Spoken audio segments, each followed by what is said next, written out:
1990, Chub Rock jumps upon the scene with the lean and a pocket full of green. The green doesn't symbolize I made it on the top, but RoboCop last year was a shock. The tone of the Popeye cut shook your butt. Kids are screaming, the media says what? Kind of music is this for you to dance to? The man with the plan and the band demands you. Leave the smack and the crack for the whack, for the vial and the knock, keep a smile like that. Leave the knife and the gun in the store and ignore temptation. Set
Yes, sir.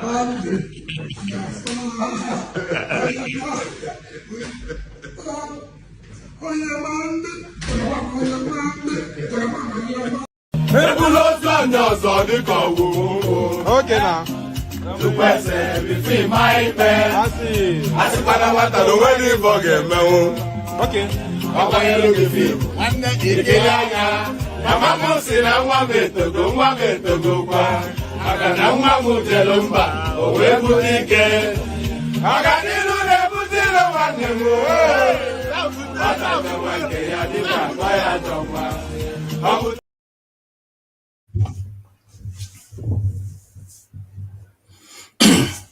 And there it is right there. So there it is right there. That's enough of that.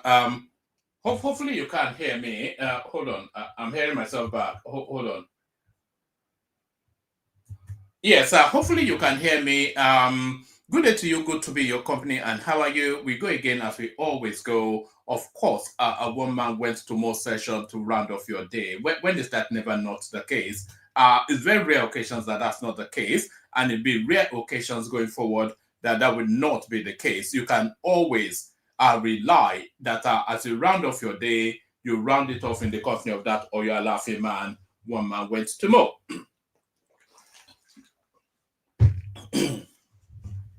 So one man went to mow, the eagle has landed. So those who know, one man went to mow, the eagle has landed. So the eagle has landed. So good day to you and all that. Click on the like button if you would, please. Even if you wouldn't, still click on it anyway. Click on the like button. We need that going up So we need to be getting 100 likes every single stream. So either you're watching in watchback or you're watching as a mainstay in the live stream now, click on the like button. Very, very important that you do that. So click on the thank you, Kolade. So click on the like button. Subscribe if you're not already subscribed. It's a numbers game, and the numbers are not going up as sharply as we hoped and anticipated. But not daunted and not bowed.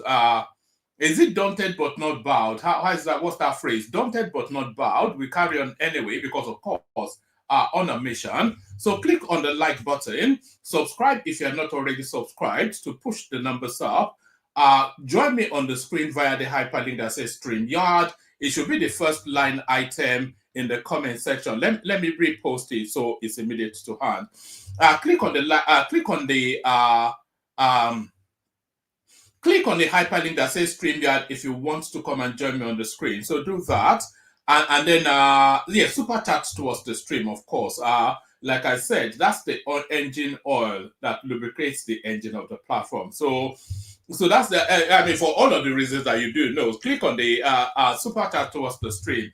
We have the anticipation of 5 minimum super chats per stream, and we're insistent that we must get those 5 minimum just to incentivize, let's put it that way, incentivize the stream with super chats, minimum of 5, handsome one at that as well. so pardon me, yes. So click on like, as I said. If you are not already subscribed, please do. You know, there's one rascally person. I'm not even going to say it so it doesn't encourage behavior. But click on like if you have not already done that. Click on subscribe if you're not already done that. Click on the hyperlink that says StreamYard if you want to come and have a conversation with me and the others. Super chat towards the stream. As I said, we want to see the comment section lighting up like Joseph's coat in Christmas tree colors. Light it up with a multiplicity of colors, the comment section with super charts. Do that. And then, of course, share the links as widely as you can. So do that as well. So all those things, do all those things. Shall we just get into it? I'm not quite sure. And when I'm saying super chat, I'm not only saying it to the YouTube viewers. So I'm saying it to the Facebook viewers, the Twitter viewers, and every other platform that we're streaming to. We used to stream to Instagram, but we're not presently streaming to Instagram because I've just crashed one system, so I've migrated to another system, but I've not portaled all of my applications onto the new system. I go through computers like knife through butter, you know. I just end up smashing them. I don't know quite why. Because I run them so aggressively. Maybe I should get a super one. I'll probably still crash it anyway. So the super chat is not just for the YouTube viewers, and therefore all the multiplicities that we're streaming to. So all those things, and of course, anywhere you go on social media, please highlight the plight of this gentleman on your screen. That's Ejele Speaks right there, still held in incarceration, even though he has perfected his bail conditions, being held by the evil hands of a preacher man called Ebuka. So we want to rescue him from those clutches. We want to rescue him by making as much noise about his plight as we possibly can. So any and everywhere you go on social media, hashtag Free Ejele Speaks. So hashtag Free Ejele Speaks. Shall we just get started? Let's just get started. So let's just get started. Yes, so there it is. So let's just get started by yes, we've done all the greetings and all that. Shall we just start getting into the conversation? Let's get into the conversation and let's kick it off with this one. So this, if it happens, is going to be the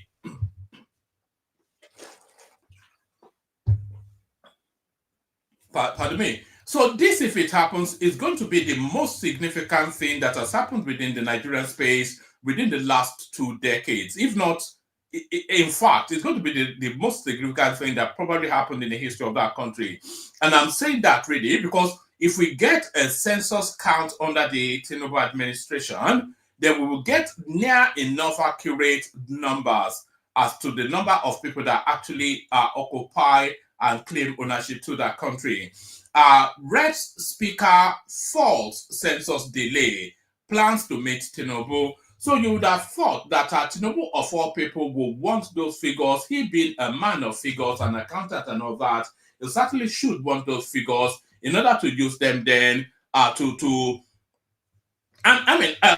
to see you, Emmanuel. It's been a moment.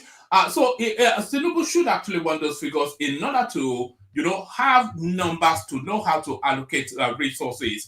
It's so important, census figures, Census figures gives us, one, the totality of the people that actually claim to be Nigerian. These 200 and whatever million, forget that. That's just Malam figures. That's just the abokification of data. So we don't want an abokification of numbers. We want actual and by the way, this census, the international community are after it as well, because they want to document just how many people are on this planet. So a lot of that census push is actually there's a lot of international interest there first, and a lot of the funding that actually goes towards the Nigerian census is actually coming from the international space, because they want that data, and they want as accurate a data as they possibly can get. And that is why they are insistent that we use a biometric system.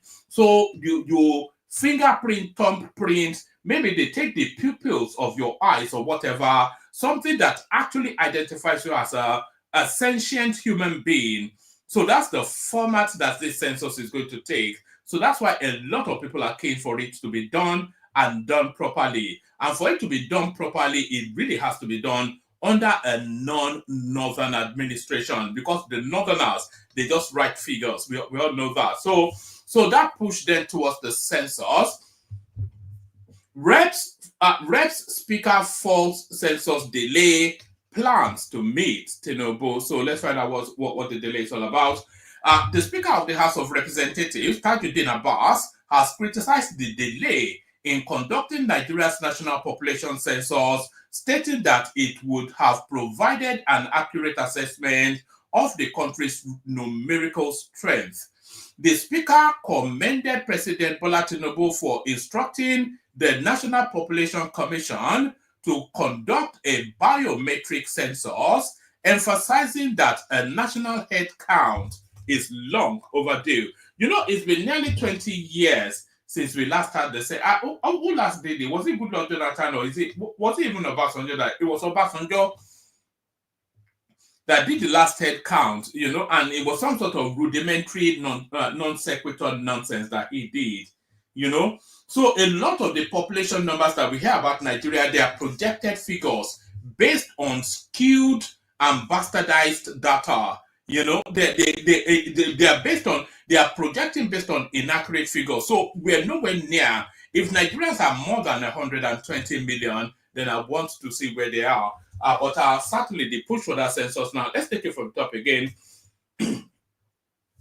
Speaker of the House of Representatives, Tajuddin Abbas, has criticized the delay in conducting Nigeria's national population census, stating that it would have provided an accurate assessment of the country's numerical strength. The Speaker commended President Bola Tinubu for instructing the National Population Commission to conduct a biometric census, emphasizing that a national head count is long overdue. A statement issued in Abuja on Tuesday by the Speaker's Special Advisor on Media and Publicity, Musa Krishi, quoted Abbas as expressing his intention to meet with Tinubu after consulting the Senate President Godswill Akpabio on the matter. Abbas made this announcement whilst receiving the board and management of the NPC, led by its chairman, Issa Kwara.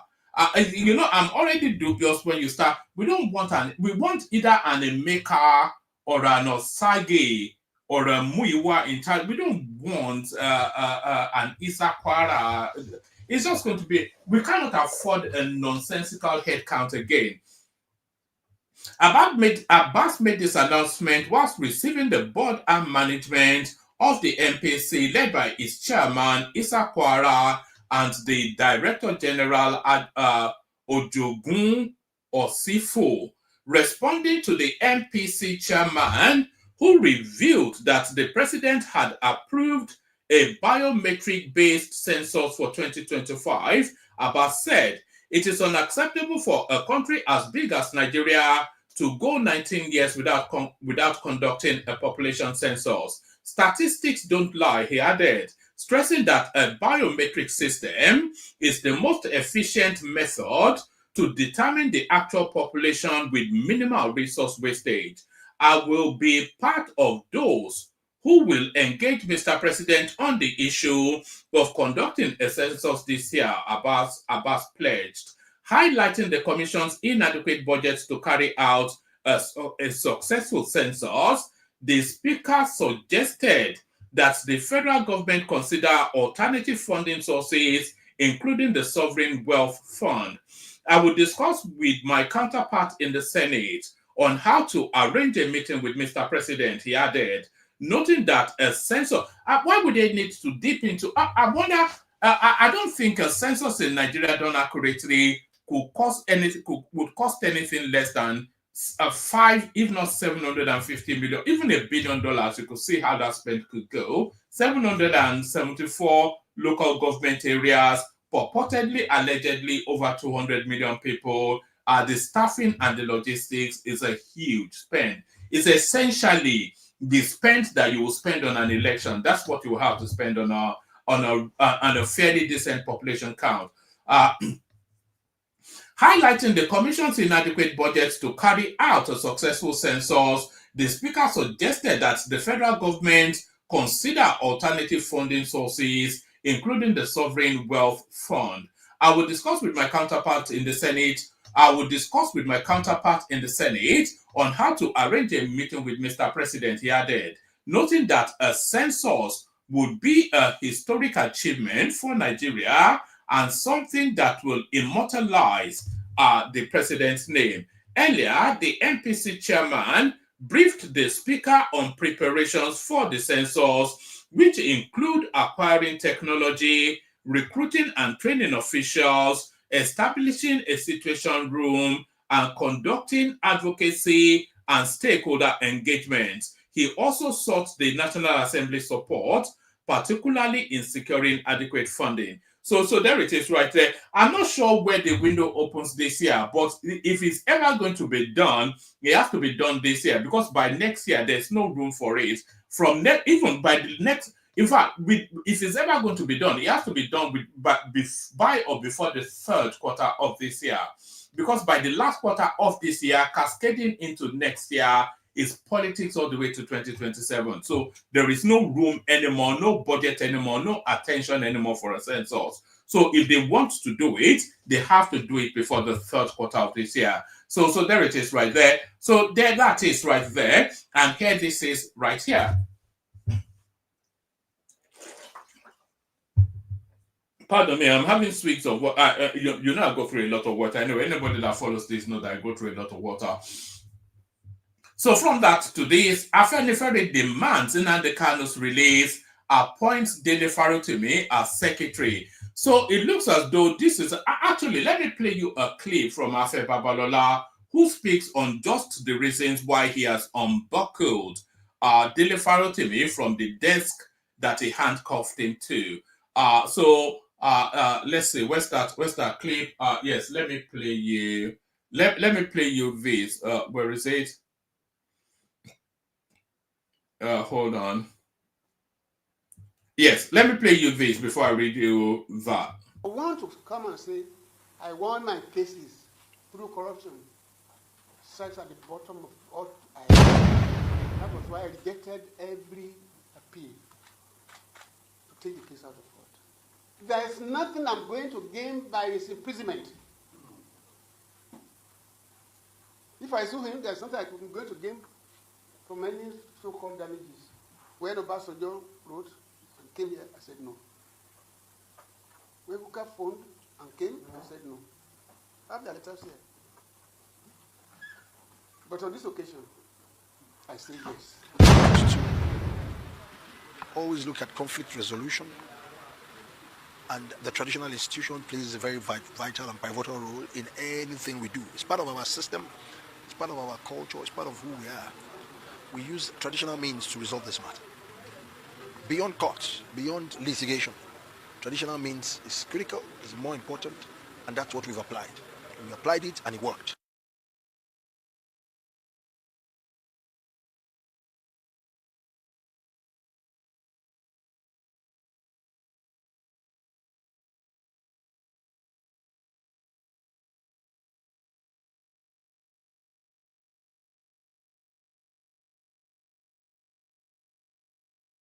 All right, so that's enough of that. So that's enough of that. So that was hold on. So that was Afenifere Babalola, as you said, giving us the reasons why he has unchained now Dele Farotimi from the Iroko tree that he used to chain him down. So of course, he said a lot of people came to plead with him, but ultimately, when the Oba started coming, he just felt his hands were tied and he decided to unchain Farotimi. So having now been unchained, Farotimi has now been brought into the Afenifere fold. Afenifere demands Nnamdi Kanu's release, appoints Dele Farotimi as secretary. So there's still a lot of politics. You have to understand that Afenifere is factionalized. There is a pro-East, pro-Nnamdi Kanu, pro-Obi element in Afenifere, which is led by Adebanjo, and there is the actual authenticity of his purpose, which is led by Pa Fashoranti, and of course, it is the Pa Adebanjo leaning that will be responsible for what this headline is about to bring us. Afenifere demands Nnamdi Kanu's release, appoints Dele Farotimi as secretary. So what's going on here? What's Afenifere's business even in the release or not of Nnamdi Kanu? The leadership of the Yoruba Social-Cultural Group, Afenifere, has called on President Bola Tinubu to forthwith release the detained leader of the indigenous people of Biafra, Nnamdi Kanu. The group, in a communique on Tuesday, said the fair hearing of the separatist leader may no longer be guaranteed due to controversial and conflicting legal proceedings in different courts. The communique was issued after its general meeting, presided over by the group's deputy leader, Oba Oladipo Olaitan, held at Isanyan Ogbo, the hometown of his leader, Ayo Adebanjo. So that is the Ayo Adebanjo faction. In the statement signed by both Olaitan and the National Publicity Secretary of the group, Justice Faloye, Afenifere argued that Kanu should be released in the interest of justice and national reconciliation. Describing Kanu as a political detainee, Nnamdi Kanu is not a political detainee. He's a terrorist who the clutches of the state have not been able to snare from whatever hovel he was hiding in. How is it a political detainee? We know what his atrocities are. If you want me to play it again, I can play it. You all know what Nnamdi Kanu is and what he represents. It's not a political detainee. It's an extremist and a terrorist. Describing Kanu as a political detainee, the group said there is no justification for his continued detention without trial. Afenifere note that from all circumstances, particularly since his abduction in 2021 and repatriation to Nigeria, and since then subjected to controversial and conflicting legal proceedings in different courts, by which his fair trial may no longer be guaranteed in the opinion of reasonable members of the public, it is clear that Nnamdi Kanu is undoubtedly a political detainee. The communique reads, there is no justifiable reason to continue to keep him in detention without trial, the communique added. The association also appointed lawyer Dele Farotimi as the National Organizational Secretary of Afenifere. The general meeting considered and approved the appointment of Barrister Dele Farotimi as the National Organizational Secretary of Afenifere. So I wonder what the synergy is between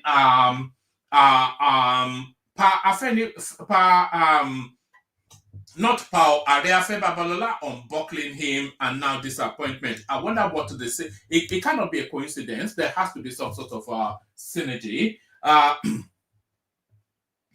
The association also appointed lawyer Dele Farotimi as the National Organizational Secretary of Afenifere. The general meeting considered and approved the appointment of Barrister Dele Farotimi as the National Organizational Secretary of the Afenifere stated. Afenifere also reiterated the call for state police.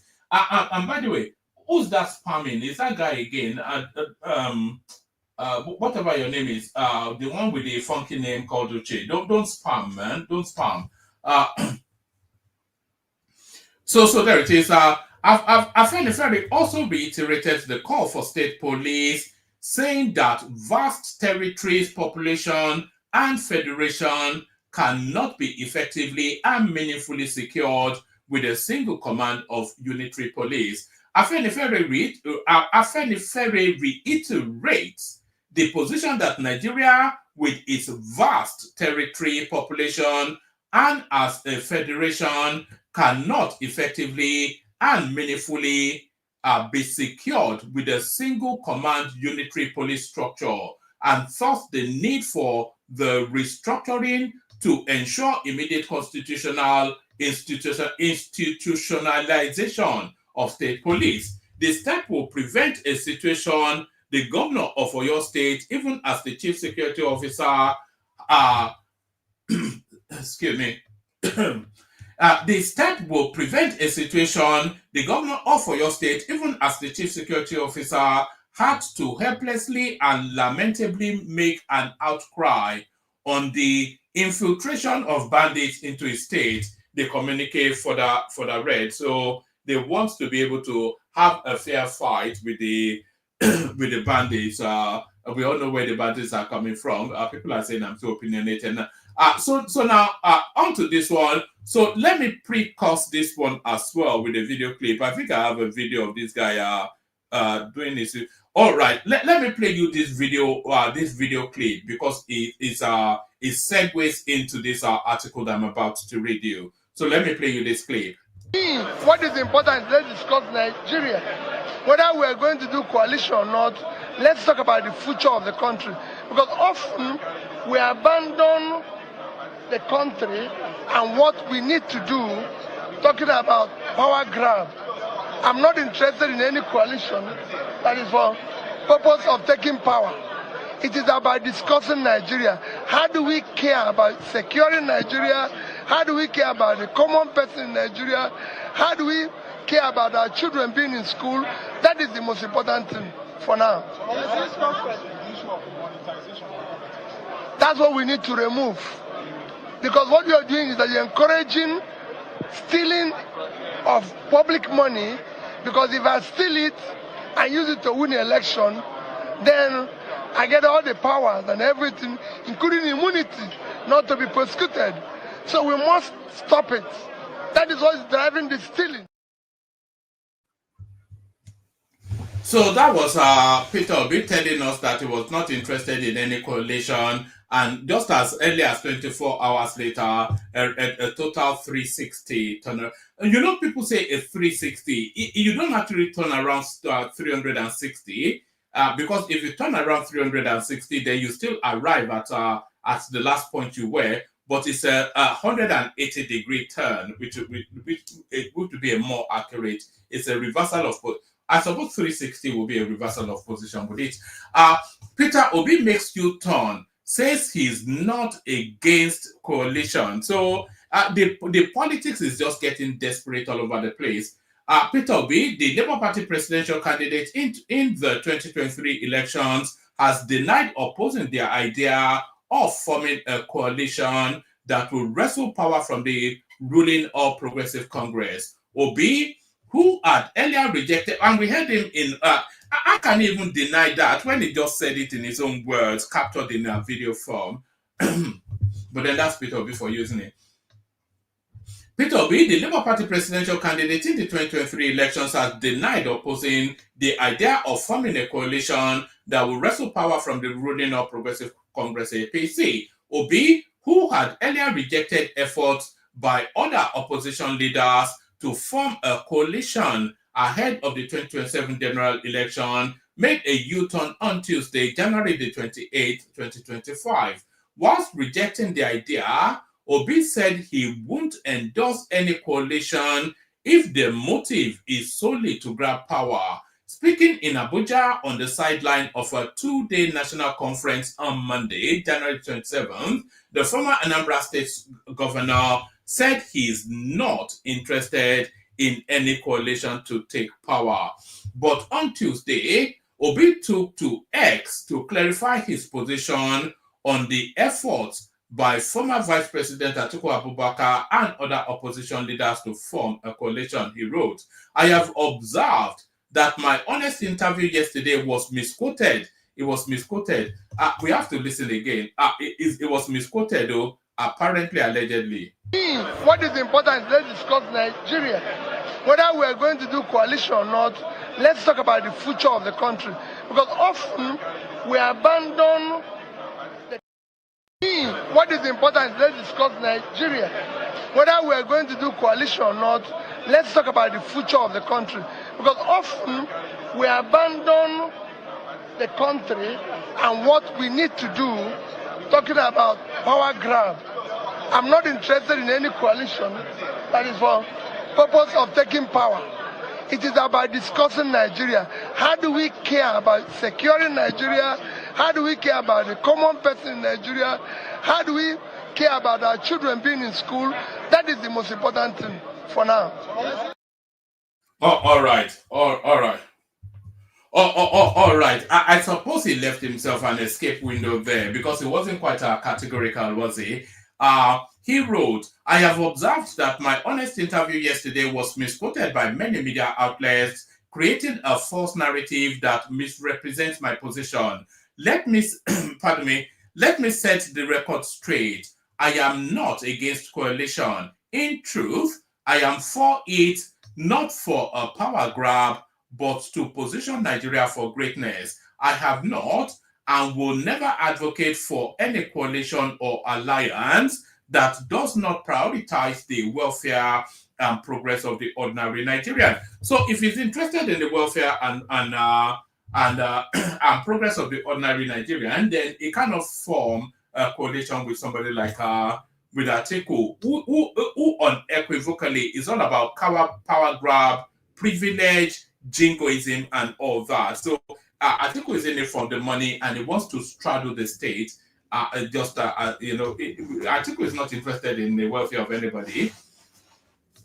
Any discussion about governance must be centered on what it means for everyday Nigerians and how it will address critical issues such as access to quality healthcare and education and pulling people out of poverty.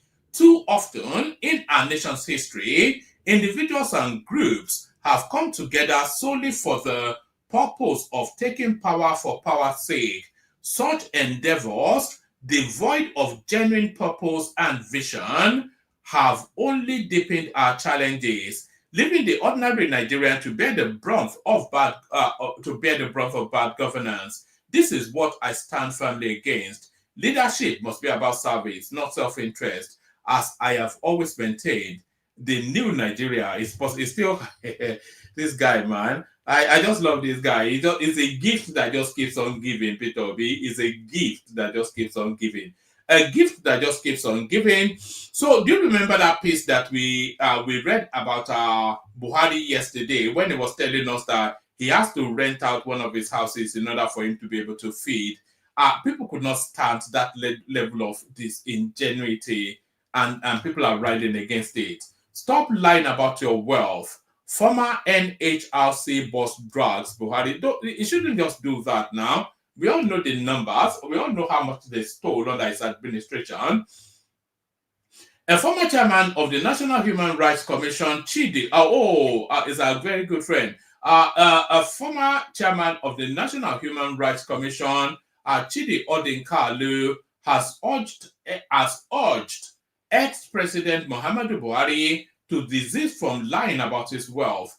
Odinkalu, in a post on X, said the former president was no longer running for office and should quit deceiving people about his wealth or its source.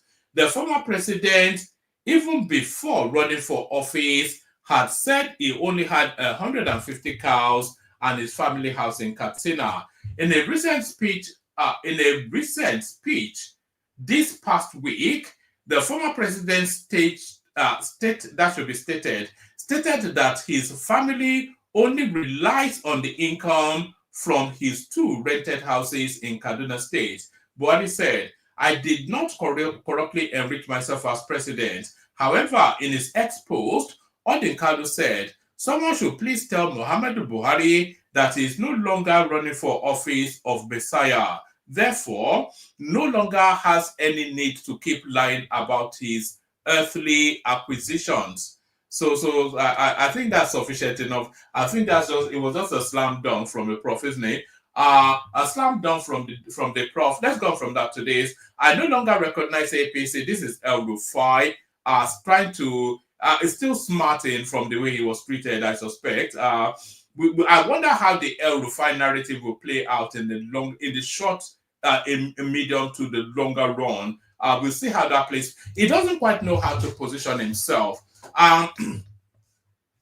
He doesn't really see any future in the opposition space. So what's the opposition space in Nigeria? The opposition space is essentially a Diet Coke sort of Atiku Abubakar something, and Peter Obi that is rudderless and is bereft of any originality. So where does it go to? It cannot go to Peter Obi because El Rufai doesn't rate Peter Obi especially, and it cannot go to Atiku because El Rufai would not subordinate himself to Atiku.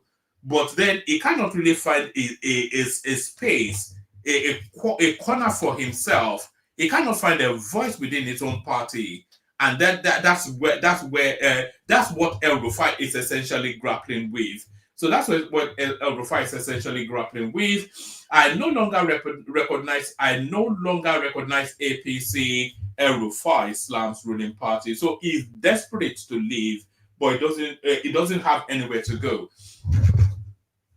The immediate past governor of Kaduna State, Nasir El Rufai, has blasted the ruling All Progressive Congress APC, accusing the party of straying from its founding ideals and fostering poor leadership. The ex-governor, whilst addressing a national conference in Abuja on strengthening democracy in Nigeria, labeled the state of governance and opposition in the country as a national emergency.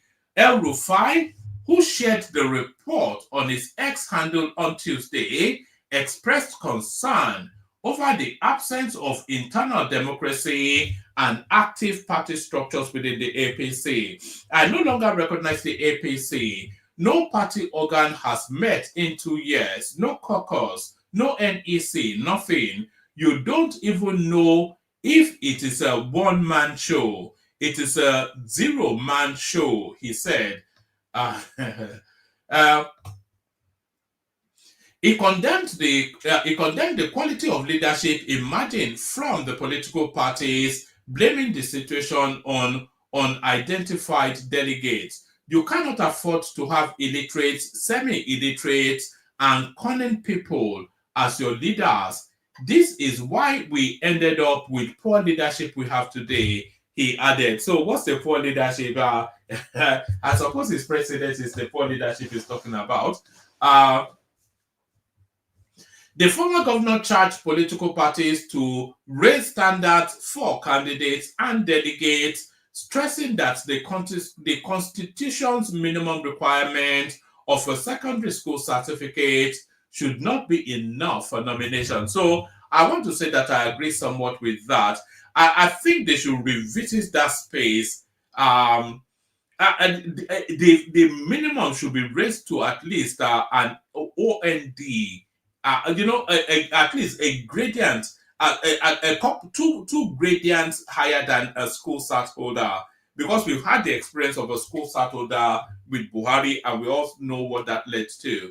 He lamented that the APC's founding goals of combating corruption, rebuilding the economy, and enhancing security has been abandoned, citing a poll that showed 75% of registered voters might abstain from the 2027 elections. El Rufai warned of potential crisis. Reacting to El Rufai's post, the special advisor to the president on public communications and media, Daniel Bwala, queried the former governor's stance, asking if he would have held the same position had he remained in government or cabinet. My senior brother, if you were to be in the government and cabinet, would you have held and expressed the same position? History is replete with examples. It is a government you participated in its formation that you now want to be on seat.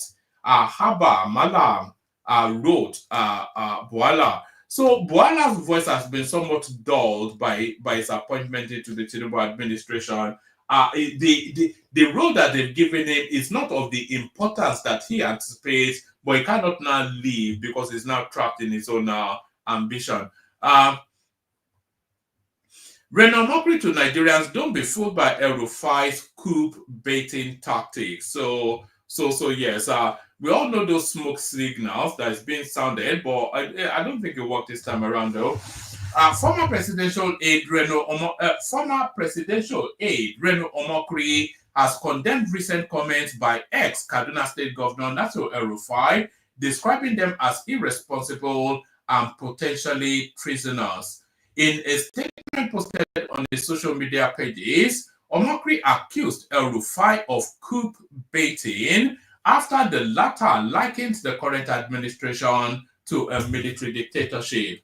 During a recent address, El Rufai stated, "For those of us who lived half our lives under military rule, we know what it is. We don't want a military rule, but we also don't want civilians behaving like the military in their barbariga and suits." So I'm not quite sure how military-like this administration is, that a lot of people throw a lot of invectives at, and they just take it on. What's the draconian positioning that will lead to that sort of analogy? It's just anyway, the politics of Nigeria just continues to intrigue. During a recent address, El Rufai stated, "For those of us who lived half our lives under military rule, we know what it is. We don't want a military rule. We also don't want civilians behaving like the military in their barbariga and suits. This is a national emergency, and we must act before history repeats itself." Omokri fired back, calling El Rufai's comments self-serving and hypocritical. He reminded Nigerians of El Rufai's controversial record as governor, which included the demolition of critics' homes, the jailing of opposition voices, and the payment of herdsmen during a period of mass killing in southern Kaduna. This is a man who threatened foreign election observers with body bags, and today he has the audacity to accuse the Tinubu administration of acting like a military government, Omokri questioned. Omokri added, interestingly, on the same day that Nasir El Rufai was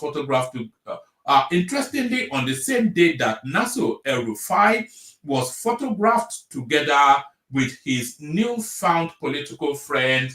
What am I not seeing the super task coming? We should see the super task. They should start to come in now.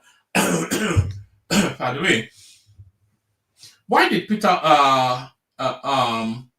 yes, Omokri added, interestingly, on the same day that Nasir El Rufai was photographed together with his newfound political friends, Peter Obi gave an interview and said he was not interested in any coalition that is for the purpose of taking power.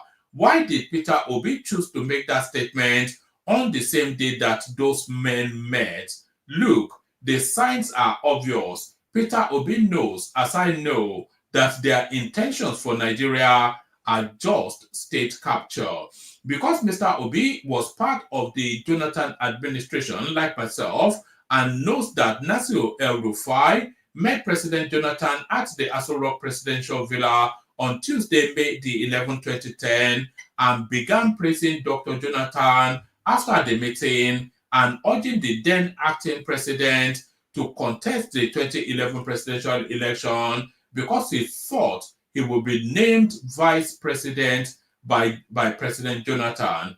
But 4 days later, on May the 15th, 2010, when then President Jonathan named Namadi Sambo the vice presidential nominee instead of him, Nasir El Rufai began fighting him.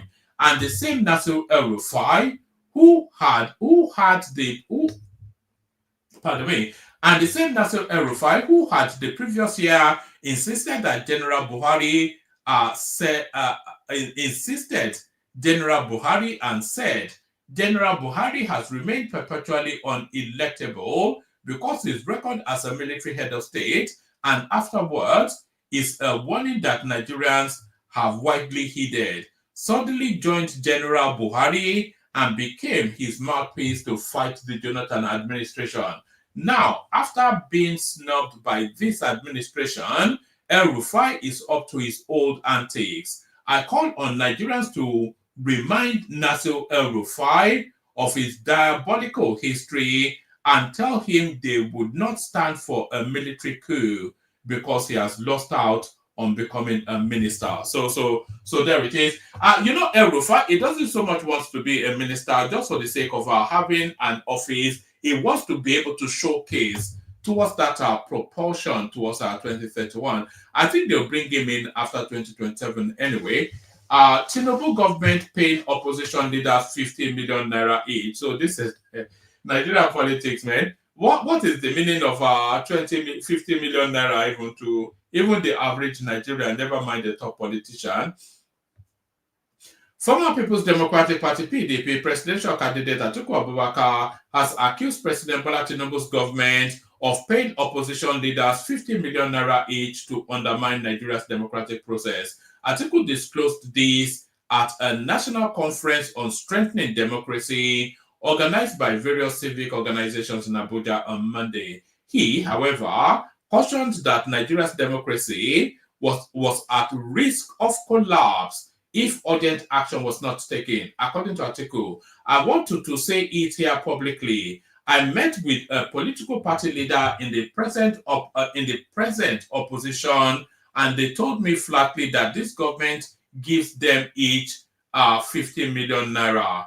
If we are not careful, we are talking to some of you here, but you are recipients of the 50 million naira from the APC government. Do we really want to fight for so I'm not quite sure. That just sounds nonsensical. But then, of course, most things that come out of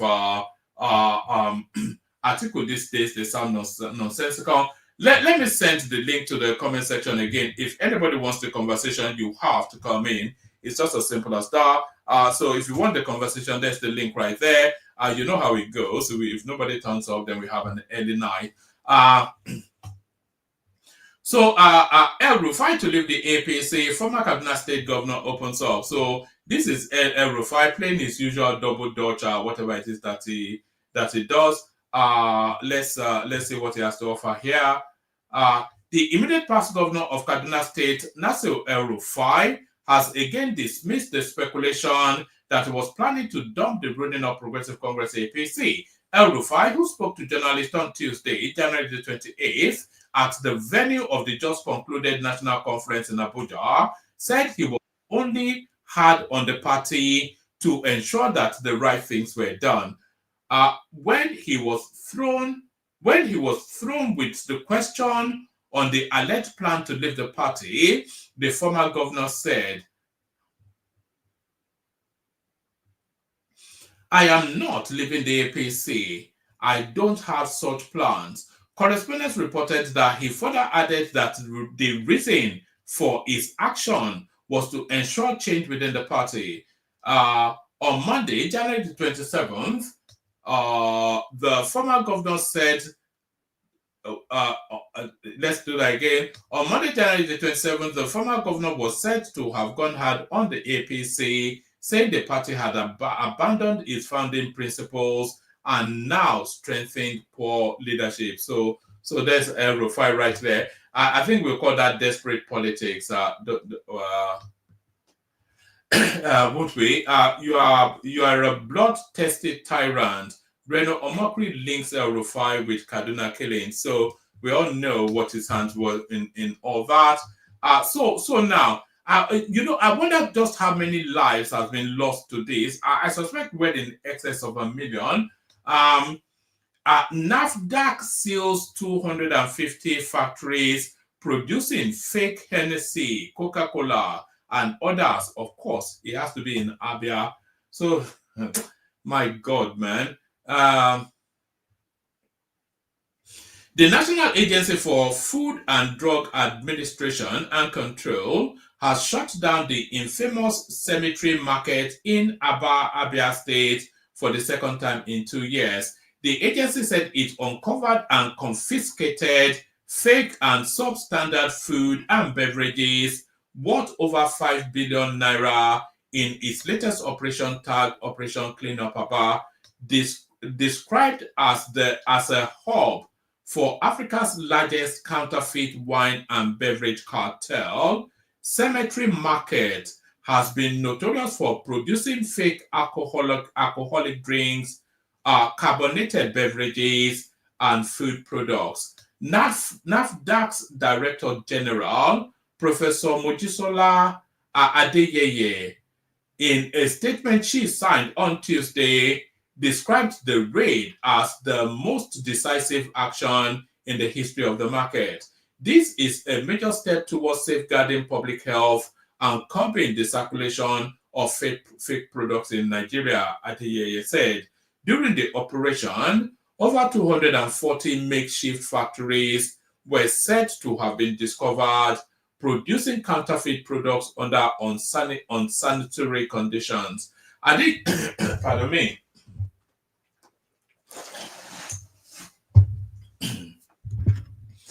Adeyeye revealed that the factory used harmful chemicals, carbonated water, and recycled bottles to manufacture fake versions of popular brands, including Hennessy, Seaman's Shinap, Coca-Cola Sprite, Peak Milk, and Hollandia yogurt. I mean, these people, man, they're a godless bunch. But there it is. They always been a godless bunch. Afenifere Christian Association of Nigeria, others opposed push for such. Pardon me.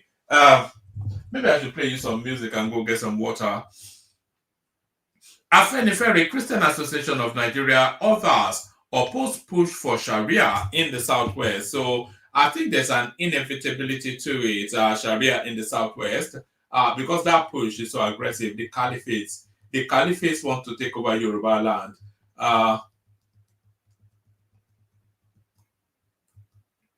I think that headline is sufficient enough. Let me play you the clips that we do have. I'll send the link again. Like I said, no one in the studio at the moment. If you want the conversation, you have to hop on. Let me kick it off with Bode George slamming Elumelu. So we kick it off with Bode George slamming Elumelu. What the heck is Emefiele Elumelu? What did he do? Where is the factory? He was a bank man, a floor bank man.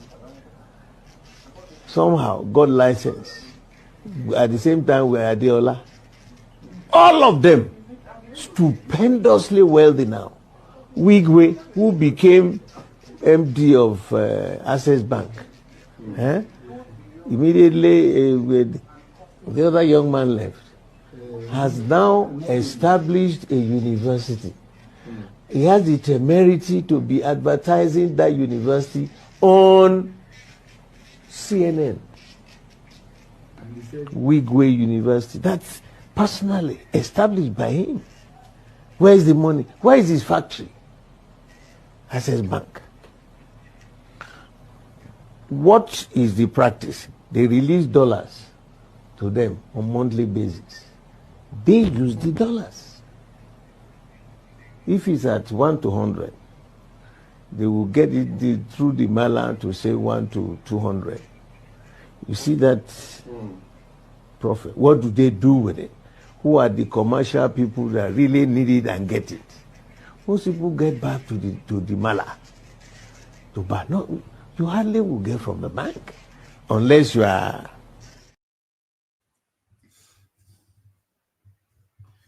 So there it is. They've been fleecing us for a very long time, these people. So the price of we talked about the price of tomato yesterday. So now let's now talk about the price of rice now. Prices of foodstuff are falling quite aggressively in Nigeria, but nobody's acknowledging it. They come here very quickly to lament that it's 100. Where is Kenne? Where is he? I'll be sending him this clip. The price of rice has gone down. I don't know whether to call it a good news or bad news. Those that bought rice are not happy about it. Those that did not buy rice are happy about it. So this bag of rice, this is size 29.5 bag. This bag, as of October, November, December, it was going as high as 90,000 in Doma, Nasarawa State. Currently, today, being the 27th of January 2025, this bag of rice is going for 70-something thousand, meaning that there has been a drop in price. Now, if you did storage, you might be worried. Well, don't relax. The issue is this.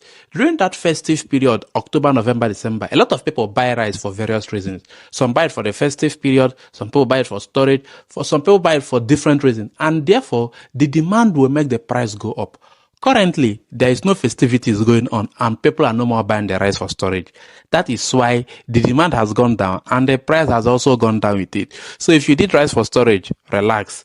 But where you start getting what is after the next 5-6 months and it doesn't go up, then we will ask ourselves questions if we really did the right thing. And for you that did not buy rice, you are happy that the price is down. The Lord is answering your prayer. So let us see in the end who God will answer his prayer the more.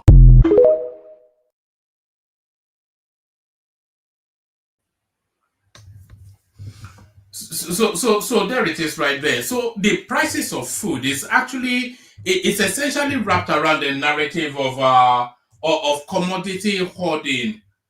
That's really what we're saying. What we're actually saying is actually because there's the farms are still there doing whatever it is that they're doing, and the seeds are improved, the techniques have improved, and the production has increased in farming in Nigeria.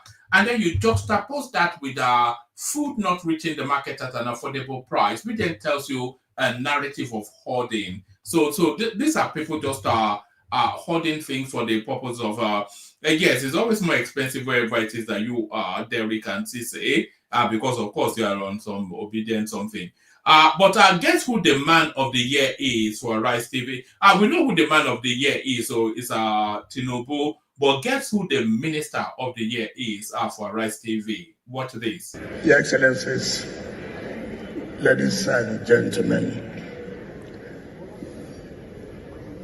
the chairman of this day and Arise has said that this is the most difficult. It's not. It is the most difficult for this day and Arise news. For Nigerians, it's not. Of course, it's difficult because I don't think there's any minister, any public officer that has been taken on the way this day and Arise. Every morning, you turn on to a television, as far as Arise is concerned, it's FCT. Even presidential chat is FCT. So that is why it's difficult. But I thank God Nigerians have made it. Let me use this opportunity to say, Mr. Nduka and your team, you have shown that you are not biased, even though we may be quarreling, even though you may not have paid your grand rent. But you still have to do the right thing. Otherwise, Nigerians would have said, this is partial. But you've done the right thing. I'm sure everybody here is happy that I emerged as the Minister of the Year. Even my friend here will attest to the fact that he's also very happy that I won. But it is for everybody. I thank Mr. President for giving us the opportunity.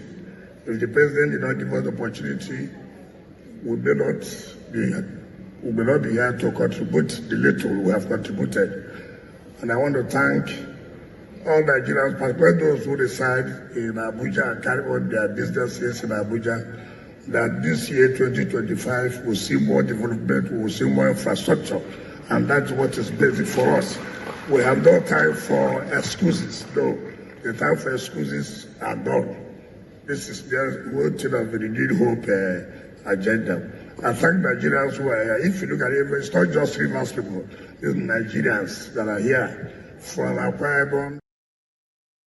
It is right there. The Minister of the Year for the for Nigeria is Yemsen Wike, and surprisingly, the not the at least the Arise TV / This Day newspaper Minister of the Year surprisingly was Yemsen Wike. So that caught me off guard somewhat. But that is what they are presenting.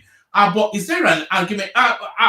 Getting past the surprise of Arise TV, because it's their arch go-to in terms of criticism, so that caught a lot of people off guard. But going beyond that, would you agree that Yemsen Wike was the Minister of the Year? Because I would say the Minister of the Interior was because Yemsen Wike only has one single portfolio, doesn't he? And it doesn't reach beyond the capital city, which will say is the most important bit of the country. But nevertheless, is a remit doesn't extend beyond the four borders of that municipality. It's just a small little space that he administers.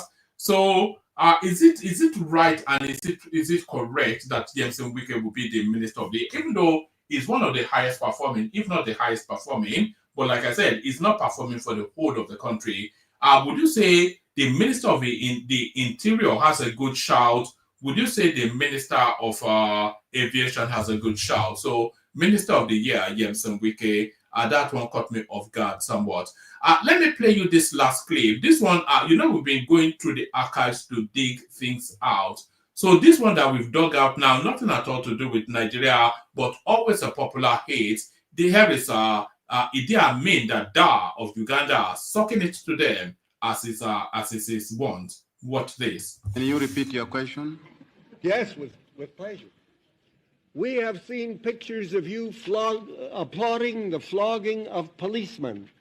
We have seen and heard stories, many of them, which are all validated, of thousands and tens of thousands of Asians being evicted from your country. You took their property, you didn't pay them.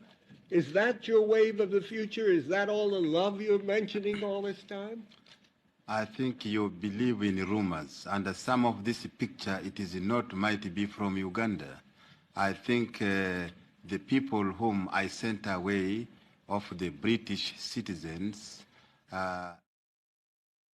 they were controlling 99% economy of Uganda, all business, industries, and everything. And on top of that, I requested them when I took over in 1971. The power was handed over to me by the members of the armed forces. I asked them to apply for Uganda citizenship. They refused. And they control 99% of the economy. And the whole money they are getting, they don't bank this money in Uganda. They bank this money outside Uganda. And I am sure if they were still up to now, Uganda could have been bankrupt completely. And therefore there is no other opportunity. The only opportunity was to take that decision for the interest of the people of Uganda. And then I took that decision, but I said that I will pay the compensation, and which I have written to the all government concerned. I'm sure the United States, I have already paid them cash, and I have written to government of United Kingdom, and that the discussion is going on. And I have also written to India, which they have got a few Indians. I'm sure the delegation will be coming. So that's it there, I mean, right there.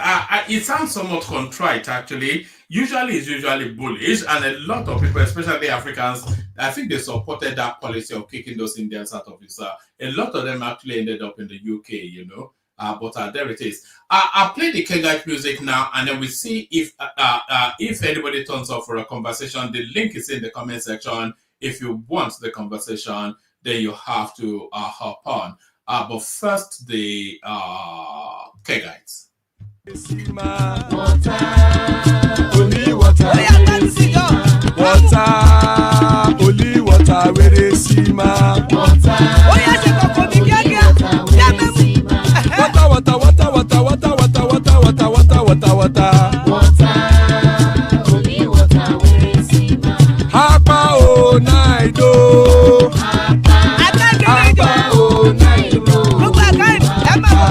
Hapa you don't come o.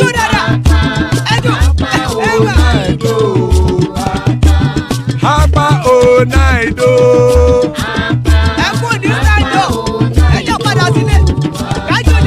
Oro kẹ̀kẹ́ ẹlẹ́mùyé o. Ide sodi kẹ̀kẹ́ ẹlẹ́mùrè o. Bobby master kẹ̀kẹ́ ẹlẹ́mùrè o. Chifu Failati kẹ̀kẹ́ ẹlẹ́mùrè o. Eruku lẹ̀lẹ̀ ẹlẹ́mùdé. Eruku lẹ̀lẹ̀ ẹgbẹ́ ẹlẹ́mùdódò jàre o. Eruku lẹ̀lẹ̀ Ghana ti dé ẹgbẹ́ bọ́dì o. Ọmọ ẹlẹ́yẹ ẹ̀yẹ o ó dìle o. Odúyẹ̀lá ẹ̀yẹ o ó dìle o. Petrosoname ẹ̀yẹ o ó dìle o. Petrosodúnkẹ́ ẹ̀yẹ rẹ̀ ó dìle o. Ẹlẹ́kọ̀ ọ̀run mú ìní o.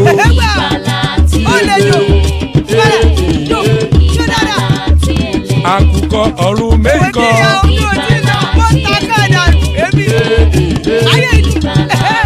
Ikú kò ní ríwà gbéṣe o.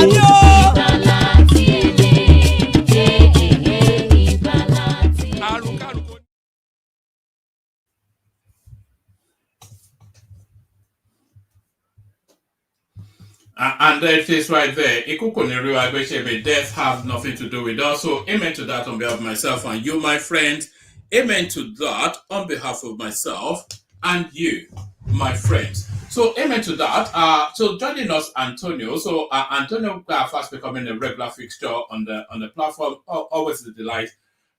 Always a delight to see Antonio here. Baba, of course, everybody's favorite voice and mine. There's Baba right there. And Aro Gidigba, who we are all delighting in a lot the more he turns out. So that's the assembled so far. Plenty of room still. Anybody that wants to hop on. Anybody that wants to hop on. Let's start it off, kick it off with Baba. Baba, you're first. Baba. If Antonio is there, I'll defer to him. Even Aro Gidigba. No problem there.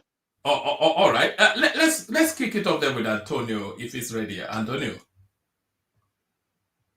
Okay, let's kick it off with our Gidigba. Hello there, one man. Anybody know what? You sound a bit out and about. Are you out and about? No, actually, I'm at work. I'm working on my team. All right. And do you work in an aero I work in a kitchen environment, so it's very sterile, very. Okay, he's not ready. Let me carry No, on. I am ready. Okay, very well. Go on. I have my headset on. You sound a bit distant though, but we'll make do. No, because we can make you out, but not to the quality we're used to. But we'll make do understanding that you're at work. So do you want to? Do you want to? Thank you very much. Good evening, everyone. And Like Papa will teach me start by saying, like and subscribe, and please be here again. This evening, I'm glad that Papa is around. No, we can barely hear you. Oh, really? Okay, let me come out and come back around if you're going to go with the line. All right.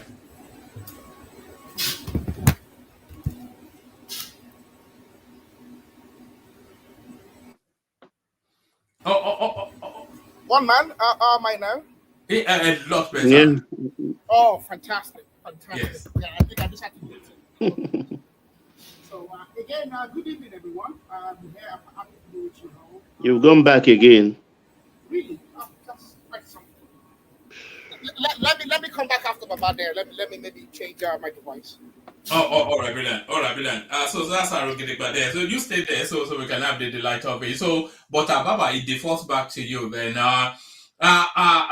So Antonio was all the way through the readout, so I think maybe the readout may have knocked him out. Maybe we wait for him to recover. So Baba, then Afenifere, the politics of it. One they cry for. Now, anyway, take the floor. You know the topic. So Baba, you're first. Yeah, one man. Very fine evening to you. I think you're already almost in the next day, so I hope your Tuesday was good. And co-panelists, I formally welcome you, and the people of the comment section. I could see lots and lots and loads of obedience there. Welcome, my friends. Keep keyboarding. And our viewers, I salute you. You are here again today to enrich us with your viewership, and also we to enrich you and rub off on you with our contestable opinion. Welcome to the platform formally, where we disagree to disagree without being disagreeable. But don't forget to click the like button, which is most important, and then share and subscribe. Yes, one man. I'll start with the Afenifere, quite all right. But let me quickly make a further comment on the Buhari's fortune we talked about yesterday. When I talked about the annual budget for 2025. I didn't mention the figure. I checked the budget today. It was 27 billion. 27 billion for the upkeep of 5 ex-head of state. So if the budget ordinarily have a 60% performance, that means the 5 people we will have disbursed to each of them at least about 4 billion in 2025. So how can a man who receives billions annually tell us he's feeding off from a house rent somewhere in Kaduna? Lies, lies, lies. I'm glad we will be debunking them. Very glad. Then let me quickly go to also the census, I think, which we will not be talking much about because in the last 2 days we've talked about it. I'm glad Abbas is coming on board and is also cooperating, interacting with the Senate president. So they have to approach the presidency so that they can expedite action for us to conduct our census this year. Like you said, it's like Abbas suggested. I mean, we have sovereign funds, even if we don't have much funds left. In our sovereign funds, I think we have about $2.4 billion in our 4 sovereign fund. Most of them are in equity, but of course, you can dispose of these equity instruments quickly. So if we take 1 billion out of that to counter ourselves, of course, we will recoup it by saving lots of money from dubious politicians who are manipulating figures to gain. So I am all for it, and I'm glad the legislature is, of course, very much interested in it because they've gone to the extreme. Mr. President, if we don't have the funds, can we take from the sovereign funds or borrow from the sovereign funds, and we put it back, maybe in next year's budget or anything. It's more important than the elections, kind of election. I will not put it, I will not say sham election, but incorrect figured elections we've been having. So I salute Abbas for that. But Baba, I was saying, no, I was saying earlier that the cost of this sort of census will almost be equivalent to the cost of an election. Maybe possibly more than, because this is going to be biometric. Because Nigeria is the only country I've visited in Africa, and I think out of the 54 or so, must have visited about averagely about 20, 17, 20, and most of them are Francophone countries. And no Francophone countries, way back, they all carry ID. They all carry ID. They are counted. They know the numbers. Their statistics are correct. In all the Francophone countries I've visited. But the Anglophone countries, even, I think it's only Nigeria. You meet an average Sierra Leonean, at least they will have about 1-2 cards, excluding driver's license. Same thing for Liberia. And in Ghana, they have about 3. In fact, actually, the former vice president, who is an ICT man, IT man, I mean, almost every year of their presidency is always introducing one new card or the other. So they carry cards too. Only in Nigeria, we don't. We do not have it. And it has shown us that with technology, we can do lots of things.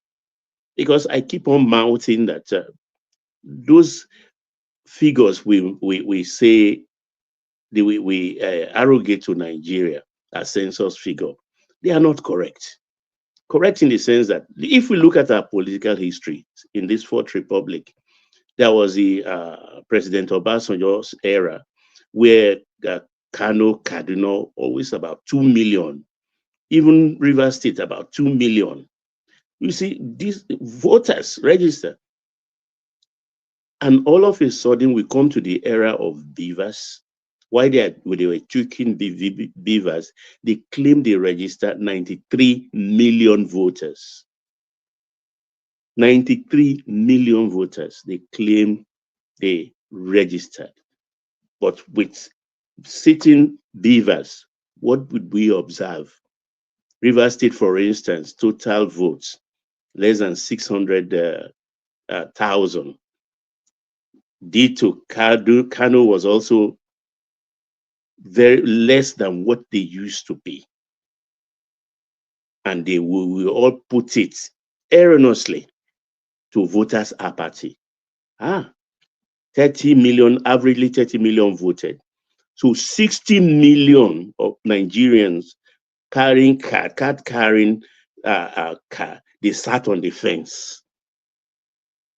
You can tell that to the Marines, not intelligent people.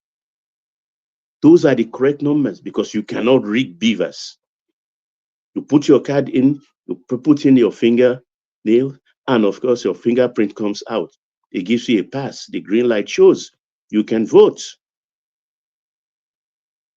So that was why the numbers dropped. That was why the numbers dropped, because that is the actual people. So this is why I've always harped on it, because anything you do in life, you must at least know how many, even if you are calling ordinary party, maybe birthday party, marriage ceremony, the first thing you do is how many people are you inviting? Right from, that's the first thing on your list, the numbers of invitation cards you have to print. And you have to also do some guesswork. Okay, I printed 100 invitation cards, so I may be expecting 170 to 200 guests. It's allowed. But you know very well that the 100 people you invited who has it may come with their spouse or not. So you make extra.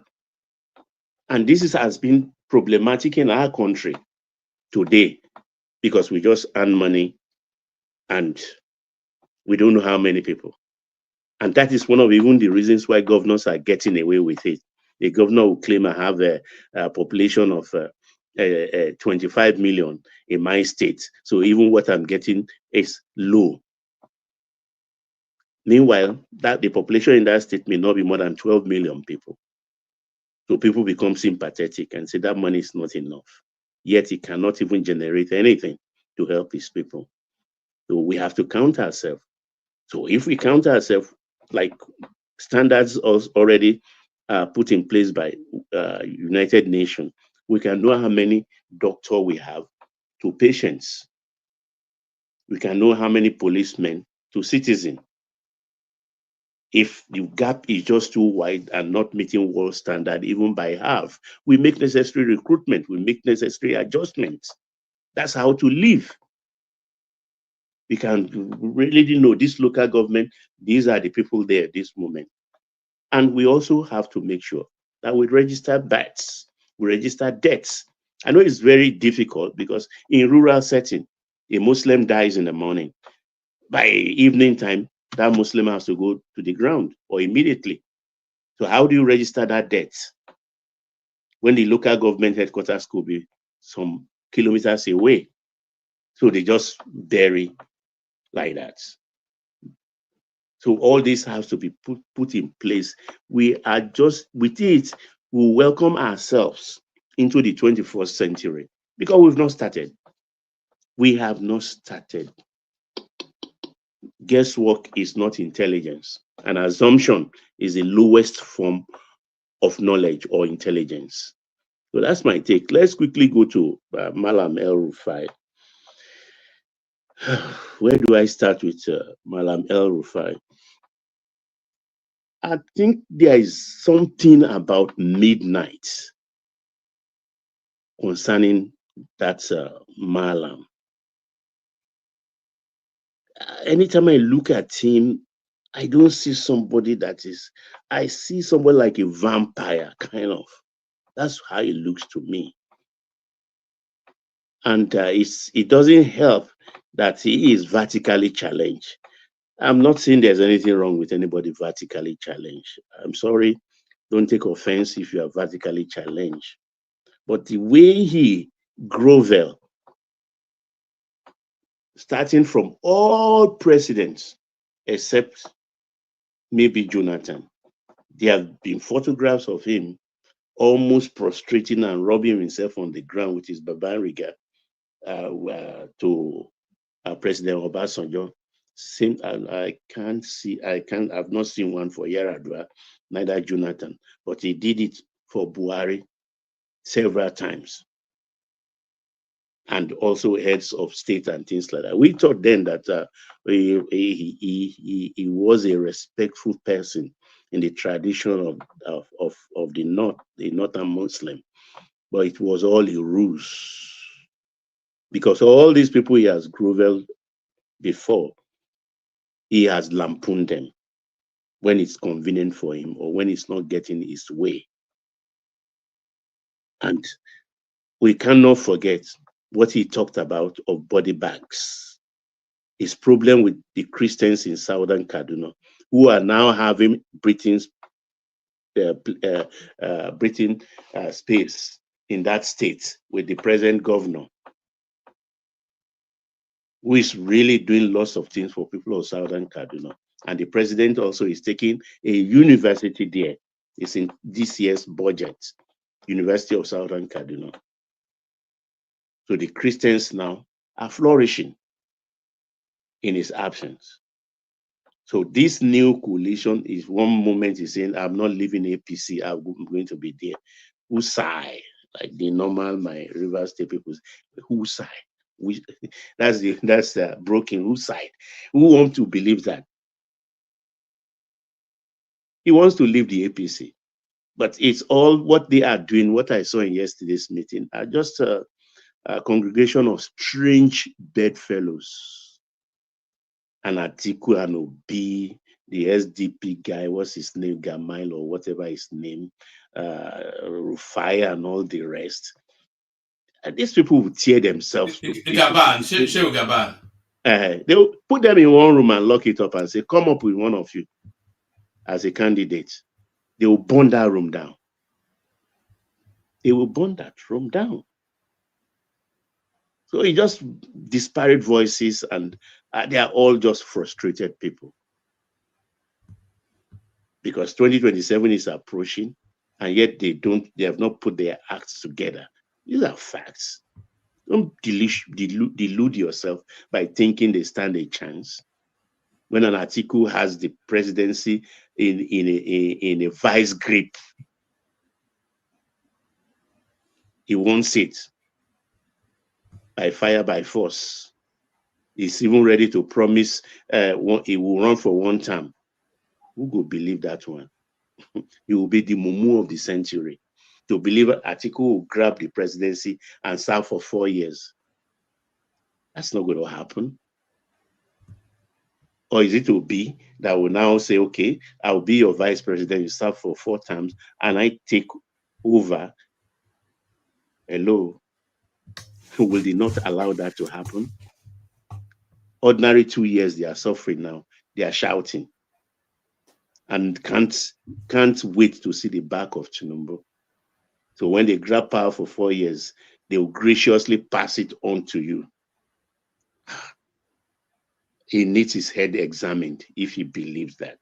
And besides that, which platform do they want to use?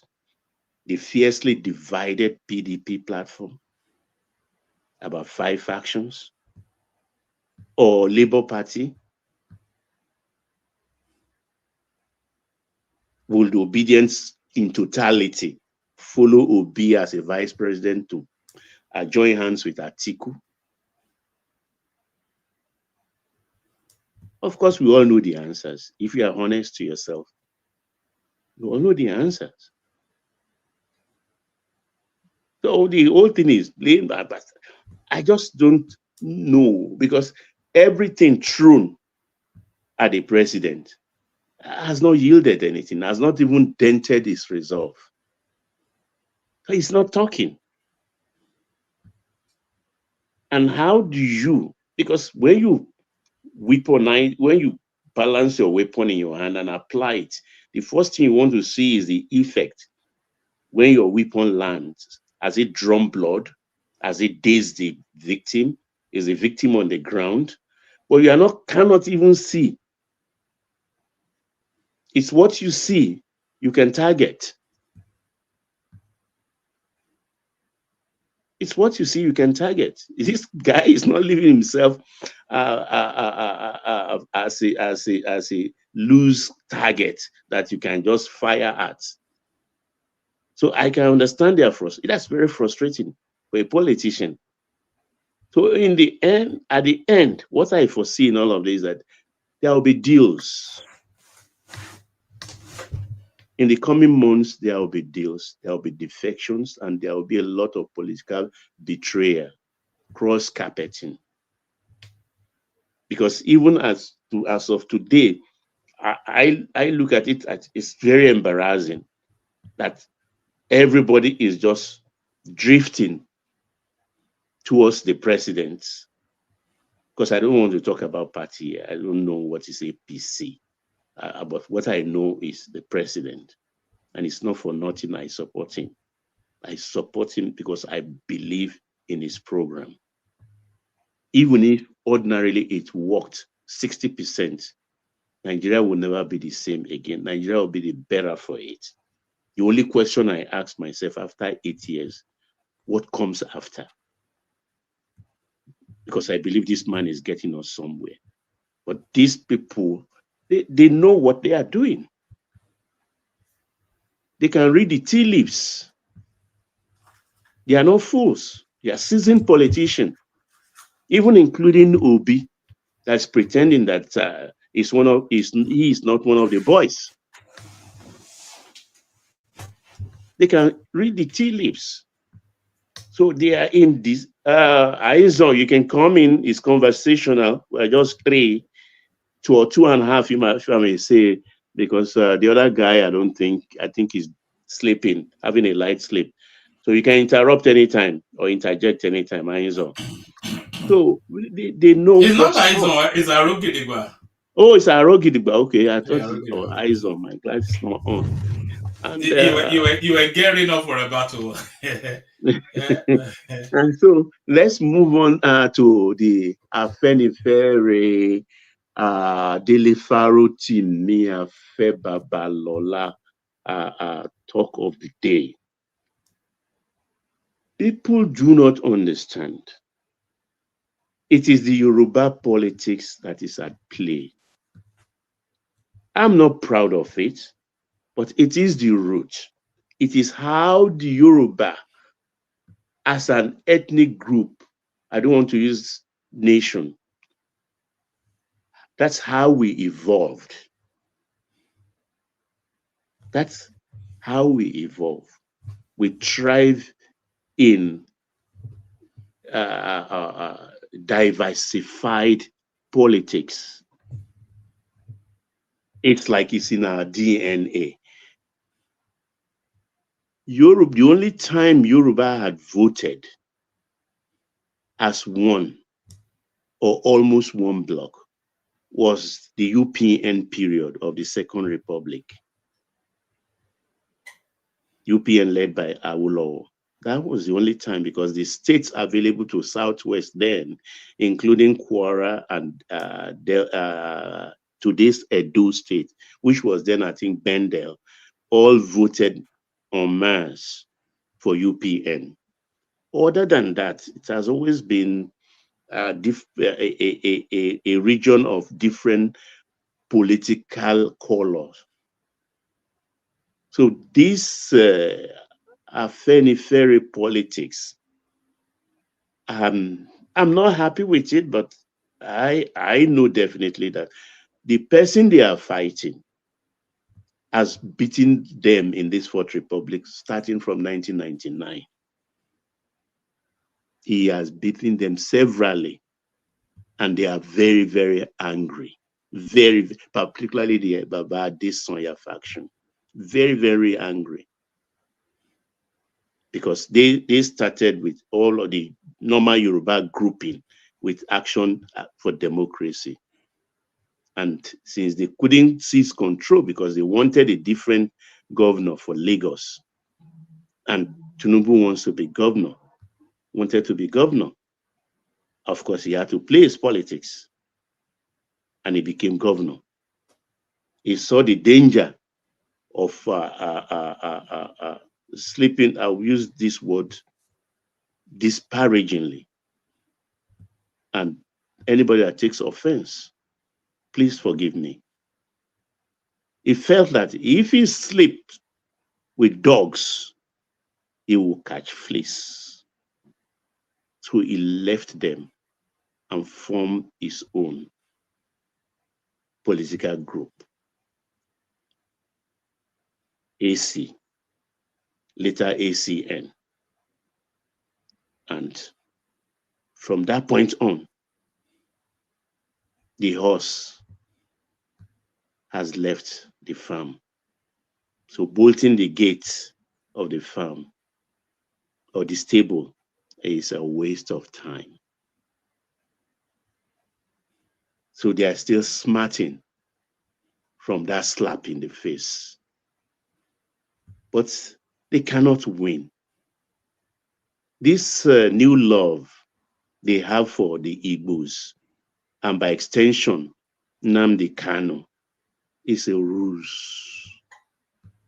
It's just politics of belligerence, gabbed dishonestly in their love for the Igbos. Where did they find that love? In what year? Based on what? As Ohaneze one day spoke of a love affair for the Yorubas, no, they talk about their region, about their people, unabashedly, proudly. Why are they doing this? Of course, it is what Yorubas do. It is the turn of the Igbos. They must have the presidency. And what work did you do to help them? You won't, because it's Tinubu's right, of course, to contest. So you to pander to the Igbos. Oh, we supported you. People will have come along. Is this man, the Jagger band, that is disturbing the whole thing? He's a very bad man. Don't mind him. This, that. And of course, they cash out. Yes, they cash out. Particularly this fellow, I'm surprised I didn't hear of him in this section of this present the last 3 days politics. Ebisheni, the guy who contested the Ondo State, the lawyer, Ondo State Goba last time, and beaten silly by the incumbent. He leaned to the LP. I'm sure he even dragged Padesoya into all of this, because Padesoya is infirmed at the moment in the last 1 year. So he runs the show. He claimed to be PDP. He ran the PDP primary in Ondo State in the last election. He lost the primary woefully. And what did he do? He ran straight to LP, Labour Party, who already had a candidate. And because of the work he did for Labour Party during the presidential election, they pushed their own candidate out for him. The case was in court. The case went to court up to the last 24 hours to that gubernatorial election in Ondo State. And of course, we all know the results. I'm sure he is in the background in all of this. Farotimi has always been member of Afenifere in their faction. And less than 24 hours after the, I put it in quotes consciously, capitulation of Are Afe Babalola, they now put Farotimi forward as the publicity secretary or organizing secretary or something. And in one breath also asking for the release of Nnamdi Kanu. And I asked myself with furrowed brow that, hello, Nnamdi Kanu's release, are you just waking up to it? Was Nnamdi Kanu locked up yesterday? But they will fail. They've always failed. They will fail woefully because they don't have the wherewithal. Nothing other than doing political jobbing. Other than doing political jobbing, feeding from the scrap of the obedience, the scrap from their dining table. That's what they are getting. Because it's all politics of the stomach. So all I have for them is pity and big contempt. That's it, one man. Any other topic? If Gidigba is not ready. All right. There are other topics. Baba, I'm very much ready. Okay, please carry on. If I'm very clear. Yeah. What I would like is this opportunity to have a moment to speak, and so that Baba can then have not a rebuttal, but Baba today Baba has been very much on my mind. But let me first start. Forgive me for being rude by saying good evening, everybody. I'm glad to be with you all.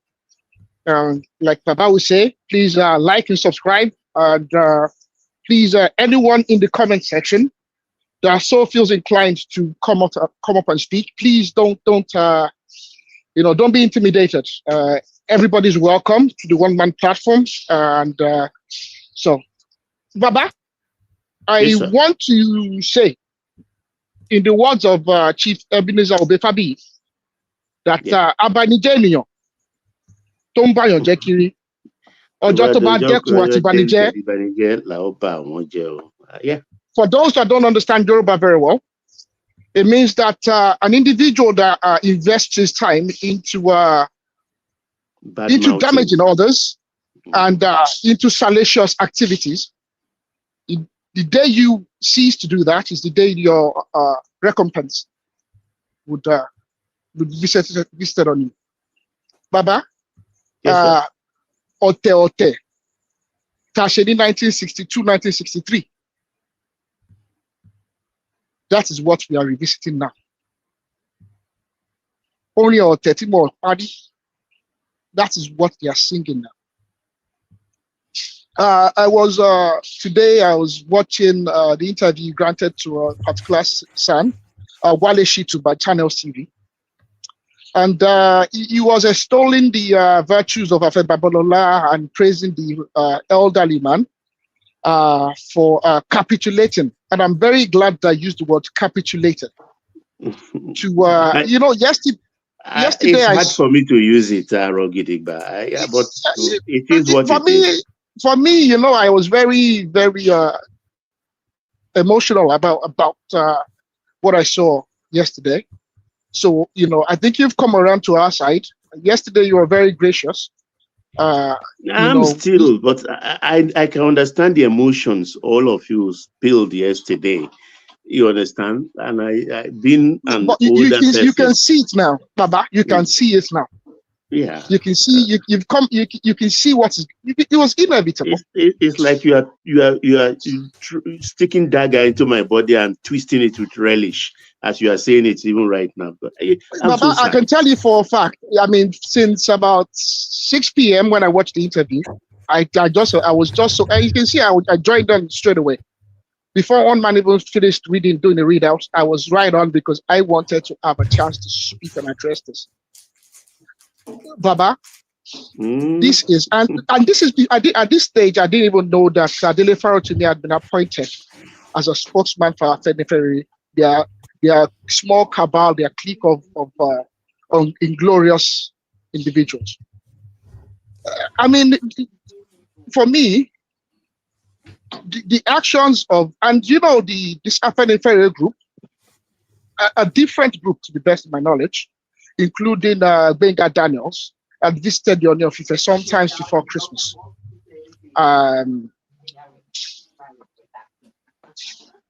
It's shameful what is happening. And it is just, Bola Ahmed Tinubu is just like any other Yoruba man. He's no special. God has granted them the opportunity to do something that very few of us would ever do, to become the president of the Federal Republic of Nigeria. But beyond that, it's no different to any other Yoruba. And it's the least when we come to Yoruba people. Yoruba people, we've had many great people ahead of him and many great people following. But the idea that certain group of individuals, because of the hatred they have for him, want to damage the Yoruba race and want to repeat the activities of 1963. It is what I find most unfortunate. Because that's all this is. Every single thing they do is to find an opportunity to divide us. We are complaining about the situation in the North. Why is the strength of feeling so strong, though? You can understand that. You can understand from the North, they want power. You can understand from the East, they want power. But why is the strength of feeling so strong? You have Dele Farotimi, you have Pa Debando, Bode George, and the whole slew of eminent Yoruba voices just riding against the Tinubu administration. Well, it's not new. And it's not the worst we've ever experienced. Tinubu as a Obafemi Awolowo enjoyed the same amount of vitriolic hatred as well. There were people that couldn't stand him. including a certain Alaki of Oyo. You being an Oyo man,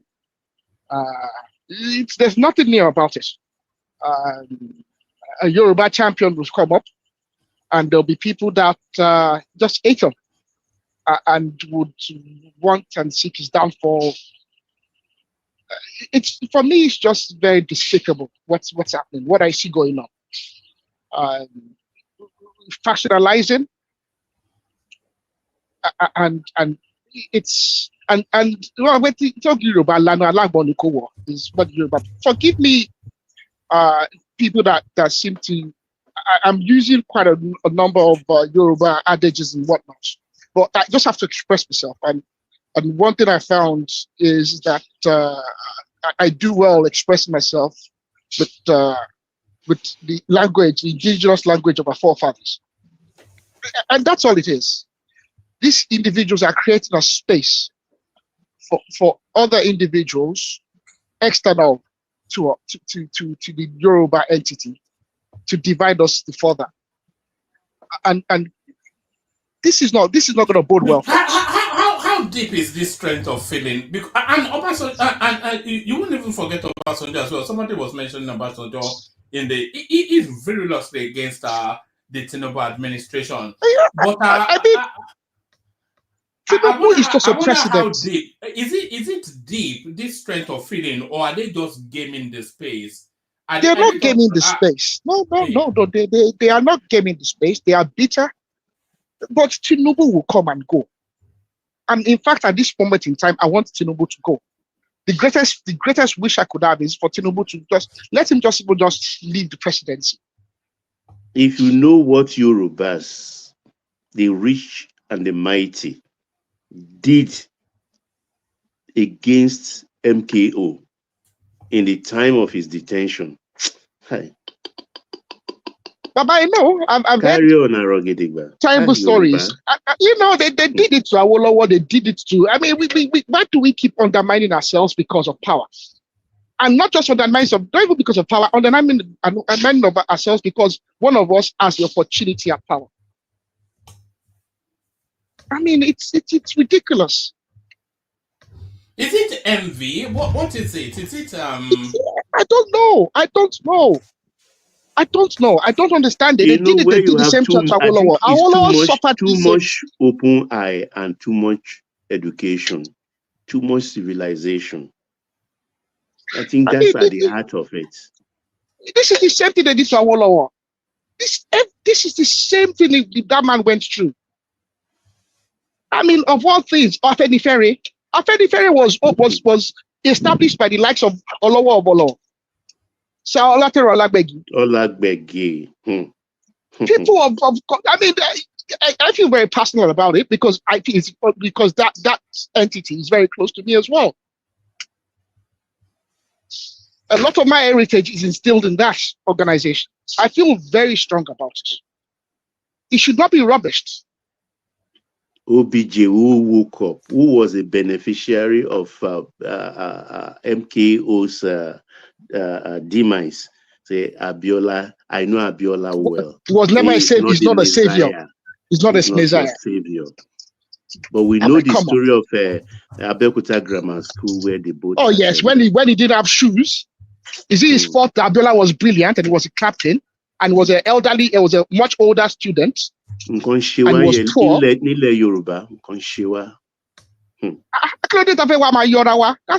not right. I mean, I feel so bad about it, and I think I'll move away from there to. If the Yorubas have the ethnic harmony of the Southeasterners, I think they will rule that country forever. One man is not even about ethnic harmony or rule. It's just about why should we why?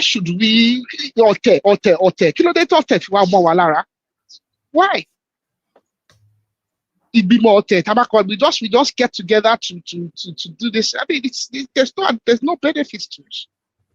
So I'll move away from there. The Yoruba people are just one of the several ethnic groups in Nigeria. So I don't want to belabor the matter. I just wanted to, bring this up while Baba is here, because Baba is a man I respect very much. He's an elderly man, and as a Omoluabi, I just wanted to to address this because he was rather very conciliatory yesterday. I have to, honestly, I have to. I have no choice.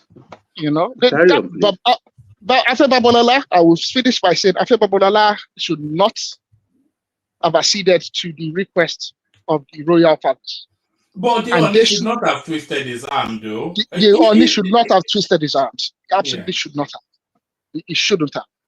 No, my contention there, like I said yesterday, because he now carries the burden of that defamation because that guy has not retracted, and they reward him with an Afenifere position. I mean, look, I know the Yorubas very well. Even me, as I sit, no matter whatever anybody did to me, if my mother calls me at my age, she at 90 something today, and said I should drop it, I will never argue. And my mother is not an Uriade. But then, if they came to you, I expect Are to now say, I've had you, my fathers. But please, the only thing I can do is that, can you tell him to undo what he did? It's simpliciter. Apologize, recant. And I know definitely that their hands will fall because Dele will not recant, neither apologize. So stalemate. At 95, Baba should be able to pull that out of his bags of tricks. As a lawyer, yes. As an older person. Baba, pardon me. I was listening back to you guys yesterday, and I think somebody was commenting that they asked Babalola to take one for the team because the things that Dele Farotimi could expose, it could spill beyond Afe Babalola. It will splash on Obasanjo anyway, because Obasanjo used to Afe Babalola a lot during his administration to move governors out of position, and a lot of shady goings on, So it could expose more than just defaming Afe Babalola. So they just told him to take that one for the team. I think somebody said that yesterday, actually. Yeah. That's a bit of a far-fetch. If the government is powerful, government is somewhat absolute. If the Farotimi starts to squeal, they'll get rid of him. So the taking one for the team is out of the question. He will never have the opportunity to squeal if that were the case. Even if he had facts and proof, he wouldn't get that far. They'll get rid of him. I'm not saying that is right. I'm not saying that is good. But I'm just saying, but even for justice, for equity, what is wrong if he says what he knows? Damn Afe Babalola, if he has been corrupt, and if the Farotimi knows something, why should he not say it? Why should we not know as Nigerians? What is so bad about it if we know as Nigerians? I would have liked that to go to court. I would have loved the opportunity. Okay, that's fine. Come on, are they all not burnt now? They're all going to get burnt. And funny enough, it's all of these individuals were together in their campaign of calumny. Because at the end of the day, Afe Babalola and Obasanjo and their ilk, they were together campaigning against Bola Ahmed Tinubu in 2022 and 2023. So right now they are fighting each other. So yeah, there you go. So Imuletomu. But Baba, one thing I want to remind that the Oni of Ife went yesterday and they asked Afe Babalola to drop the case. But our traditions, normally, what they should have done is to bring Dele Farotimi, see Diogun Abi Ojubwesu. Let him go and swear. If we want to follow tradition, why don't we do it that way? Indeed, well, he's not an hunter and he's not a warrior, so Ogun might not be proper. Issue is the proper. No, even better still, go along with him to Afe Babalola, because according to sources, that meeting started 10:30 p.m. That is 22:30 hours on Sunday night. Go with him. or you look for a neutral ground. But going is like something is amiss. Something is not clear to all of us. Because it was like they went there to stiff-armed Afenifere Balola to submission.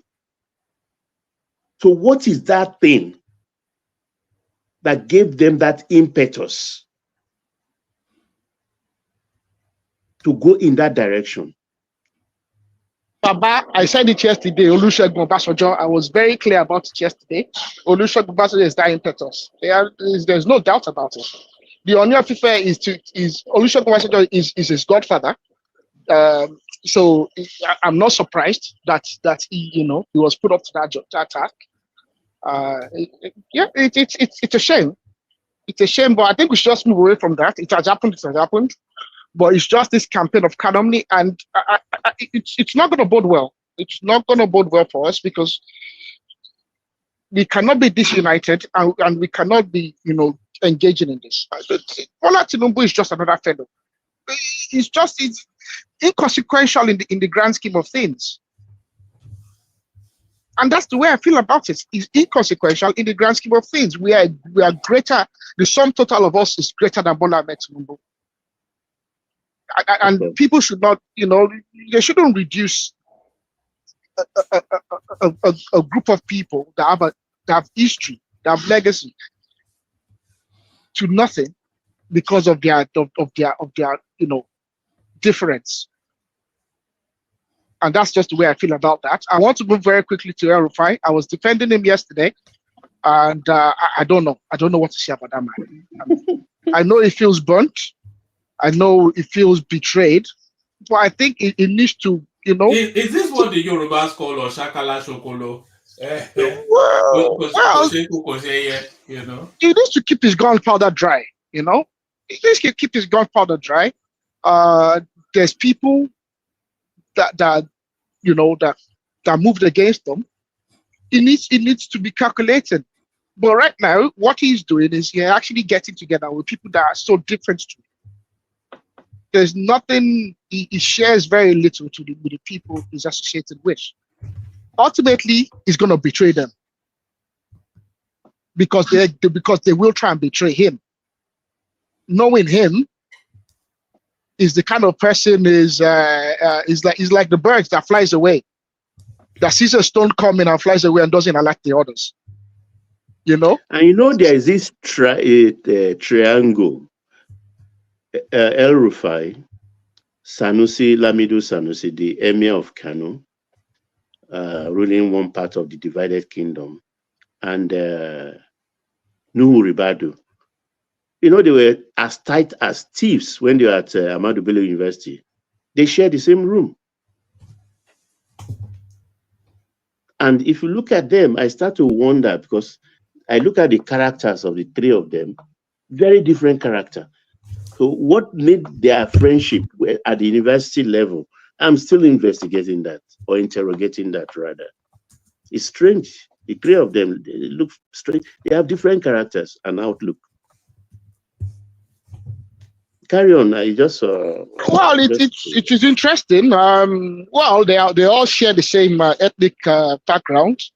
Obviously, the emir is of royal stock. To the best of my knowledge, Sanusi, he has done very well to bring himself up in life. I don't think he comes from much to start with. El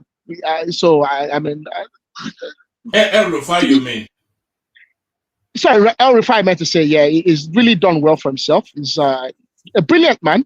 And I like him, but I think he needs to keep his gunpowder dry. He obviously is a friend of the SDP. So what I see is this: he's an associate, a long-term associate of the SDP chairman. And it would seem to me that the SDP seems to be the special purpose vehicle that they all seem to be preparing. So we should see in the future that they will launch using the SDP vehicle. That is what I'm concluding. That they will launch using the SDP vehicle. I'm with you in that thought. I think ultimately Peter we will hop over to SDP. Yes. Sadly, Yes. Atiku will hop over to Yes. SDP, and so would El Rufai. That's which already is not a hot. wagon. That's already a defective wagon with 3 wheels. Yeah, I mean, Atiku is only going back to where he started off. To the best of my knowledge, he was in SDP in the 90s, together with Abiola. So he's only going back to he's going back to a long lost lover. I think that's the purpose. That's the special purpose vehicle they're going to use. And to be frank, I'm very disappointed in that, because our very good friend and someone in which many of us have a lot of faith, Mr. Adewale Adebayo, was the presidential candidate of the SDP. He's not going to carry that ticket in 2027. Yeah, well, I wouldn't be surprised. And remember, I think it was the first time he did come. He didn't make a comment towards the fact that there were a lot of betrayals and a lot of compromise by party officials. Ultimately, so yeah, I see there that he might not be able to retain the ticket. In the coming. Well, then again, he doesn't really have an absolute right to it. The primaries will be open for everyone that wants to contest, and may the winner, come up to the surface, in an equitable manner. But I think the special purpose vehicle they'll be using is the SDP. All of them are partyless and stateless, if you want to use it that way. El Rufai has been dumped out of the APC. The PDP seems to be willing and ready to dump Alhaji Atiku Abubakar. The Labour Party are literally well, they're and not going to dusted. give him. They're not going to give him the ticket. I don't think PDP. No, he will not get the ticket of PDP. No, so ultimately he has to leave, and Atiku will not get that ticket. He's determined to run, and they're not going to give him the ticket. So there we go. The SDP. We should expect to see them launch a campaign in the near future, and all that stuff that will be saying he doesn't want to do for no. That's all nonsensical. Yoruba says Jeroi, Egunguni. Okay, they clear the plate. No, why? That's what he's saying. I don't want to be president. I want Nigeria to work.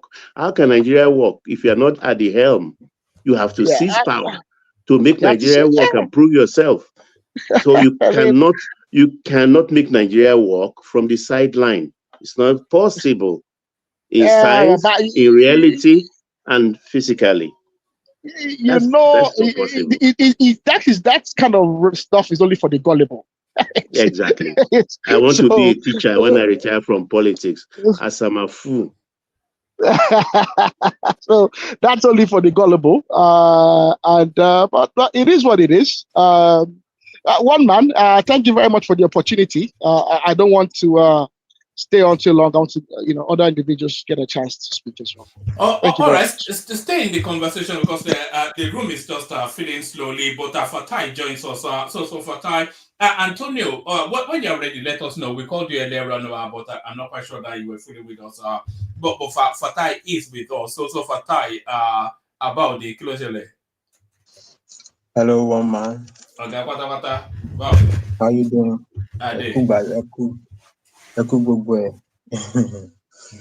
Woman, I will speak a little bit. I hope I can speak very quickly to be able to go a little bit away to go and take a rest. I don't even know how to handle it, but Kenya. So I mean, woman, you know me now. Say woman, woman, me, I love you now. You understand? So it's nothing against you. I don't speak against your platform. You understand? So, but because I love you, also I love your platform and everything like that. I don't think that. I think you should be proud of your platform. That your platform, actually, at least when I came in, it's a very balanced platform, and it always is. And I pray to God, it always will be. And it's something I enjoy that. I don't hate obedience. I love obedience. I don't hate disagreement. I love disagreement. So I don't think you should see this Dele Farotimi matter as obedience, whatever, anything. I don't think it's good for your platform to be championing. This is a matter of society. Tego eniba majo, àwọn àgbàlagbà náà ló pa òwe. Tó bá lóhùn òjòmọ́ kò jọmọ́ náà ni. Baba Afe Babalola is an elderly person. I think it's a disrespect to him that he cannot make a decision of only of if you pàṣẹ fún Baba Afe Babalola. Kò ń ṣàṣẹ. He can decide he doesn't want. Èèyàn lè fẹ́ ṣẹjọ́, èèyàn lè lóhùn ẹjọ́ ń ṣe àkàrà. Téèyàn jẹ. Baba no. And the matter was never about Afe Babalola. Somebody can want whatever they want. I can decide I want to fight one man. I call the Nigerian police. It is up to the Nigerian police to use institutional intelligence to handle it. Baba Afe Babalola can say, I want to go after this guy. There's nothing wrong with it. It's not about any obedience. I was here, me and Ogbeni, and I like Ogbeni, by the way, not by it's fine to disagree. We're arguing bitterly on this matter. No, I don't say bitterly, strongly on this matter. So your platform is opposing. You don't say it's not obedient thing, not obedience that were opposite of the matter. Your platform was people on the side of Afe Babalola, people on the opposite side. Akogun was here. So both sides were in the case. Don't carry it like you didn't do. You are carry yourself as you are, like the balanced person that you are, and God will bless you. This is a society thing. I don't want to sit in Ogun State and policeman comes from Sokoto to come and pick me up and take me to Sokoto. Why? This is the problem. This is the matter. It's not about the case. The case is irrelevant. Anybody, they can argue whatever they want. The case, the civil case is still even on. I think from what I understand is the criminal part of it that is withdrawn, that is advised to be withdrawn or whatever.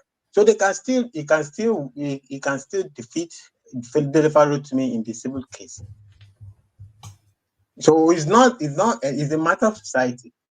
Why should I sit in Lagos and policemen from Ekiti come and take me? Mr. Fatai, I think you're mixing it up. I don't think it's the criminal case is the one that can be the civil case can be easily withdrawn. It's the criminal case that cannot be easily withdrawn. The criminal case can only be withdrawn. No, I didn't say easily withdrawn. I said the one that is being withdrawn, that was being advised to be withdrawn. Fatai, I think the criminal state is between the state and Dele Farotimi, and the civil one is between Afe Babalola and Farotimi. Only the IGP, or the minister or the Minister of Justice can withdraw the criminal case. If you say you don't have, no, it's the criminal case that is being withdrawn. If you don't want to do a case anymore, you can't withdraw a criminal case just because it's beyond Afe Babalola. The criminal case is beyond Afe Babalola. You do understand that? This is the part of the problem. Okay, if it's a state criminal problem, it's society crime. That is, the state can hold on to it. This case, the state cannot hold on to it if Afe doesn't want to do it anymore. Who is where, as they say in the law, the rest? Where is the rest? There is no rest. The person say we say I'm being defamed. Say I'm not defamed. So what is the case the state going to be fighting? What happened is this: in court, it is state commissioner versus Dele Farotimi. That is the criminal aspect. So Are is the principal witness, even though he is the person, or he was the person that reported. So what the government will do, if they are in agreement with their principal witness, who is Are, they will file what they call nolli prosecute. It is government that will file nolli prosecute to withdraw the case, that no more prosecution, based on the golden of Afe. But for Are cannot go to the magistrate and say, I want to withdraw the case, because it is not his case. Okay, Baba, I don't want to give my opinion. Okay, I'm not a lawyer. I might have worked in the litigation department of a law firm, but I'm not a lawyer, so I don't want to give my opinion. What I understand from the rule as what is happening is the criminal case that is being withdrawn. That's what I understand. So from the news, what I see from the news. So if that is wrong, okay.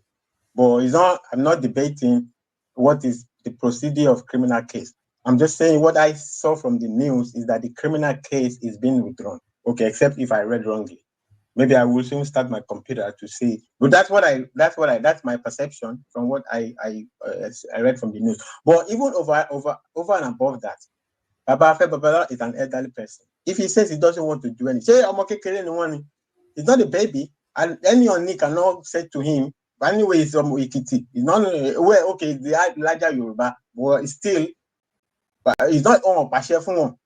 It's not. They didn't command him to drop any case. If he wants to drop case, he wants to drop it. It's an elderly person.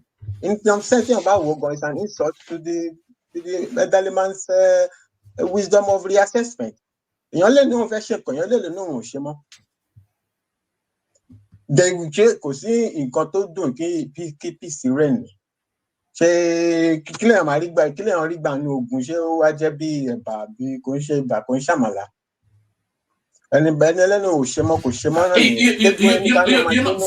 Fatai, what mystifies people, at least myself, what mystifies me is that there's been no retraction by Dele Farotimi, so the defamatory commentary still stands and holds because he's not retracted it to apologize for it.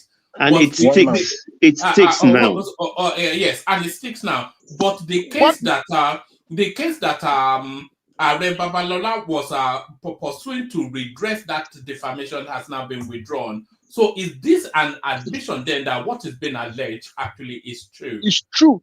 And it also, it's not, see, the Are Babalola is only just a principal, is a principal party in this. At least 3 judges of the appellate courts, now retired, were mentioned.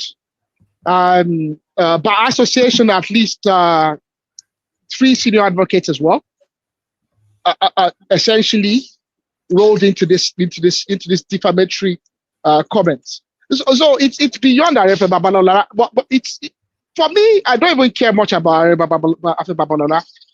For me, I just want us to have a chance to know the truth. Let us. What is so wrong if they go to court, and if secrets are revealed? If corrupt judges. From what I know from the news, the civil case is not what is being dropped. And I stand to be corrected. What I learned from the news, what I heard from the news is that is the criminal case that is being dropped. That is being everything has been dropped. In the process of being dropped. What they are talking about has been dropped is the criminal case. That is what I understand from the news. So I stand to be corrected. Let me say that. What I understand is that a leg of this matter is not being dropped. I think it's the civil case. Or even if they want to drop everything. So, and the Balala is the one that is being defamed. It says it doesn't want to fight anymore.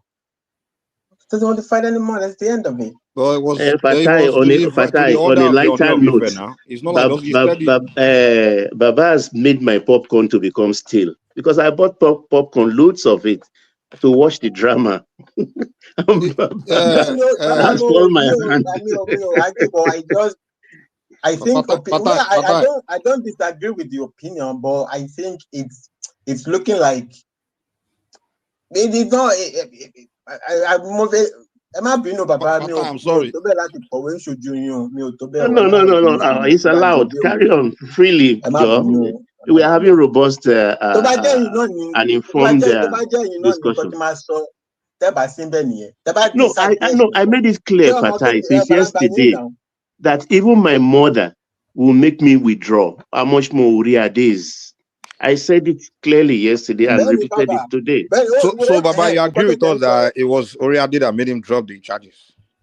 It was only I know so. I agree. That's what I believe too. Facilitate anything, but at the end of the day, the final decision is with Baba Balola, and he's an elderly person. And I think maybe it's just my own opinion, my own advice to respect his wishes. I don't think that was his wishes. I don't think so. I don't think that man is going home happy that he's dropping it. Let me ask a question. Sorry. Why do we think it is difficult for someone to forgive another person? That was not a forgiveness No, wait issue. now. It's not a forgiveness matter, though. It was Hold not. on now. Hold on.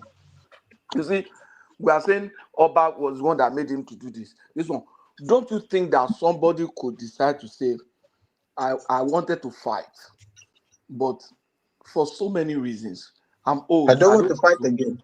Yeah, I'm old. If he was on his own, he wouldn't do it in front of Oni of Ife now. He would have done it from his house and call us and say, I'm dropping it. But he was in front of the kings and he said, hey, and he made it clear, say, because you asked me, he made it clear, say, because you asked me, I have no choice, I'll drop it. And he said, everybody else has asked him, and he gave a reason why. Hold on, Patoske. Land that point, Mike, and then I'll play a clip. Yeah. He gave all the reason why he doesn't want to drop it, and he mentioned everybody that have asked him to drop it. He said he wouldn't drop it, but he said, nah, because you asked me to drop it, I drop it. He made it clear that because you, he didn't say because I'm forgiving him, he said because you asked me to drop it, I'm dropping it. So what are you guys talking about saying he made it on his own? He made it clear. He said because only the kings asked him to drop it, that's why he's dropping it. So the kings made him drop it. Okay, you're right. I won my cases. But Patoski, Lara Owo, only decision. That generation where he grew up knowing that Toba Lashe, that's it. He grew up before the modern era. We, the modern era people, are the one that can say, we shall back. Hold on, guys. Let's hear from Afenifere Balola himself. I want to come and say, I won my cases through corruption. Sex at the bottom of what I did. That was why I rejected every appeal to take the case out of court. There is nothing I'm going to gain by his imprisonment. If I sue him, there's something I'm going to gain from any so-called damages. When Obasanjo wrote and came here, I said no. When Buka phoned and came, I said no. I have the letters here. But on this occasion, I say yes. Always look at conflict resolution, and the traditional institution plays a very vital and pivotal role in anything we do. It's part of our system, it's part of our culture, it's part of who we are. We use traditional means to resolve this matter. Beyond courts, beyond litigation, traditional means is critical, is more important, and that's what we've applied. We applied it and it worked. Clear that is the Oneda. It's why clear that is the Oneda used her for share to go and step him down. And here's the deal. Here's my problem with the whole picture. Here's my problem with the whole picture. You say traditional way. What I see there is abuse of the traditional way. Why do I say that? If you're going to use the traditional way, use the traditional way 100%. And they didn't do that. And that's one problem I have with Yoruba land today. That's why I always, Yoruba people, when they start talking, they just irritate me. I say, come on, you want to do tradition, do 100%. Don't come here with, when it's convenient, you come here and be telling me about tradition. When it's, you get, no, if you want to do tradition, do 100%. That's not the tradition, that's not the traditional way. In traditional way, first of all, Toba Lashe, let's even address that. In olden days, the reason why people say Toba Lashe is not really the Oba, it's the oracle. They have Ifa Oba. The Oba consult the oracle. Whatever oracle says is what the Oba will now say. And then it becomes Ashe. Now, today. Yeah, because he is a back Orisha.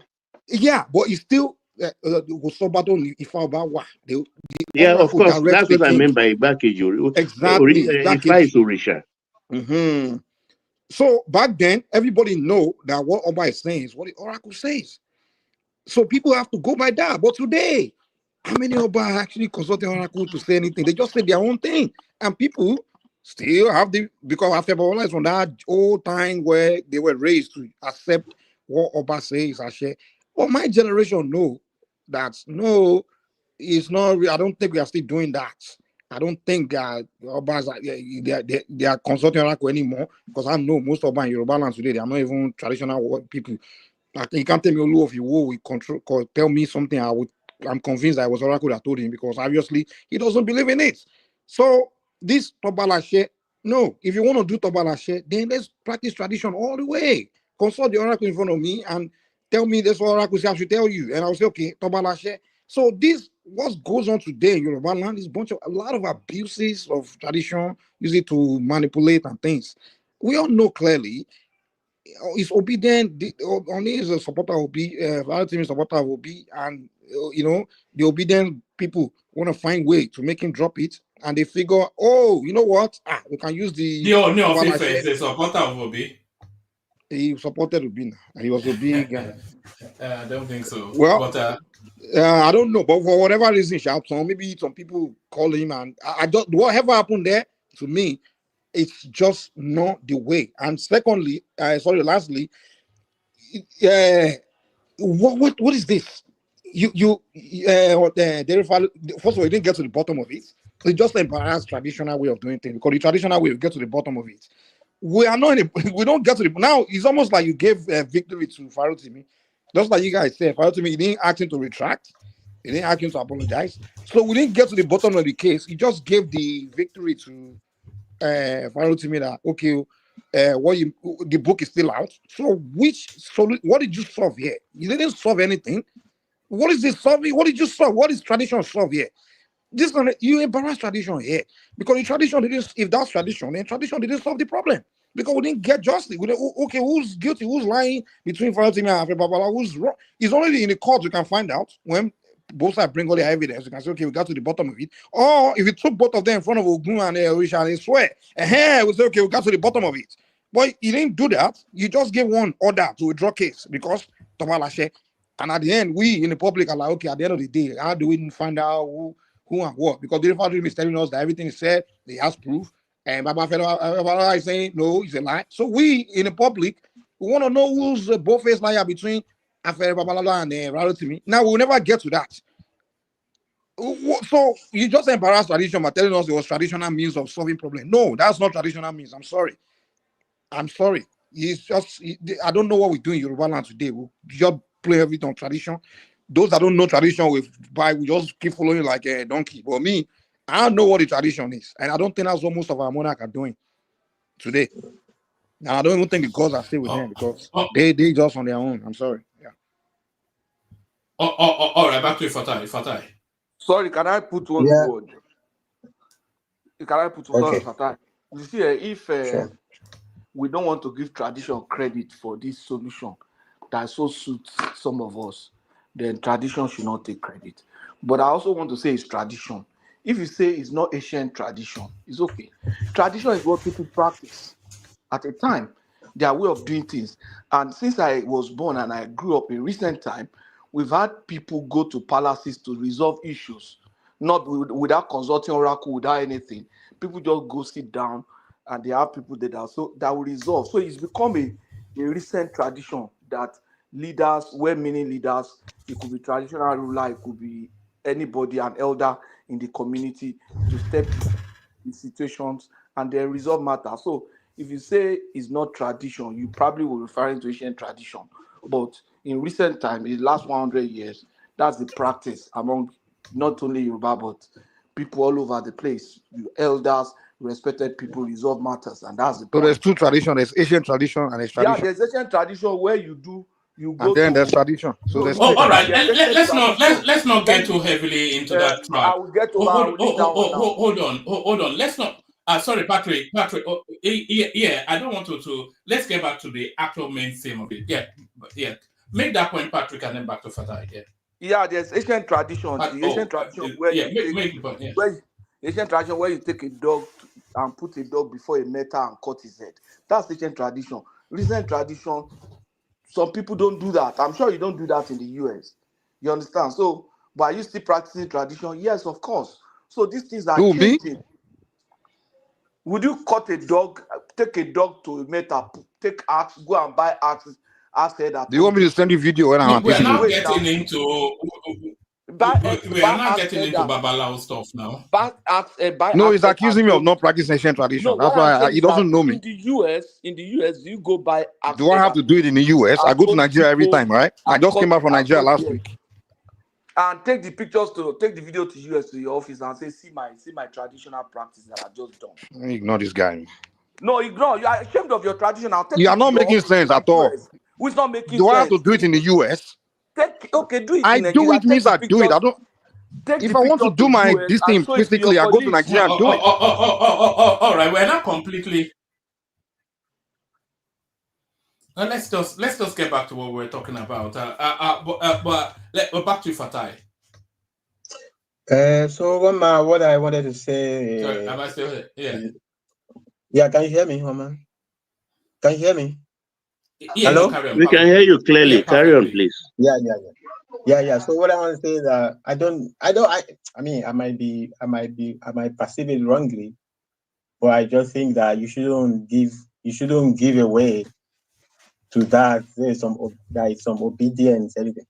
Look, anybody can take whatever they want. The greatest argument for and against this case was made on your platform, and I think you should take it. There's no obedience that made any great case in this matter. The greatest case on this matter, both for and against, was on your platform, and I think you should take credit for it. You don't need to feel like some obedience there's no obedient victory. It's not an obedient victory, both strongly here on this platform, and I think you should take credit for it. I think I pray that your platform continues to grow, continues to be balanced and everything like that, and that's where anything can make somebody arrive at a decision. Okay, Woma, if you tell me not to do something, if I give you the respect, it's not that you commanded me. You cannot. I'm not even saying you cannot command me, Woma. Because you are not my daddy. My daddy also, before he let me to grow a little bit on my own. So if I respect you, doesn't mean you twist me to do it. I think Baba Afenifere Babalola is an elderly person. He can make his decision. It might even be painful. Sometimes decisions are very painful to make.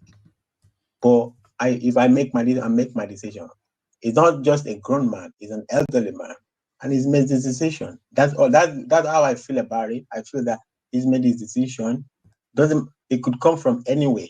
It could be his child that said, Baba Molala, I dreamt and I saw something. And he will think about it and say, I want to drop it. He will not go to Onis Palace to go and do that. I'm not arguing about who made him. Mr. Fatai, would you allow me to pose a question to you? Sure, no problem. So, Mr. Fatai, I think there's maybe and I would like to make a comment as well beforehand. Sure. I think there's a misconception. I don't think anyone has alluded to anything to do with the obedience or to make any allusions by saying that because Mr. Dele Farotimi is an obedient. We didn't mention obedience at all. May I ask the question? I will leave it to you. Yeah, I know. I will leave it to you to ask me. I didn't say it was said or you said it. I said it's a perception. Like I get a perception. I'm saying I even said I might be wrong, but it's a perception I get. It's a wrong perception that should never be made. So now, Mr. I think perception doesn't have to be wrong. It's a perception. It doesn't have to be judged. You don't need to judge it wrong or right. I said I got a perception that is like obedient victory. It's not obedient victory. So I said it's a perception. I didn't say it's a fact. Okay, I think my own position remains that it is actually not after Mr. Well, I'm indifferent to if it drops the case or not. But I think in the interest, because this matter has gone beyond Afenifere Babalola, this matter is in the interest of the public. Because this is not a matter where Mr. Dele Farotimi accuses Mr. Afenifere Babalola of sleeping with his wife, impregnating his wife. This is a matter where Mr. Dele Farotimi has said that a certain Afenifere Babalola has corrupted the judicial process and that he has done so with the complicity of judicial officers appointed to the judiciary of the Federal Republic of Nigeria, paid for by the Nigerian taxpayers. This matter has gone beyond Mr. Afenifere Babalola and Mr. Dele Farotimi. Anything, in fact, the criminal matter shouldn't be dropped because it is in the interest of the Nigerian people to know what the truth is, to find out. And you know what? If they drop the criminal case, I think a public inquiry should be started. And I think it is the responsibility of the legislature to institute an inquiry, a panel of inquiry, and the Judiciary Council, they need to institute. We need to know the truth. Are there judicial officers? Also, a lot of people would like to see Dele Farotimi humbled. It's a bit getting a bit above himself. Oh, well, I mean, if he's saying the truth, he should be saluted as well. He very much might be the hero in the end. But let us find out. I suspect he's not, but he might be the hero in the end. He might be saying the truth. He might know something that we don't know, that we should know. So this notion that Patosky used the statement, solving a problem. No, the problem is only solved when the matter is concluded. When we know if this is true or this is false. That is when it's resolved. You know what? We've not had the end of this matter. We've not. This matter is not. Mr. Fatai, that's all I want to say. Thank you. Okay. I think it's to each his own, as I said. Everybody have their own opinion. I don't force opinion on people, just the way I would never like anybody to force opinion on me. So I think the people who are in the right authority, they will make their decision. All I'm speaking to is, if Baba Febola say he wants to drop the case, I think it's a matter of respect for him not to over-assume that he doesn't know what he's doing. Because basically that is what it means. It's like it's a Oni that made him to do it. Baba Febola is over 90 years old. Okay, he's not, and in the general sense, yeah, it's a subject of the king, but it's not even it's not Oshun even. But even if it's Oshun, I mean, the last decision is with Baba Febola, and he's made the decision, and I think Sorry, Fatai, let me say this real quick. In Yoruba tradition, governing Toba Lashe, it doesn't matter if the Oba is 10 years old and the person is giving a share to is 110 years old. Toba Lashe is Toba Lashe. So this idea, Baba is over 90. No, if he's following Oba's, if he's following the Yoruba way, then Toba Lashe, that's what it means. The age doesn't matter. No older person authority is higher than the kings. There is not one interpretation of the statement of Balashe. Toba Lashe sometimes is a statement of respect. Toba Lashe. It doesn't mean Oba commanded me. It's a statement of it means Owo. Sometimes it means Owo. It means respect. I respect you, and I agree. It doesn't mean it doesn't even mean Ashe. It doesn't mean you commanded me. I don't have a choice but to listen to your command. That's what it means in a traditional sense. No, traditional sense means Owo. There's not only one meaning for it. Traditionally, it also means Owo. Obale Toba Lashe. He doesn't even need to ask you to do anything. Obale Ejoko Mbeyan Toba Lashe. Epele Mbeyan Obala. Owo is a respect thing. But that's one definition of it is a command. Another definition of it is a respect. The command side of it will be meaningful when the king has the authority. No, back in the it's not even from Oshun. It's back not from in the days. Ijoba does not have such authority now. Ijoba is the one that has the authority. Now that's to you and I. I can say that Toba Lashe. No, that's to you and I that are from the modern time. But we are talking about the era. No, I'm saying traditionally. Traditionally in Yoruba, Toba Lashe also means it's a respect for the Oba. Oba. It doesn't mean only when Oba command you. Hold on. Say Toba Lashe. Hold on, Mike. Are you paying attention to what Fatai? Because if you are listening to him, then it's very difficult to disagree with what he's saying. He is saying that Toba Lashe, yes, the king has authority of command, but then he also has the respect of his position.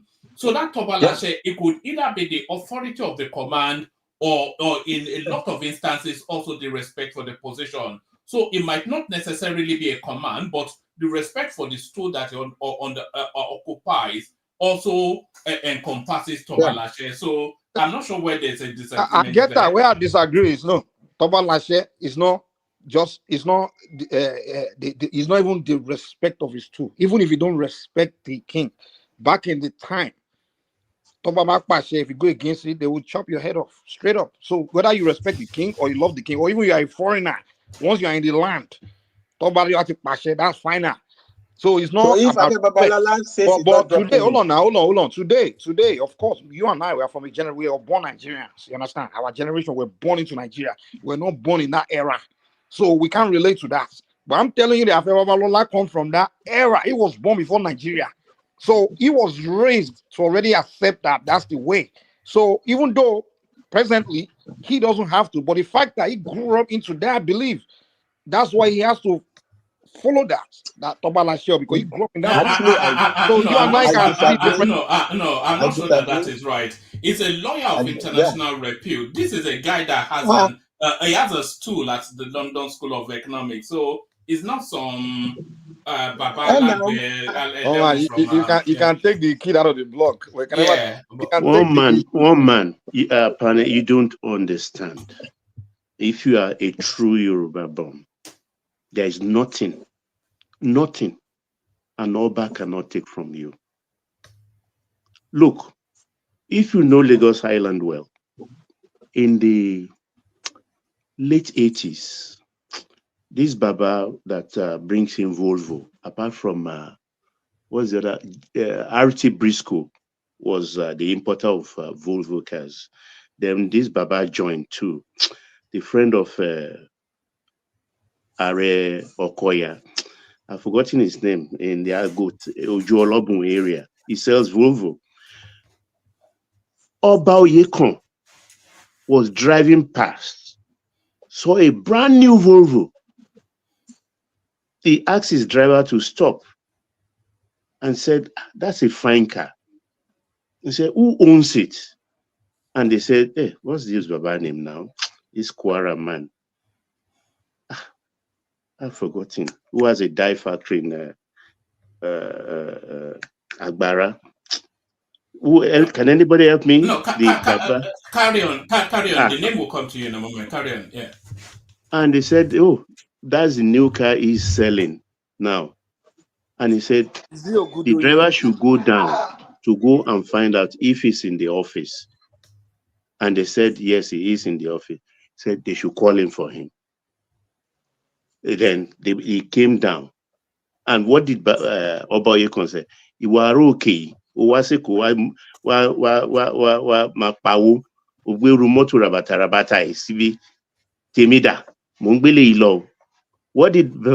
said? Is it for Lavuyo? No. He's doing something. Is he doing something? No. Baba doing. Yeah, it's Baba doing. From Kwara. They drove that car behind him to Igaidungoron. There is nothing. If the Oba in my area says this at the cost of pain to me. All right. So that example you just gave, Baba, is that a command or respect? Is that respect or command? It's respect. Well, You defer to the crown. That's the point Fatai was making. It's command, it's not respect. He commanded him to his car. Let the Oba go and seize the car and see whether I will not be in jail. No. The way they do it and command it that day, they will say, "Oh yeah, ba mi kimoto mole egbe wa si afin mi." Let him try that. Whether I will not be in jail. His respect of your Siloruni. Because the way Baba presented it shows that of your Siloruni. I think we can agree that in the present day, maybe today, it will be respect. But in the time before Nigerian era, it's a command. Because you have no choice. I disagree. Tobalashe is a command. On the one side of it is a command. Another side of it is a respect. Oba onṣoni jagirija gan ni ṣé oníjàgídíjàgan ló máa gbogbo agídí máa gba gbogbo nǹkan ni. Ìgbà mi ọba lè máa èèyàn lè máa orombo ẹ yìí ó dùn ọ́. Ọba ẹgbà Tobalashe o. Respect me doesn't have to command you. He can command you. Yes, there is command to it. There is command to it of authority. But also there's also willing respect. I'm doing something willingly, but I'm saying it to call like a call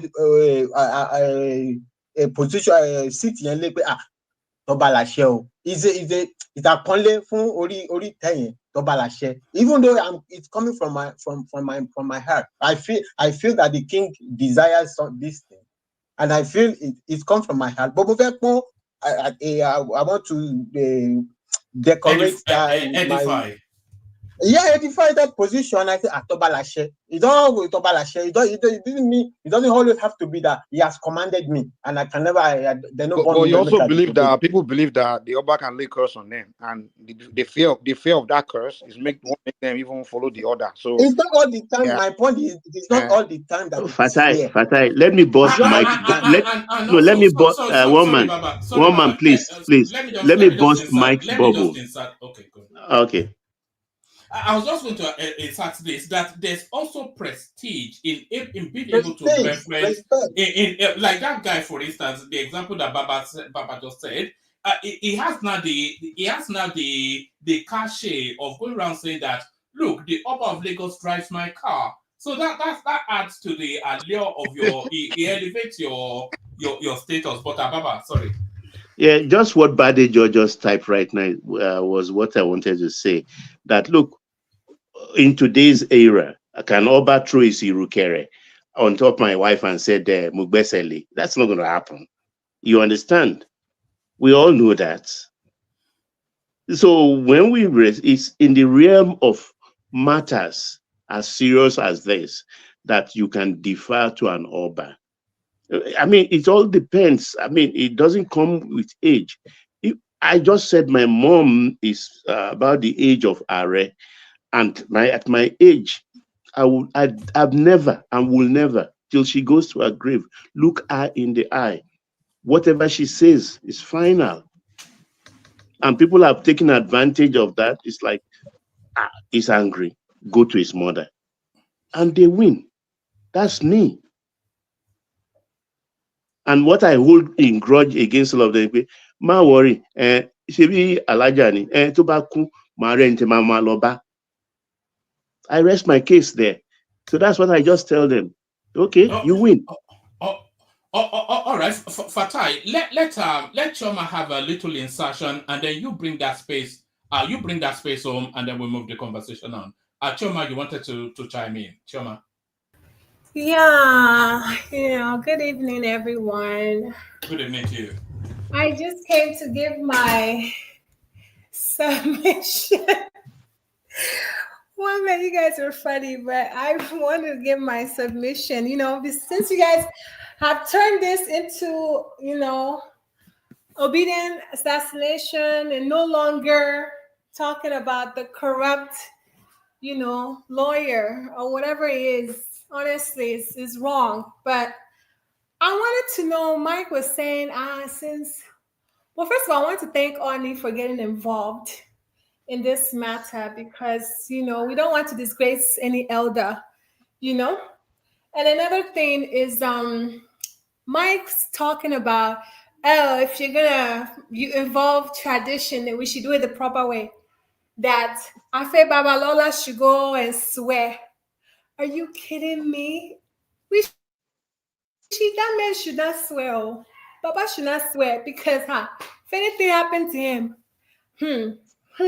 because for Della Farotimi to write that book, he was stating facts with his chest held high, with his full chest held high, and he meant every word. He didn't retract nothing. So nobody should swear before we hear another story tomorrow. So yeah, thank God for. Choma, I really have to thank you, Sha, because you just helped me strengthen my argument. You helped me prove my point. Because that money didn't go all the way. People like you can come out now and just brag, Go ahead. Exactly. Because if anything happened to Afe Babalola, hey, you all are finished. Because this will be public disgrace. This is nothing, It will be serious public disgrace, But on a positive note, I looked up to Afe Babalola. I used to look up his court cases. I used to jump up and down when he wins, you know. You never even knew he existed as a human being until you never knew he existed. Look at this girl. One minute. This is a serious submission, okay? I'm trying to lighten the mood. I'm trying to tell you guys that I looked up to Afe Babalola, you know. That is why I'm just shocked. In fact, I'm shivering. I have goosebumps all over my body now because I didn't know this kind of thing. As in, I didn't know he can do this type of thing. So now my question is, was he Tinubu's lawyer? Because I want to know if he was involved in the tribunal, you know, with the election tribunal. One man, answer the question for me. Was he Tinubu's lawyer? Because I can't say for certain. Yes, Peter Obi says a lot of things, but he always hollow. I cannot say for certain, but it's usually a lawyer in most of the senior cases in Nigeria. So I wouldn't be surprised if it was yeah. So he's the reason why Peter Obi lost the No, I don't think he was not part of Tinubu. Afe Babalola was not. Afe Babalola one by one. Hey, Afe Babalola was not Tinubu's lawyer. In fact, he was more Peter Obi's lawyer. He's more Peter Obi's lawyer. He was Peter Obi's lawyer. He was more Peter Obi's lawyer. The man publicly supported Peter Obi now, so what are you talking about? And his main client supported Peter Obi.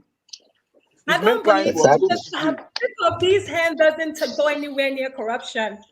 Honestly. Okay. Peter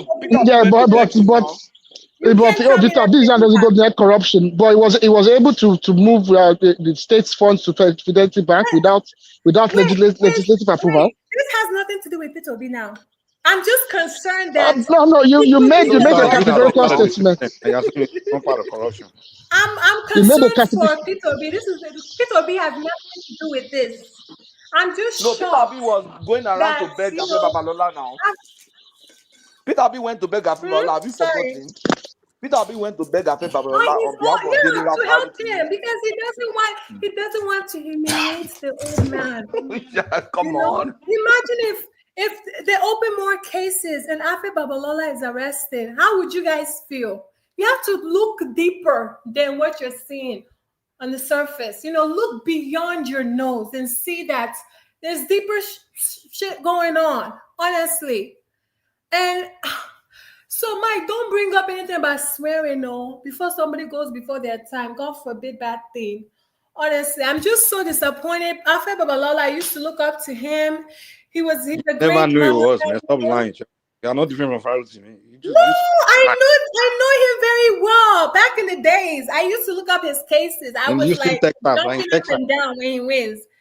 You know, I'm just all right. Cite one case that he handled. I'm not finished. Yeah, cite one case now. Cite one case that he handled.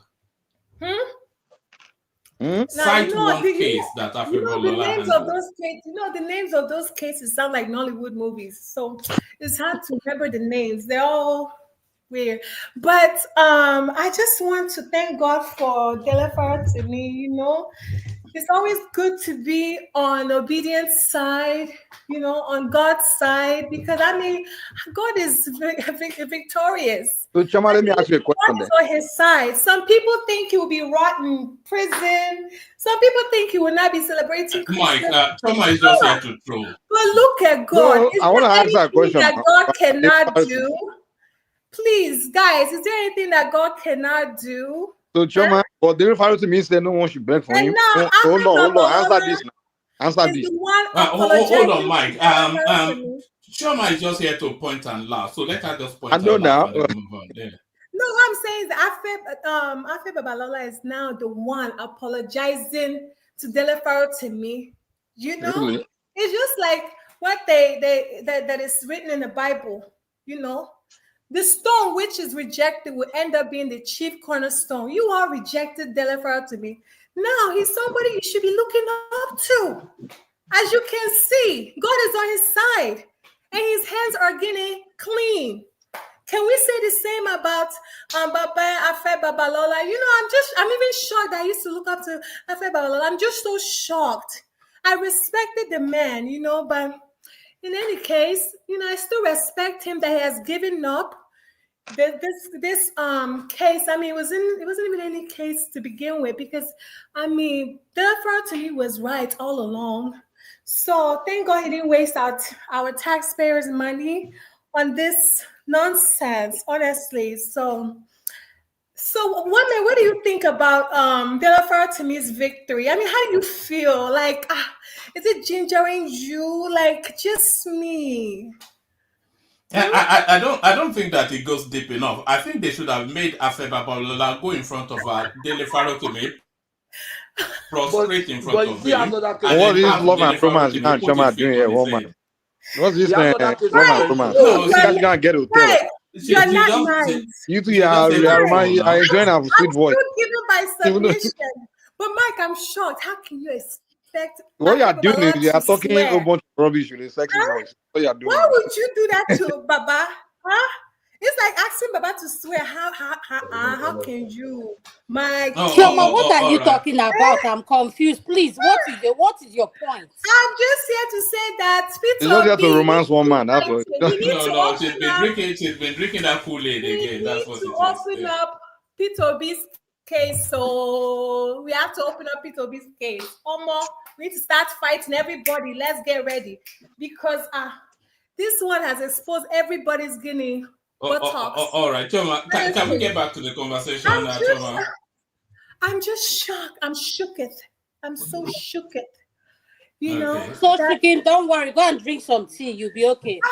Go and smoke some weed, Choma. I looked up to this man. I think she has already done that, Mike. Yeah, it sounds like you already spoke. I think she's already done that. But woman, as the other lawyers, have they withdrawn their case?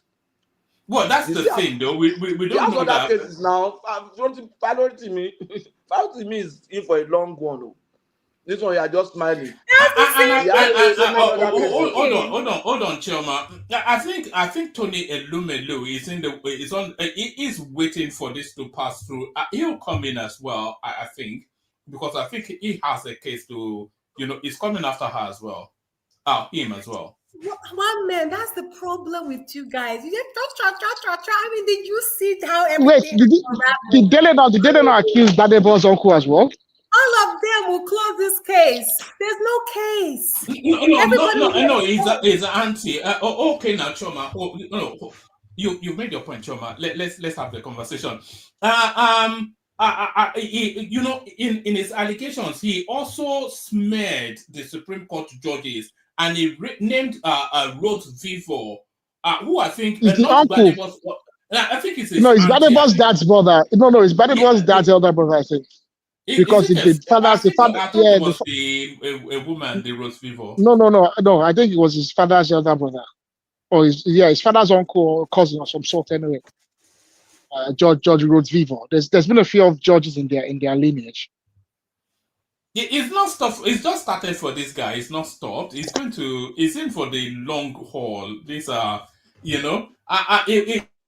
came out today. Actually, they referred to me. He said, I have no comment about fashion notice for Babalola's forgiveness, and then they are rewarding him with a Afenifere post. So 1 minute, I want to say one last thing, to Mr. Arogediba, right? Every time I am hearing your submission today, I'm just laughing. You're so pained. You're hurting so much. It's okay. Okay? They're all corrupt. That is why Peter B said we cannot continue this way now. We have to change the system. So stop crying. It's okay. Hey, Choma, I know what you can do now. The reward, go and be the next new latest wife. Guys. Thank you, guys. Thank you, guys. I don't hear Mike. Go and be the next wife of the volunteer. I cannot hear Mike. Good night. Go and apply to be the next wife. All right. Back to you, Fatai. Fatai, bring it home and then we'll move it on. Fatai. Yeah. Just a simple thing I want to say, like just basically two things. And like I said, it's a perception. So everybody perceives things. You just wasted 3 minutes of my life now. No, let Fatai just bring it home. So we got. No, we have to create that window sometimes. Like, The way I allow Choma to just go on we like have to that, keep Choma. he won't even allow us to give me 5 seconds comment before he tell us, okay. But Choma, he just allowed to give us 5 minutes of rubbish, and I don't know what's so sweet about his voice. Like, I'm like, Let me tell you, Chichoma is my go-to person now for the after hours because you have disappeared. Thomas is taking over by work, so I have to keep her on side. even when I was a we get go-to after person, hours. you allow me to even go on for that 5 minutes? Well, and we want to encourage female voices as well, as you know. No, Mike, don't go there. Oh yeah, but she hear me. Nǹkan tó observe, nǹkan tó ń ṣẹlẹ̀ nìyẹn.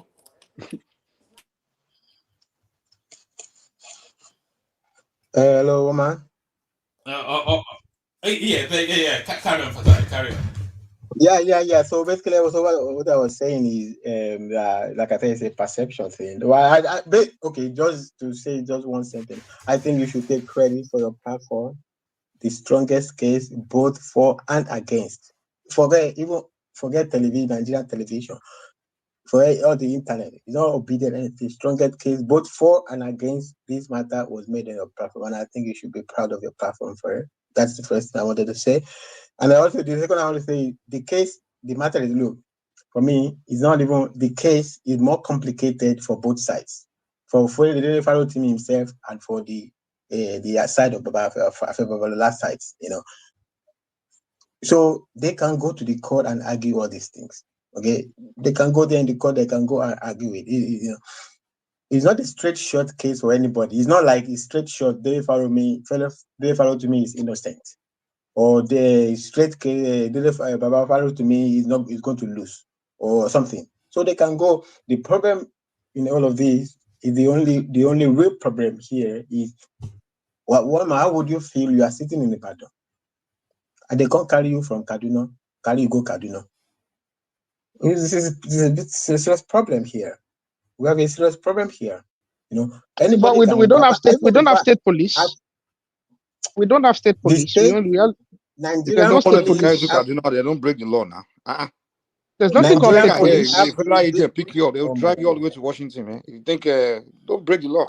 If you're a suspect, I think there's there's nothing like state police. Okay, if there was state police and there was jurisdiction, any police officer that is sworn. Who said there's no jurisdiction? You have commissioner of police for look. Wait. Let me help you.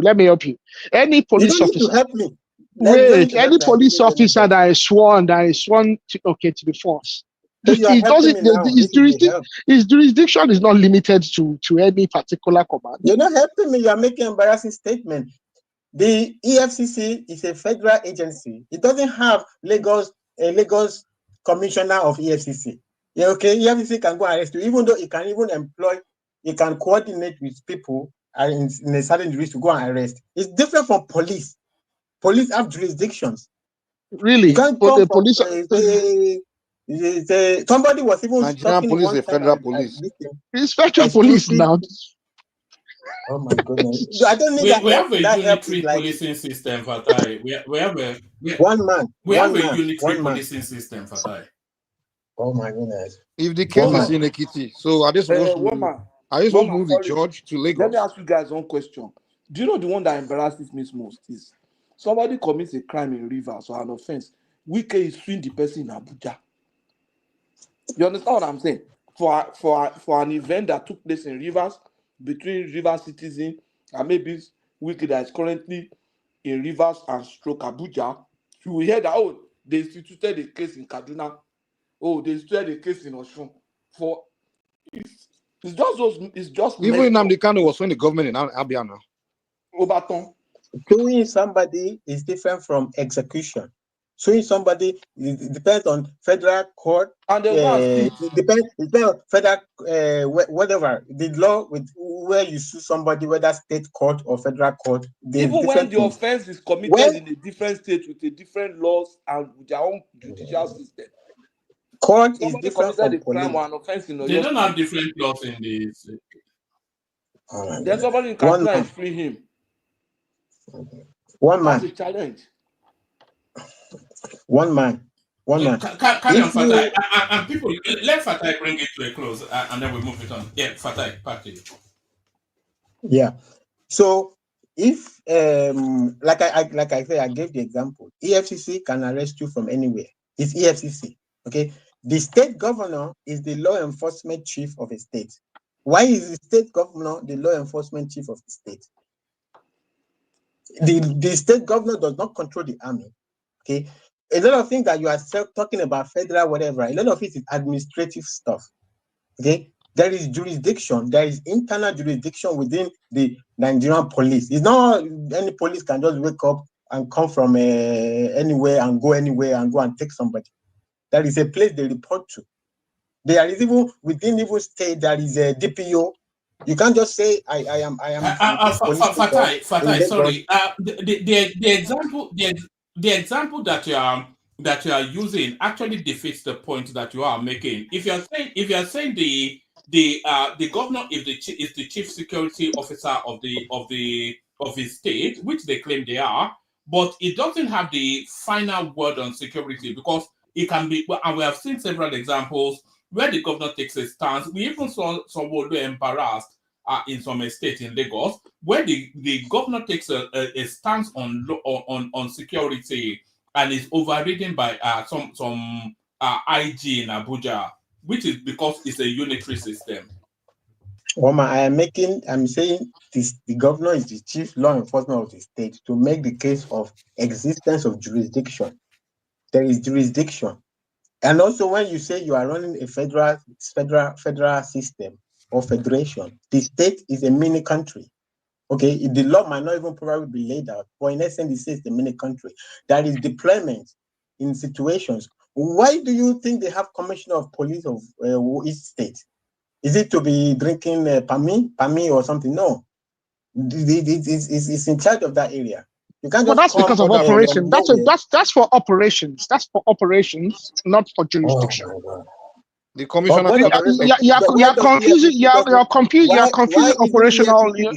Why? EFCC is in fact the same. No, EFCC is in fact the same. They actually have operational centers. No, it's not. Of course, it's not the same. Of course, it's not the same. EFCC. Okay, are you telling me it's the same person in charge of operations in Lagos as we know? Right? We already know for a fact that it's not the same person in charge of operations for Lagos. That's the same charge of operations for Port Harcourt. So you have commissioner of EFCC of Lagos and commissioner of they are not called commissioners. They are not called commissioners. Okay, but we know that they have operational leads for different zones. They have zones. They have zonal. It's just an organization. You are talking about organizational hierarchy over here. We are talking about jurisdiction. Jurisdiction is beyond just operations. Okay, there's an operational aspect to jurisdiction. Okay, but there's also a legal aspect. What are you saying? You are saying things that are mixed. I'm saying a Nigerian police officer. I'm saying a Nigerian police officer. Okay, can arrest you anywhere, as long as it's within Nigeria. Nigerian police officer can arrest you anywhere. This is a general statement. As long as it's within Nigeria, as long as within the borders of Nigeria. Let me address it now. Let me ask you a question. Patoski, don't ask him. Let one conversation cap off. We are just overlapping over. Sorry, Patoski. Nigerian police can arrest you. Nigerian police can arrest you is a general statement. Of course, Nigerian police can arrest you. All of them is Nigerian police. Okay, when you are attached to Lagos State, you don't go Sokoto to go and be watching. Okay, you are DPO in Lagos State or commissioner in Lagos State. You don't go and be arresting people in. So if a criminal runs from Lagos State to Ogun State and you are chasing him, so once he enters Ogun State, you run back. They have to cooperate. Both jurisdiction will cooperate. They will coordinate. They will coordinate. If they cross jurisdiction, they will coordinate. There can be coordination. They can do paperwork and coordinate. That is why Nigerian police can arrest you anywhere. There is coordination, but it's not a blanket. You go, and that's when I said that. After, if you look at their uniform, they don't write Lagos State Police on their body. They write Nigeria. I'm tired of this. Okay, all right. I want my bye-bye. I don't want to do this. In the US, you will see they'll say Houston Police Department, New York Police Department, LAPD. They write their jurisdiction on their uniform. Like, okay, their police department hired by this jurisdiction. But in Nigeria, it's federal police on their uniform. There's no Ekiti Police Department. No, it's one police.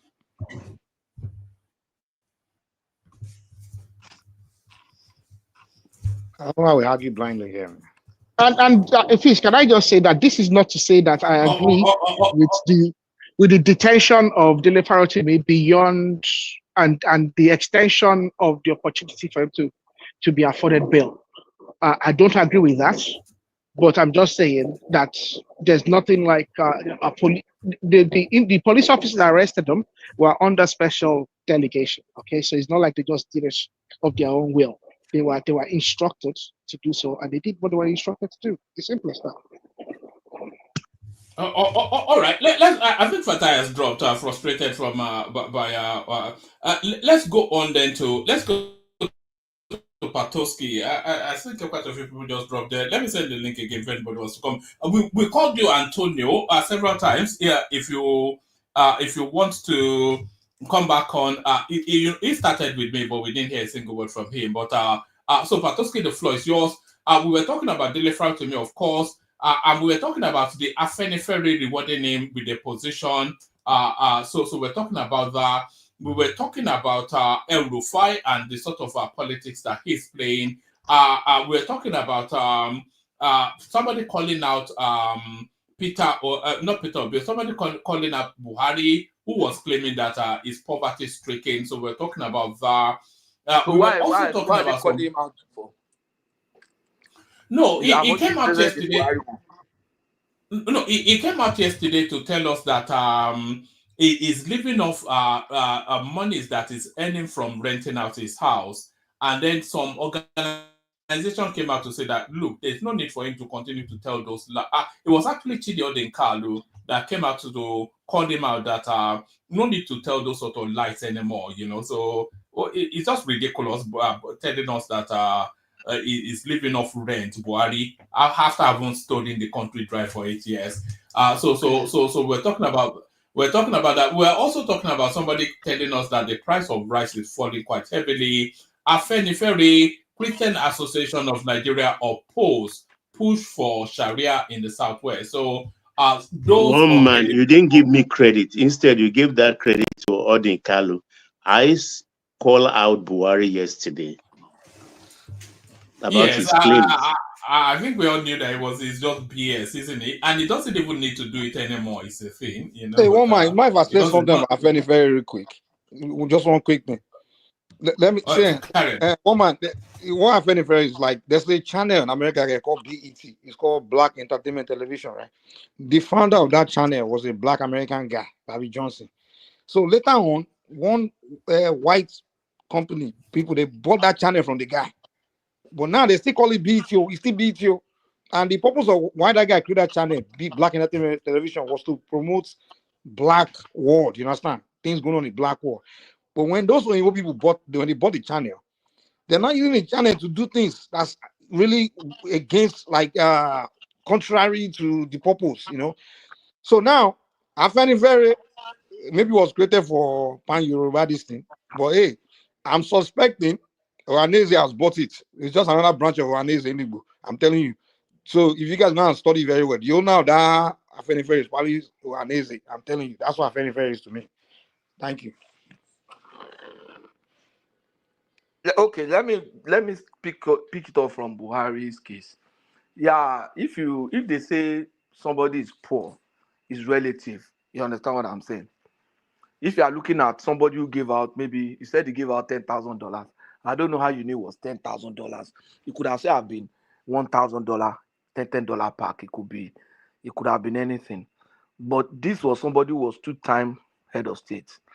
He retired as a major general from the army.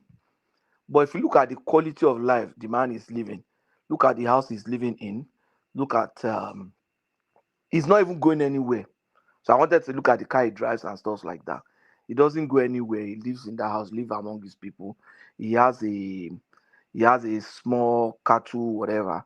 That life he's living, he doesn't need to be so rich to be able to afford that kind of life. It's the kind of life you can live when you earn your pension, maybe as a former president. You should even be able to live better life than that as a former president when you earn your pension and you live solely on your pension. If you compare that to the life that people who are not even head of state, people who were vice president, People were Senate president. People like David Mark. David Mark left the army as a brigadier. He was never head of state. He was Senate president. David Mark was a minister. And he was a minister of communication. And Buhari was a governor. Buhari and was a minister also. Buhari was a governor. Buhari was a minister. Buhari left the army as a major general.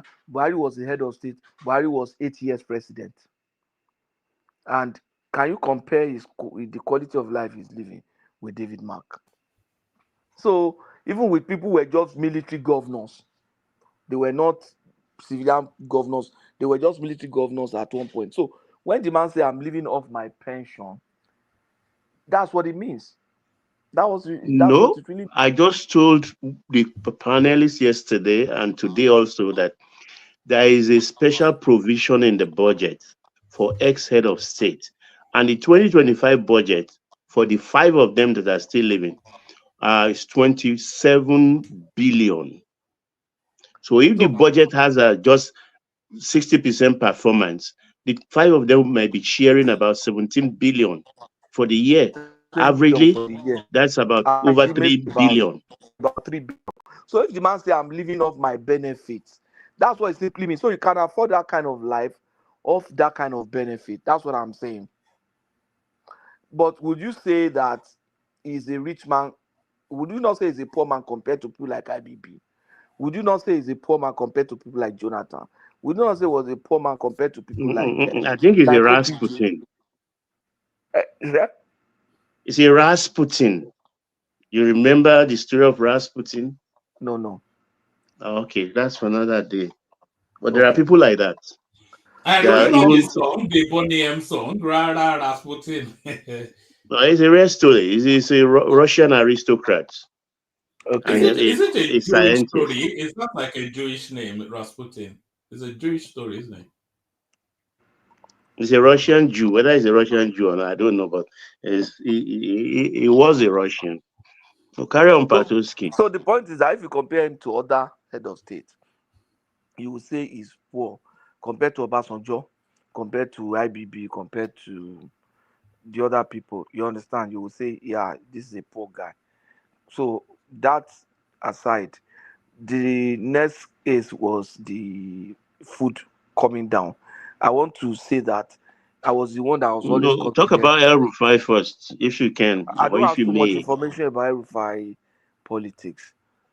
I don't have so much information, but let me quickly say this one because I was the one that was always coming on this side attacking Tinubu on food pricing. I was the one that was always getting information from Nigeria to say they say things are expensive. When I spoke to my brother yesterday, he told me, Patrick, people eating work. That my brother that I said was supporting Tinubu in his ear and everybody was abusing him. He said, that you know that a bowl of the paint bowl of beans is now 6,000 naira. It was 12,000 just last year. You understand? Between 1 month or so, it has crashed by 50%. So he said the bowl of beans now is 6,000 naira. He said, and it looks like things are coming down. And you know that when rice and beans come down, other food will come down because people will just focus that one. So if you are carrying your own and you are not selling your yam, you will eat your yam now. So people, all those things will start coming down because they are substitutes. You understand? So if the price of substitute go down, if the price of a particular product go down, the substitute will also go down because the demand for substitute will drop. So it looks like that is working, and it goes to confirm what Enigmatic said here on the platform that look, they are bringing food and it's going to force the price of food stuff down. So I commend Tinubu for that. And the only thing I think I want him to really focus on is energy now. We need to revive our industries. I told you of the story of a rice mill in Kwara that is not operating efficiently now. This is a rice mill that was making a turnover of over 20-something billion, from what I heard. And now they are struggling to pay their debts. So you need to help us look into the energy side of things. Yeah. And I was actually in the background when that rice mill matter came up some days ago. Okay, remember that rice stuff? You know the one I'm talking about? Yes. Okay. Patoski, I think that rice mill, first of all, they need to fire whoever is their chief engineer, operations engineer. It needs to be sacked right away. One Why of did the you say? byproducts of a rice mill is rice husk. If they are spending 75 million, did you say, every month on energy, there's no reason why they cannot run their own biofuel generator and use the rice husk, which is a byproduct of the mill, to generate energy. I was watching some documentary about factory some days ago, ethanol plant. The ethanol plant uses the crushed cane, which they, the crushed cane which they get, as the process of making ethanol. They use it, they burn it, and they use it to generate energy. And this is a factory in Brazil. I see no reason why any operations manager should watch while they spend 75 million every month, while he can. I mean, this is. I think any major large factory should not be dependent on the grid. I think that's just the norm. That should be the norm at this stage. Any large factory should not be dependent on the grid. There's solar energy. They can invest in solar power and even then transfer the excess back to the grid. But I think it's just whoever is the operations engineer for that factory needs to be fired. He evidently doesn't know his job. Is either that or he's proposed it to them and they've refused to implement the proposition. It will be cheaper in the long run if they invest in a biofuel generator Okay. and than paying the rates, That because much. they're Yeah. gonna that's just the way that should be. So that was what was crossed my mind at the time. Yeah. So maybe something I can suggest to the person I know. They should if they are going to raise money for that, because if they are able to save that amount of money they are spending on energy, that's a lot of money. That's a lot. Substantial savings. And they can, with that they can save a lot of jobs too. So, but in the long run, for big factories that can afford that, they can do that. But I have other guys who have small and medium sized companies who cannot afford some of these things. I know another one in Kwara was one of my member of staff. He has a factory where he produces drink and other stuff. So what the guy has just decided to do is, anytime they are producing, they schedule their production. He will use diesel, he use gen, and he says it's even cheaper for them to even use gen now.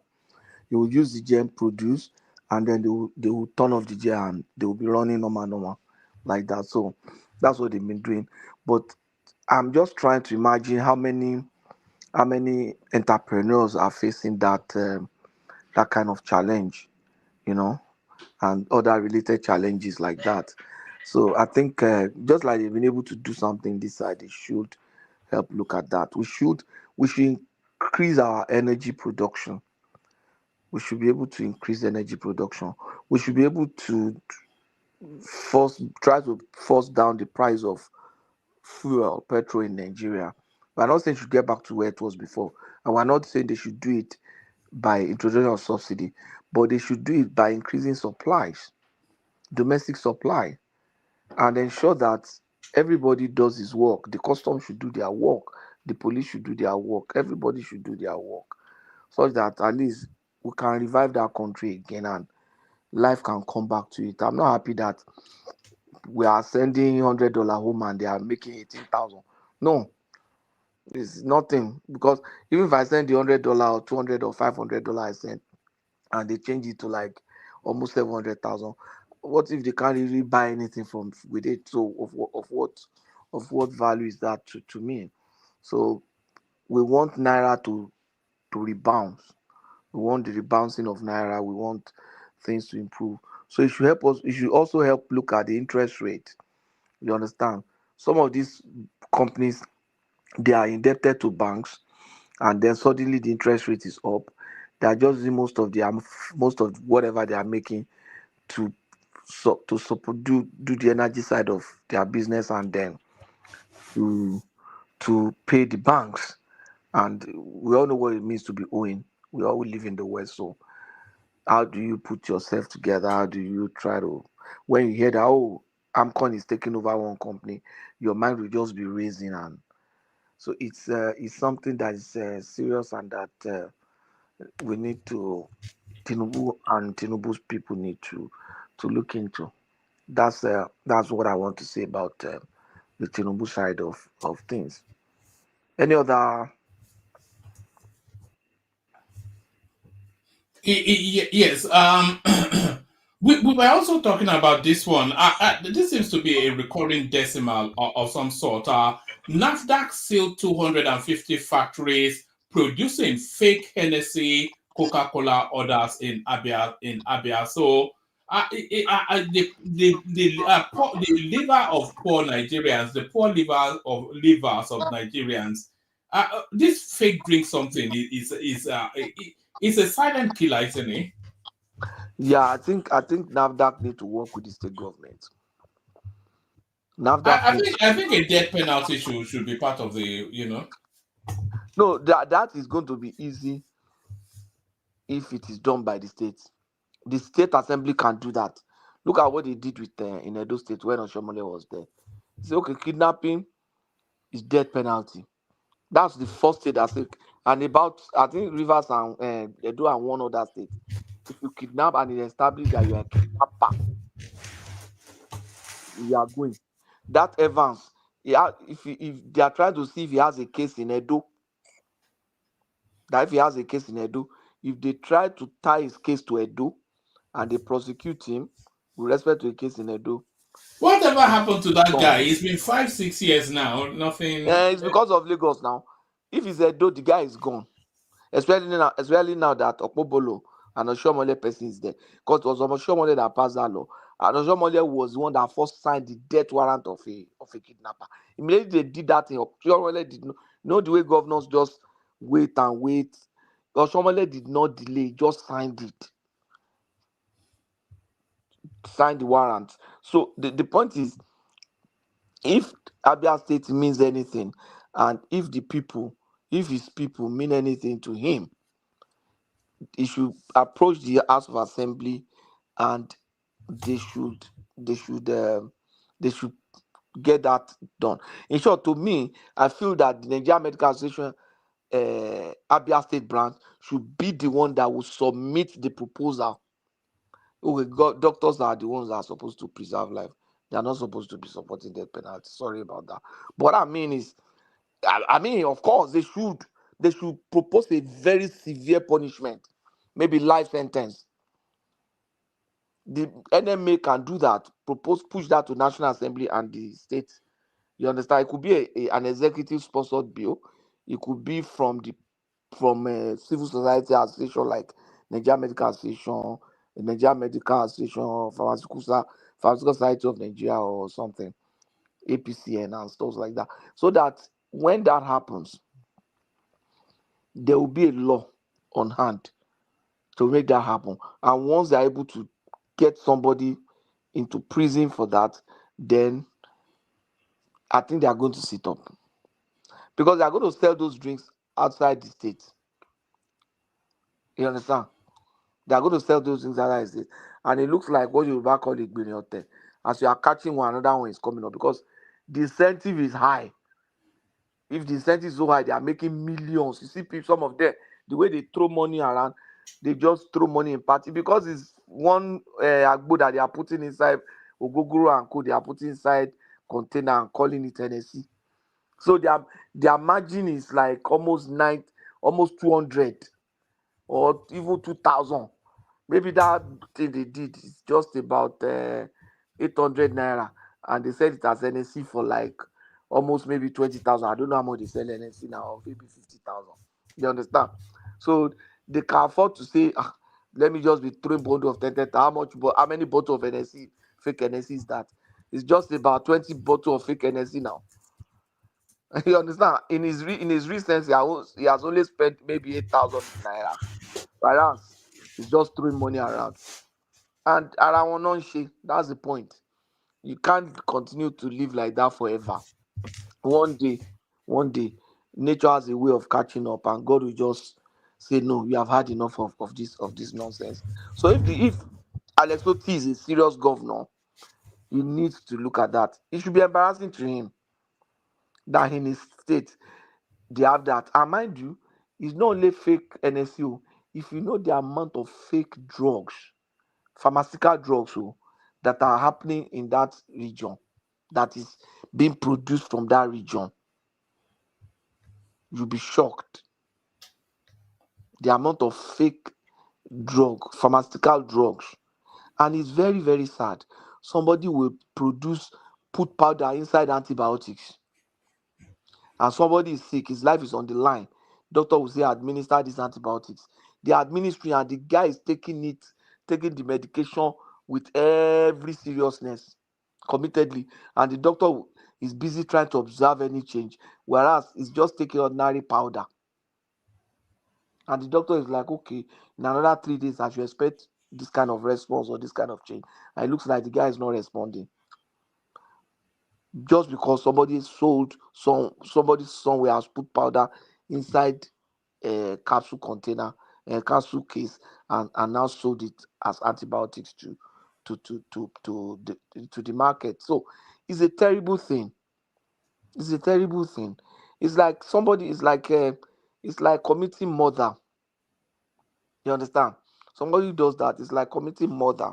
It's not different from somebody who takes a gun and kill.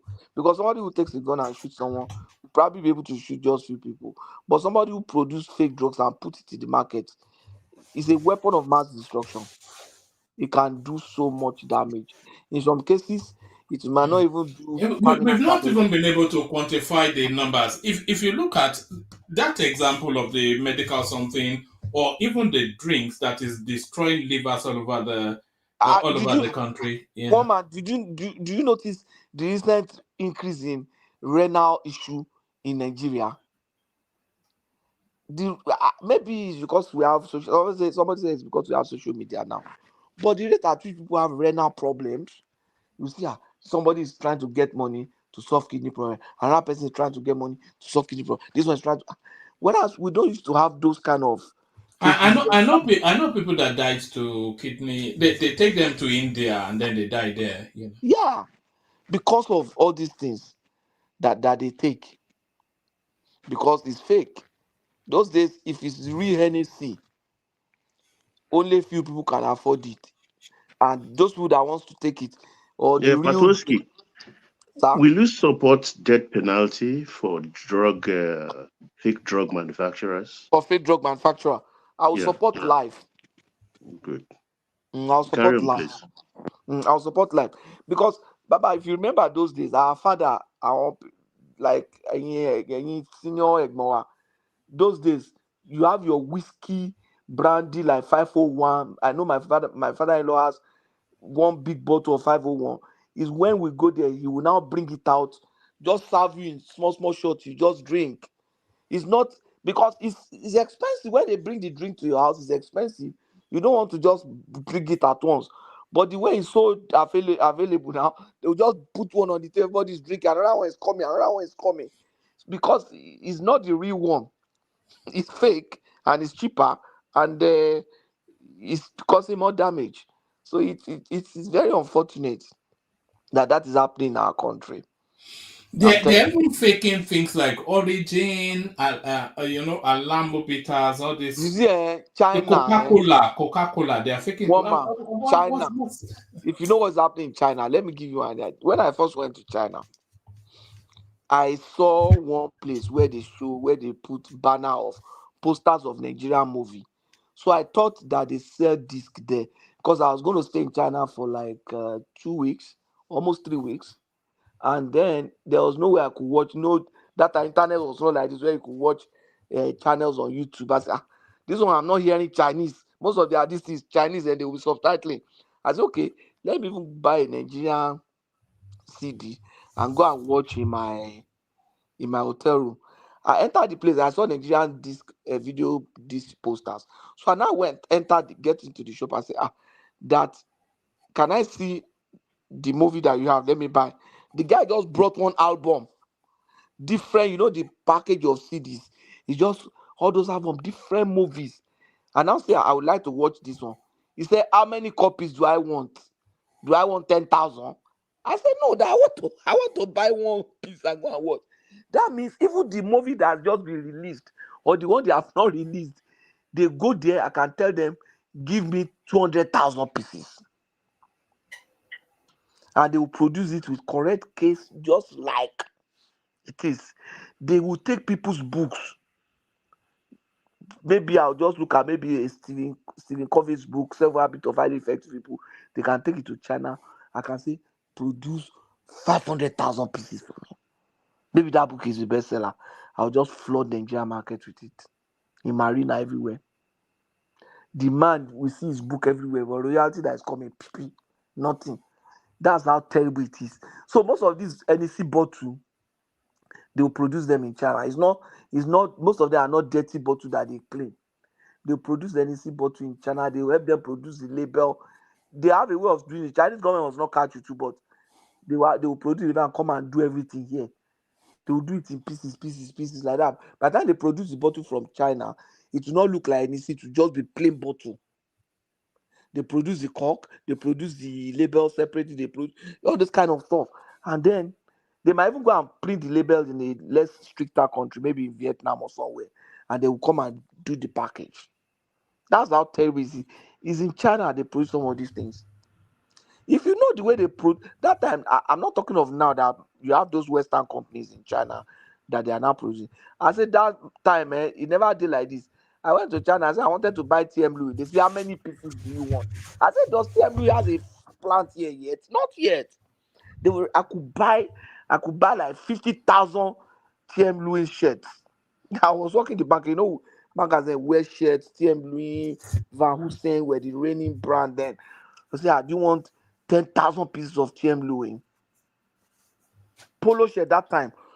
When I went to UK, one of my friends called me and said, help me buy polo. So I went to the store to buy polo shirts. That was 2010.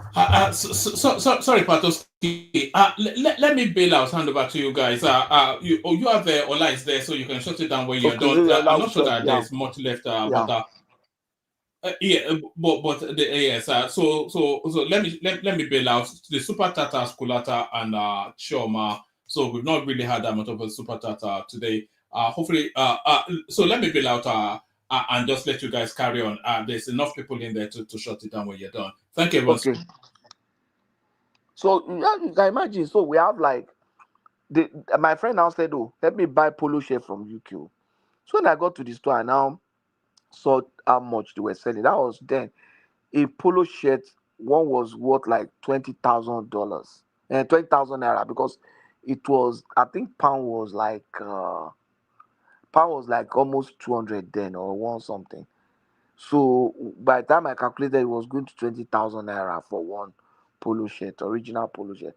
And I called my friend in India and said, they say it's going to be about 20,000 because I know it was, to him, he will feel that was expensive. So I don't want to commit my money and I'll get it and say, can I buy this? When I told him, he said, no, I have somebody that will help me buy in China. He got the same polo shirt from China that looks like it for, I think, less than 5,000 or so.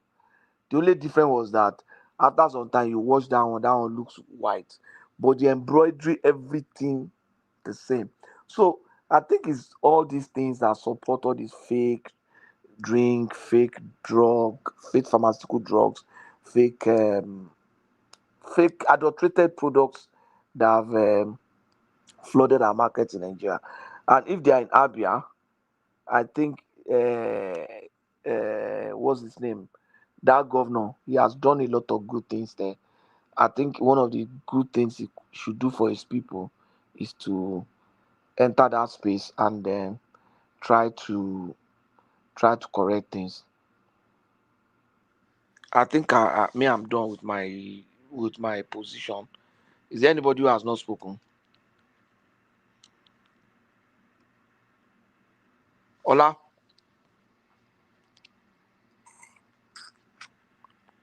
We are with you, Fatu. So to me, that should be the main thing for any serious government. It doesn't, because the federal government agency cannot just, the states will have their own food and drug administration too.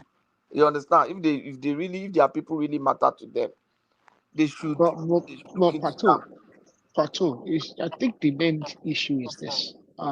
Firstly, I think I think I made this I made this assertion before, and I think Ogbeni said otherwise. There is the penalty for quite a number of crimes in Nigeria is not sufficient, and I think the option of paying a fine to escape jail time is also not ideal. So you'll see a situation where this someone involved in such a criminal enterprise go to court, they secure a conviction against the individual, and then the judgment comes down, 5 years imprisonment, 10 years imprisonment, or the option of a fine. And the option of a fine of how much? What, 1 million, 2 million? It's never really. So I mean, it pays to commit the crime because the penalty for it is negligible. The penalty is just it's this, and then that's one of the big problems, like you said. Yeah, maybe it's even 1 day, maybe it's even 2 transaction profit. Yeah. The fine is just 2 transactions. If you sell 1 carton of NEC, it will cover all the fine. Yeah. And it'll go back into the business it's been doing before. Yeah, you are right. You know what I mean? So and also I think also there needs to be a change in the judicial I think there was they have I think it was tied into the administration of Criminal Justice Act, the directives for judgment. I think it needs to be amended. I think also they need to also amend such that corruption cases involving public officials, once it goes above a threshold, let's say of maybe 25 million naira or 50 million naira, there should be a minimum term sentence without the option of a fine of nothing less than 14 years or 15 years. I think we also need to introduce the criminal record system. I've seen people who had committed a crime in a particular place, in a fiduciary relationship, they will go and get another job in another place. And that job will put them in a position where they are also still administering money and doing all those things. Yeah. So if they know that this thing is going to affect my record, I might not be able to get a job, or I might not be able to do this, they might want to sit up. Yeah.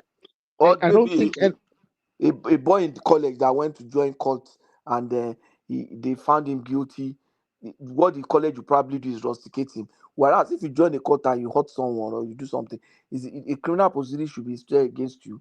And once you finish from school, that means from school self you already have criminal record. There's no need, you don't have a job. There's no need for you to even finish. You understand? If they know that, you know that some of them will sit up.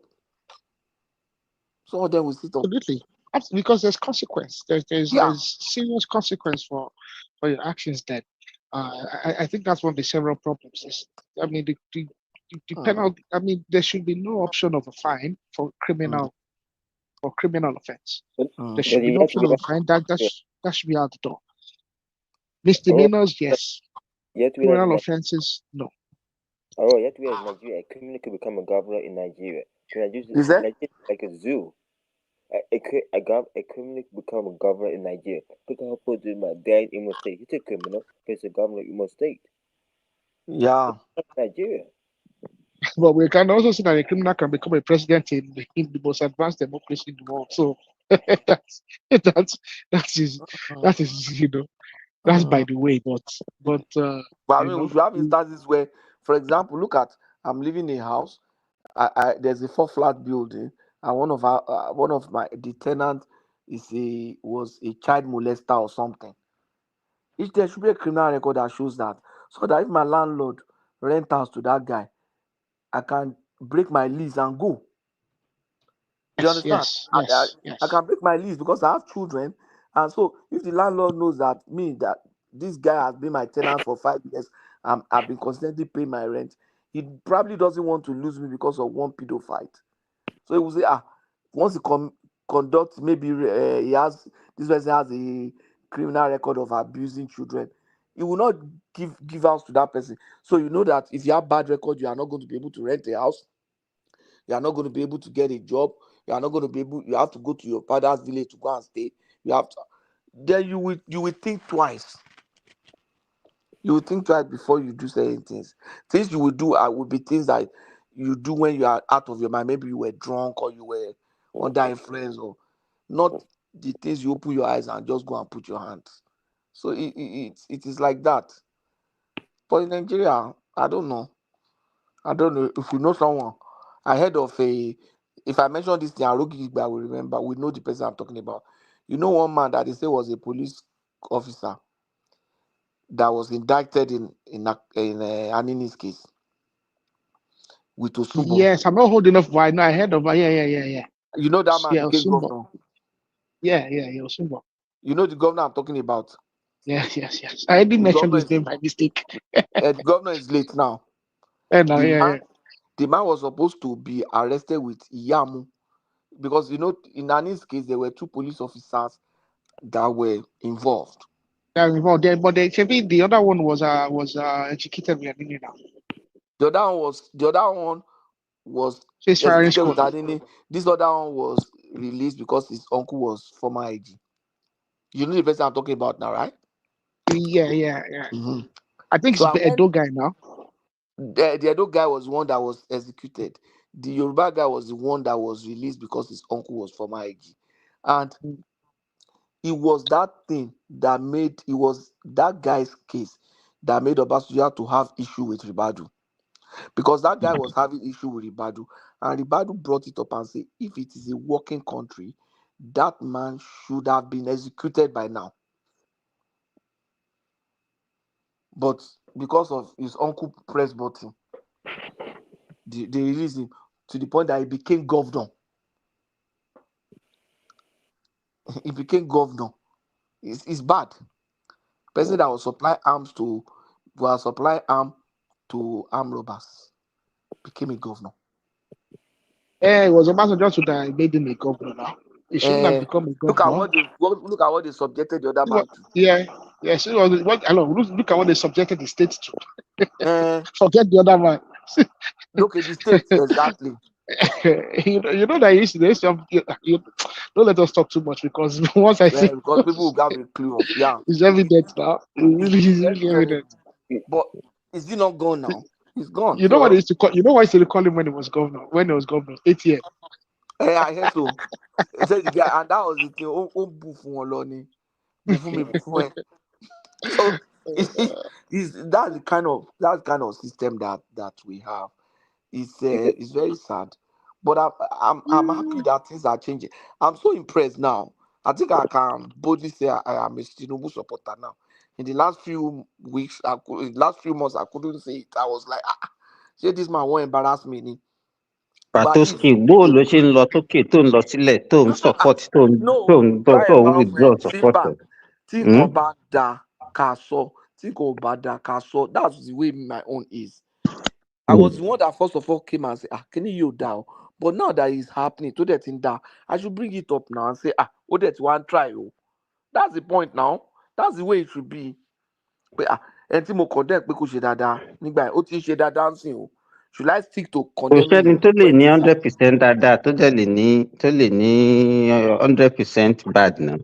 Àwọn case kan wà tó yẹ pé wà basic now bí oúnjẹ bí kinní. But now oúnjẹ yẹn gan tó máa ń sọ every time. Patoski, that food situation that you are talking about, to me, I saw something yesterday. Do you know that Nigeria ranked first? And when you talk about cost of living, Nigeria ranked first in Africa. With lowest cost of living. Actually, it's possible because things are cheap in Nigeria relative to others. Okay, so and the issue about food is You cannot, Nigeria is not like it's not an island where you can say, okay, you now, take away from the global village. When you have other countries around that people can move their goods and services. Yeah. So there is a limit to the extent where you can say, okay, food should actually be cheaper. Because the farmers will move their goods to where they are going to get the highest profits. Yeah, you're right. Uh-huh. So then there's a little government Most can when do. their currency is doing better. Yeah. But the issue is that Nigerian money is worth nothing. You shouldn't say that the Kenyan shilling is worth more than Nigerian money. No, That's can't sad. hear you very well. Oh. No, that's sad. Nigerian money is worth nothing. Like Kenyan shilling is worth more in dollars than Nigerian naira. No, but it doesn't Be matter ashamed of as ourselves. long as the They, money they can don't buy say things. don't say Nigerian money is worth nothing. There are so many other countries you are Look even at South as Korea you now. as don't I don't even like that kind of statement. Look at South I Korea. don't like it. Look at Go to Japanese yen. Zimbabwe. Go to Zimbabwe and go and see. It's the purchasing power that matters. It's not what is exchanged for in dollars that matters. Oh. Look, the Japanese example I yen. always give Patoski is look, if anyone you have time, it's a very simple thing. Call somebody in Gambia. How much is pig milk, the tin of pig milk? How much is Titus sardine? How much is 32 or 30 CL Coca-Cola? Or Then, Coca-Cola, exactly, Baba. yeah, God bless you. then compare. Then you will be shocked that, you are the cheapest. I've always said that here. Even rent. I was having Even Baba. I was rent. having a conversation with a Ghanaian yesterday, and he was asking me that, sorry, that this thing is a private question, but if I don't mind, I should answer him that how much do I send home to my wife every month? And I told him. He now asked me that what is my family size? I told him. He said that he can never send the money to Ghana, that it will not be enough. And it's true. Do you know that in Ghana you can't pay 1 year's rent? They collect 2 years. He said that for you to have electricity in Ghana, you must have at least you pay at least 80,000 naira worth of buy 80,000 naira worth of electricity every month. 80k. He converted the money to naira. Yeah, that's true now. And it's not lying. Look, this is where I get really frustrated when people start saying differently here. Look, we've been super cheap all along. Yeah. Yes. What is the minimum wage in all of these African countries? Is Baba, about the same 70, 75. the type of leaders that have been having, they are not futuristics. I think what has happened to us is that we have actually lived the present and future of that country.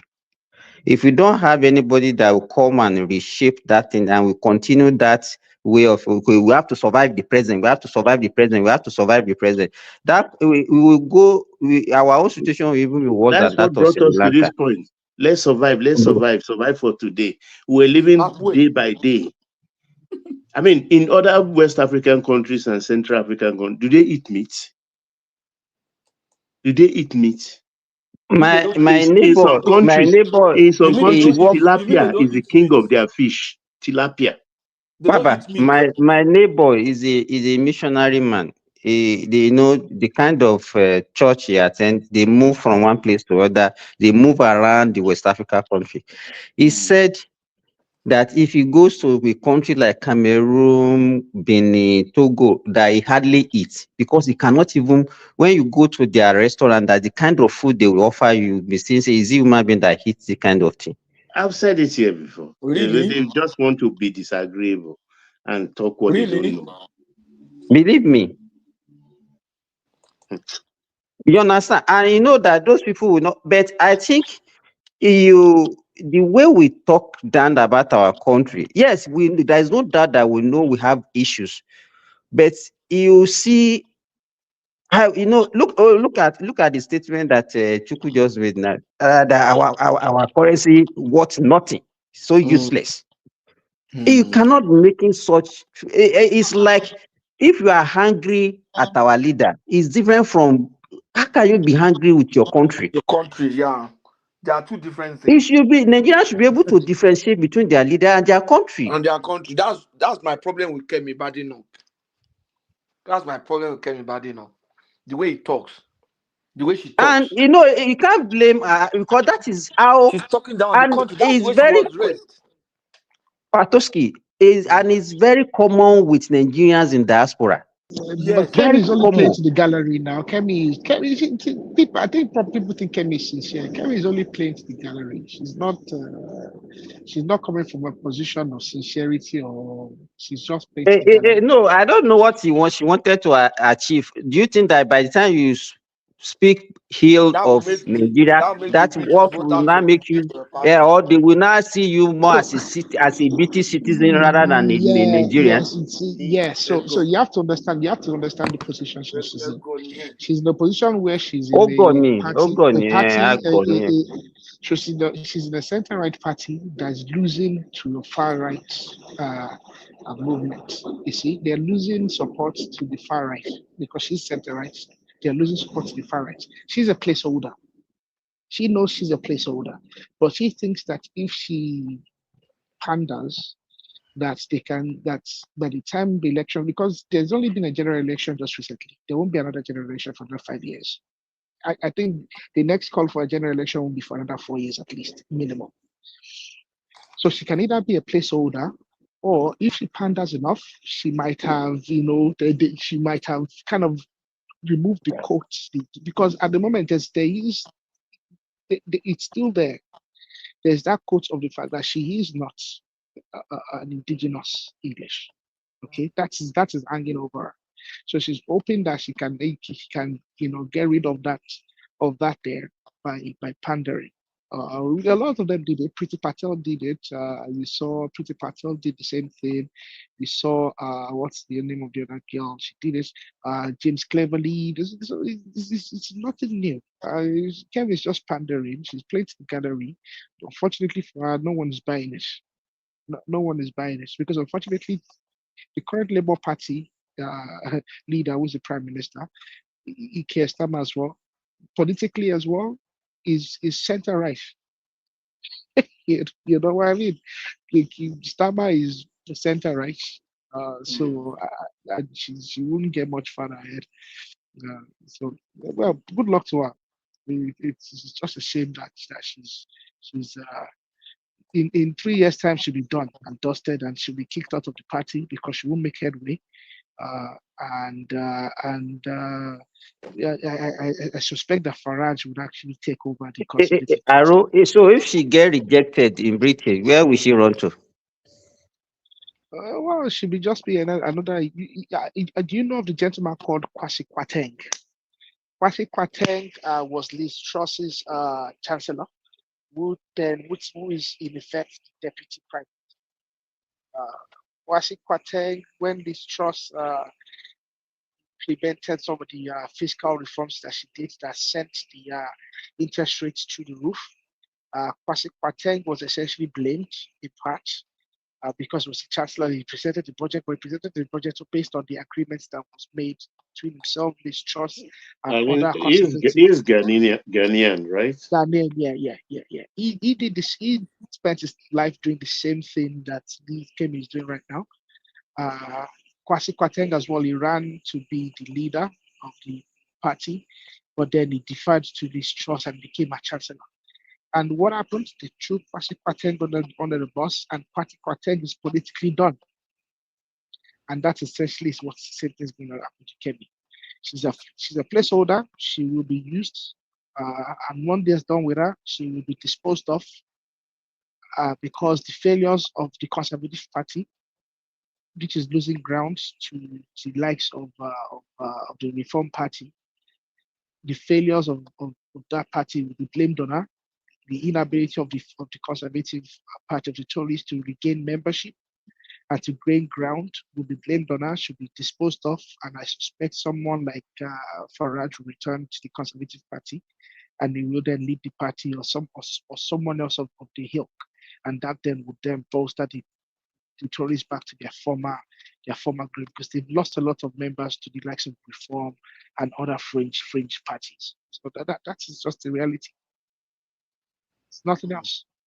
Anybody that thinks Kemi has a shot of being a prime minister, really, I don't know, maybe it hasn't been tapped in the head.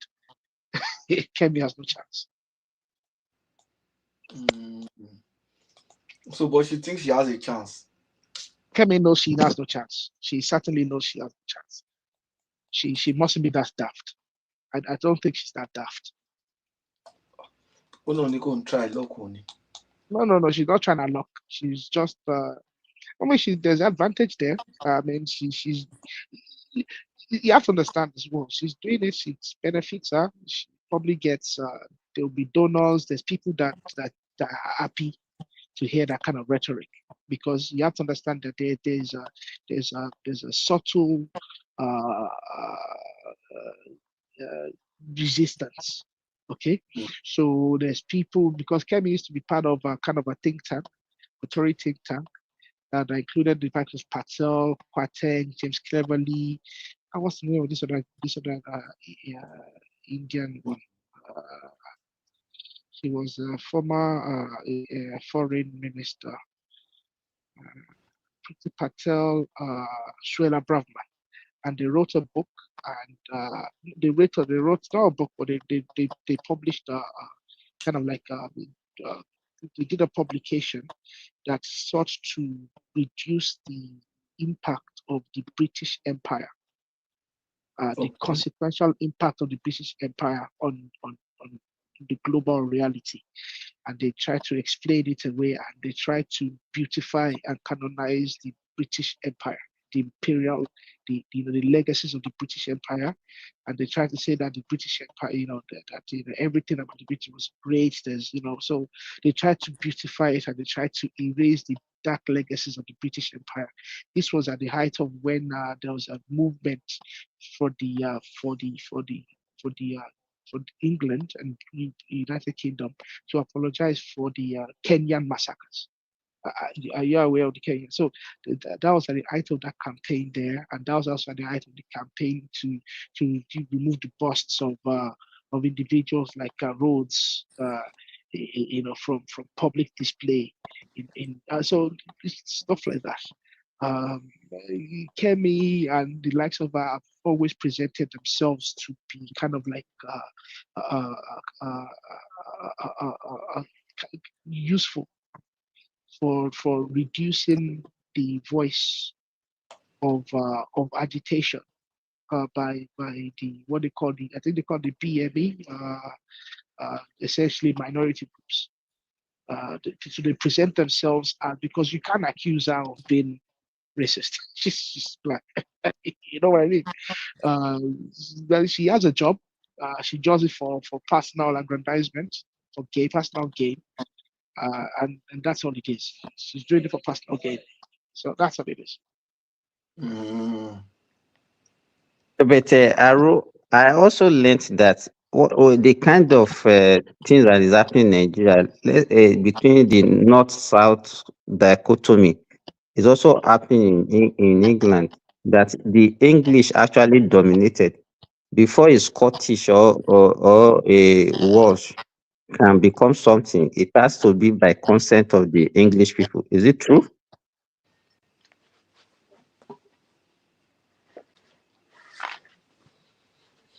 Aro? Oh yeah. Sorry, I was on mute. Yes, to some extent, yes, that's true. They would need to. Well, there's Gordon Brown. Who was Gordon Brown elected? Actually, I think Gordon Brown managed to win an election, a general election. But yes, it has to be with kind of like consent. So Gordon Brown was not British. It's Scottish. No, yes, Gordon is Scottish. Things have really gotten worse. Things have really gotten worse. There's this subtle war of there's culture wars really. The culture wars have really gotten very, very bad. Culture was really gotten very bad. The people weren't as so particularly taking over about difference as they are now. And even you like you see people even come over here on characters come on the one man show and they talk about the liberal left and everybody is taking very extreme positions. So it's really gotten very bad. Identity politics has really gotten very bad all over the world. I don't think it used to be that bad, but it's really gotten, it's really gone from the elitists. It's because it's not just the prism of the elites and the elitists. It's really flown down to the general public, where general public are taking, taking positions. And I You cannot actually eliminate that in any society where we have indigenous people. Yeah. The American or this maybe Canadian thing that is maybe might be working for them because they don't really have an indigenous people. Everybody is just like an immigrant. No, we have indigenous people. You understand? In North America, we have indigenous people. It's just that the indigenous people are the victims. In this case, They've indigenous been people are the suppressed victims. completely. Yes, suppressed completely. Like I told you that I'm currently in the northern part of Canada. Where I am now is where the indigenous people are, mostly the indigenous. This is the infrastructure wise, everything wise. This is the worst part of Canada, and it's not. If not that I have a project or something I'm doing, I wouldn't come to live here. I would rather live in Lagos or even in Egba than living here. You understand? There's compared to other parts of Canada. In short, compared to Nigeria, there's no state capital that is not better than this place in Nigeria, except maybe, especially in the southwest. Especially in the southwest, but it's basically because the people here are the indigenous people, and I'm sure the same thing happens in the US too. The same thing happens in Australia. You understand? Same thing happens in Australia because now the indigenous are in the minority here. And the same thing in the US, indigenous are in the minorities. You understand? So they suppress them. It's very sad. In our own case, the reason why it's the fear of that reality. It's the reason for general fears. The fear that you might become a minority. If someone has committed a great crime, the fear that they might be the victim of it. that they will do to us what we have done to them. I think, yeah. So I think that's all that is. It's normal. I don't worry too much about it. So he follows the popular reverse Abenilori. About not sure. Tó bá rí dà lọ́ọ̀kan màá pariwo ni. Exactly. That's what's happening. That's what's happening. And the indigenous people here really suffer though. Kamakbaro. Not really. Sure, the Pope came here to apologize now. On behalf of the Catholic Church. Because the Catholic Church was also Let me Patoski. As that was the time I said the criminality that they have used religions to commit is next to. I don't think there's any other thing that has actually affected human being more than religions in this world. Of course. There are so many things that there's so many evil they perpetrated under the name of religion that let me give you another example. The war that is going on between Egypt and Ethiopia now. Okay, there's a war going on now. Yes, now Ethiopia. They are. I don't think maybe they are finished. They are constructing a dam. They call it Ethiopia Renaissance Dam or something like that. They The want to Nile dam the River Nile. now. They want to Yes, dam the Nile in Ethiopia. yes, the so-called Nile. There are two Niles. We have the White Nile and the Blue Nile. The Mm. White Nile is the one that came from the so-called Lake Victoria in somewhere in Kenya or this Tanzania. eastern part of. Yeah. But that one only supply like 20% of the water. The main source of that Nile River that actually passed through the Egypt is actually the one from Ethiopia, which is the Blue Nile. Mm. So, and this thing has been there, and that's why you see, even if you read all those stories in the Bible, people actually they talk about Egypt. It's because of that Nile. It's It because of Nile. makes survival to That's where be easy in that desert.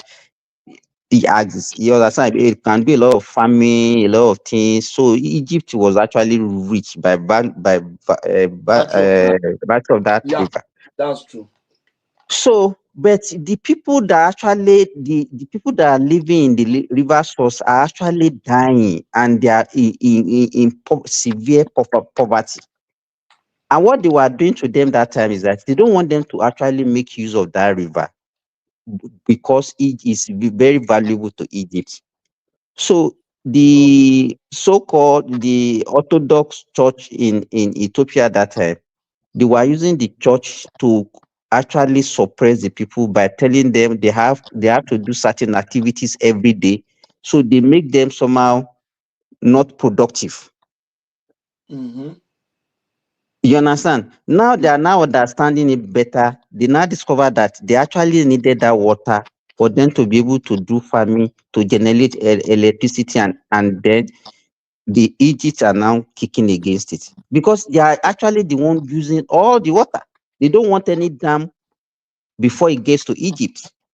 Yeah, it's just So, like Niger now. so If Niger yes, down River Niger now, Wahala dey with us. So that's why And my they have a serious problem now between them now, Ethiopia and Egypt, because Ethiopia want to yeah, put a dam, they've and Egypt already they have already put it. It's not. It's only that they have not started. Maybe they are not feeling it yet, I didn't yeah. even know. which is going to reduce the Oh, volume of water that we oh yeah, getting to Egypt. it's a major regional issue. The dam, the issue of the dam, it's a major Okay. region. In fact, I won't be surprised if, because I think one of the concessions Egypt are going to make for getting involved in this whole Israel debacle, it would involve pressure on Ethiopia about damming, about the proposition to put a dam on that river. Okay, yeah, the West, Egypt will contract the West Yes, and then put pressure on Ethiopia. yes. It's a And major so issue for them. Ethiopia people will not develop again because of them. Huh? It's a major Poor issue. It's a mama, poor mama. major issue. I You hear know, you. This life is not I balanced. you can't discount it from the fact that someone is sponsoring rebels from Eritrea and Somalia because Ethiopia is Ethiopia. actually dealing with Eritrean and Somalian rebels. You can't Yeah. discount the idea that it's external No, they even sponsors. have they also have some people there. What they call them now? That also they are like like a civil They're like war. Yeah, yeah. Yes, and because Egypt is getting the support from the Western world by virtue of their position and their role in the politics of the Middle East. Because Egypt is, if you see the amount of money, I think US used to give I mean Egyptians army almost maybe 2.5 to $3 billion every year. Jeez. And they will say they are our friend. It's because we are not politically needed for them now. Because if you look at that axis, it's easier for them to all the world trade. You understand through that what they call this the Suez Canal. Suez Canal, yeah. You look at that. If you are coming from the Middle East or coming from the Asia, it's better they pass through that Suez Red Canal Sea cross. pass through the Suez Canal, get to Europe and go to America, rather than go toward that long route of going towards the South Africa. You understand what I'm saying? So, and is Egypt that's actually protecting that route. So, and then you look at the Because role Ethiopia, also Egypt the under they pirates. own it. Egypt, the Suez Canal they have the sovereign authority over Suez Canal. Egypt. Okay. Okay, So if there's any, Israel took it over during the war. No. No. Egypt has sovereign control over the Suez Canal. Absolute sovereign control. Remember, there was an incident where a ship broke down recently. About 2 years ago. It was a big logistical issue. A ship broke down because it's very narrow. Yeah. It's very, very narrow. The ship broke down there. It cost like a 2 weeks logistical delay. It really impacted global logistical. Like you said, like Simba said, it's a major transit route for global logistical shipping and maritime efforts, and it's also even tactical as well. I think the Egyptians done the blockade at some stage past where they just sunk a bunch of ships. They just if they want to block it, all they do is just sink ships along the canal, and nobody, no naval fleet to be able to gain access to pass. Oh, wow. So Ethiopia should go and forget. So their location is actually very Egypt's location is actually very strategic to the Western world. And they also, even if you look at even the conflict between the Israel and all those things, they play a pivotal role in that one also. You understand? Oh, yes. So the kind of opportunity that Egypt has, and that's why some Nigerians are saying, hey, go to Egypt. We are not getting 1/50 of what assistance that Egypt is getting from the Western world. If you go and look at Egypt's GDP to debt ratio. Yeah, they have 4 times the debt that we have. Even more than 40, they have more than 10 times our debt. They are the biggest debtors in Africa by a long mile. Like we are not even anywhere near them. That money that they give to their military, if we get that money, we'll finish Boko Haram in how many minutes? Oh, okay.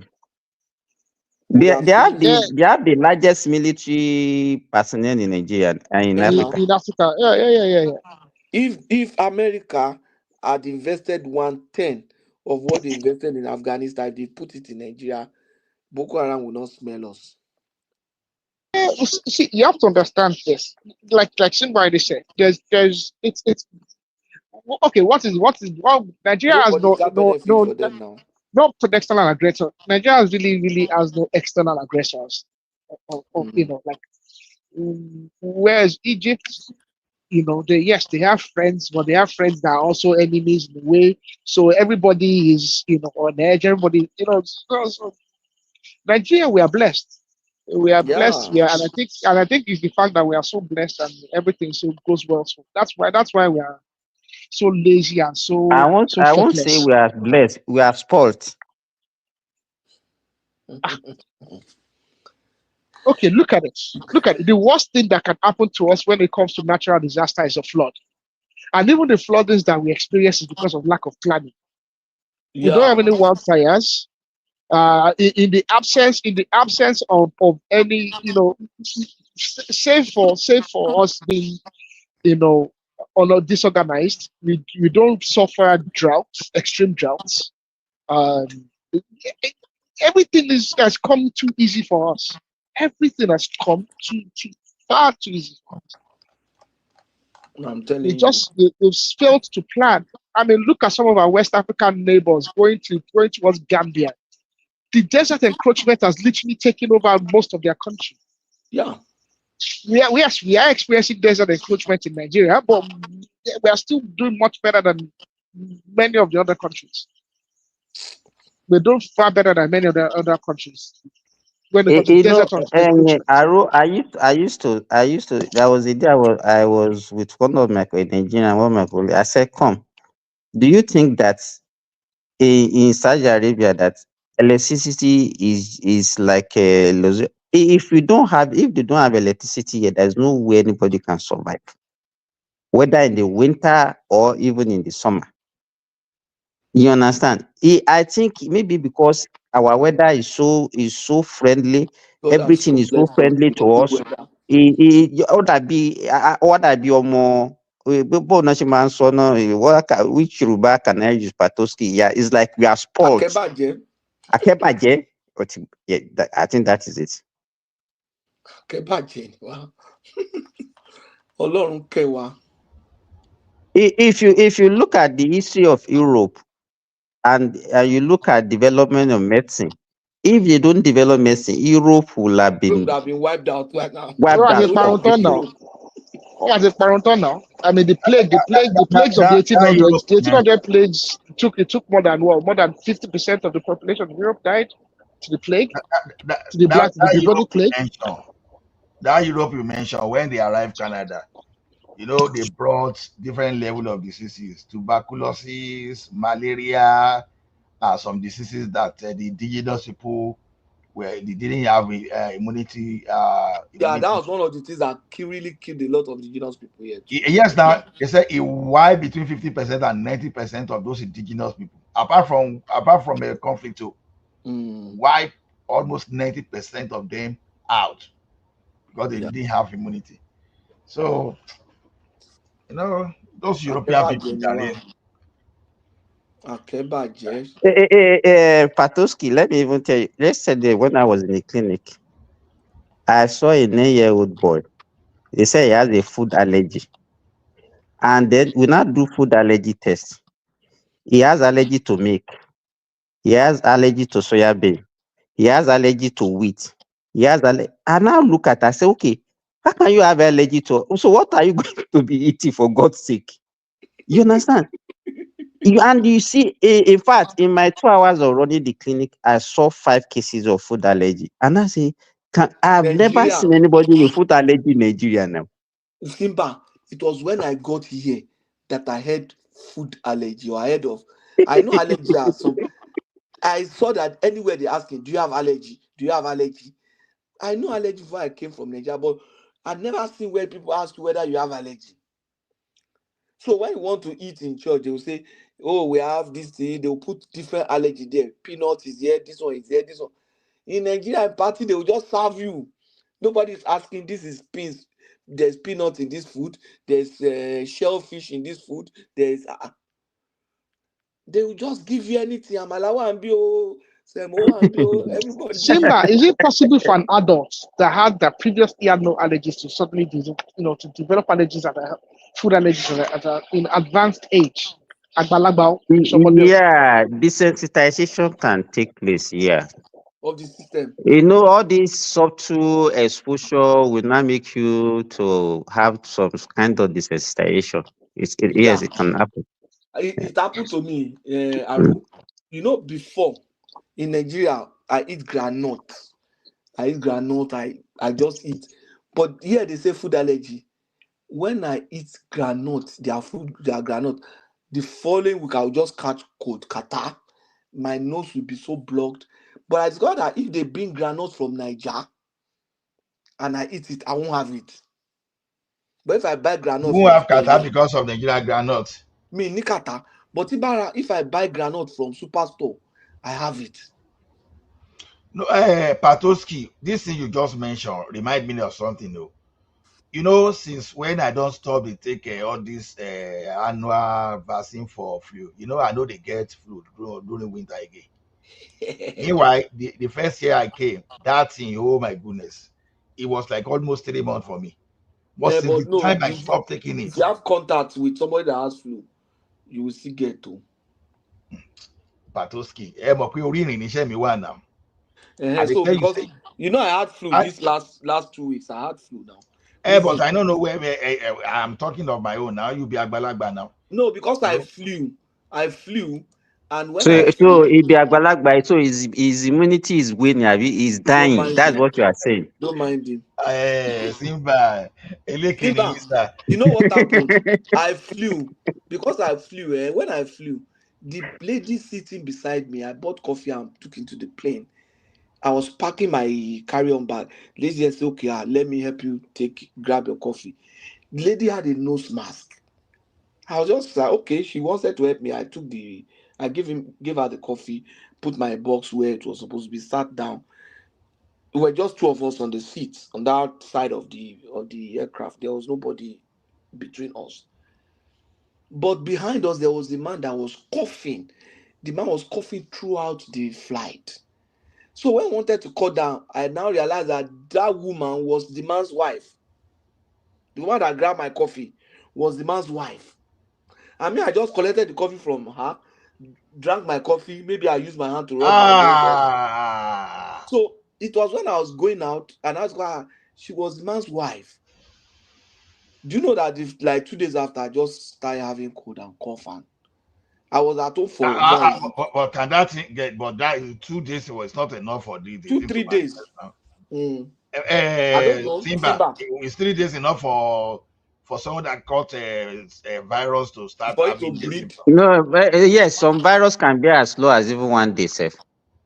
Jason Christie. So because I now started coughing Patoski, and do you remember that story that time of a man with TB that traveled from Australia to America? no, I'm not aware of That that. they have to be tracing everybody in that flight That I had contact all with. over the world. Yes, because let me tell you, plane is actually one of the easiest way of actually spreading a disease Globally, because it's globally. true. Because you are traveling, you carry because out. you are And because of you are in an pressure, because of enclosed pressure. pressure, yes. Yeah, the cabin Okay. pressure. Yeah, it's a pressure. It's a pressurized environment. Okay. Infection can I actually know travel now. faster. Okay, in pressure. Patoski, let me make you laugh. No, you say in pressure it can travel faster. What do you mean? Hey, because you are in an enclosed place, do you understand? And Okay, where is the ventilation? Okay, you're right. Oh, yeah, Ola, make me laugh now. I don't even know whether you are going to laugh. One guy, the guy now, a Korean guy. So one of my clients. So the guy the guy booked a service for like since last year. So when I wanted to visit him, the guy said, oh boy, I've been coughing for a while now. Say I won't advise you to come. And if you are coming, you are going to use mask. Immediately, I moved the guy's job 4 weeks ahead. Immediately, I scheduled for 4 weeks. When the 4 weeks, a few days after, I asked the guy again, said, Alpha. still coughing, no. He said he was still coughing. I just dropped the job. One funny thing, one guy that just go pick that job, I don't know what that guy was thinking of. This guy told you that he's still coughing, and he said you are going to use my. You went to that place.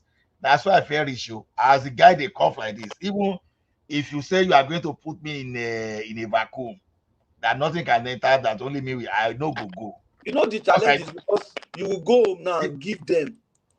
That's the thing is this: once you even the thing, don't tell me at all, I'll be fine. But once you tell me that thing like this, now wahala, because my mental situation is already configured. You understand? So don't just tell me at all. That's my own.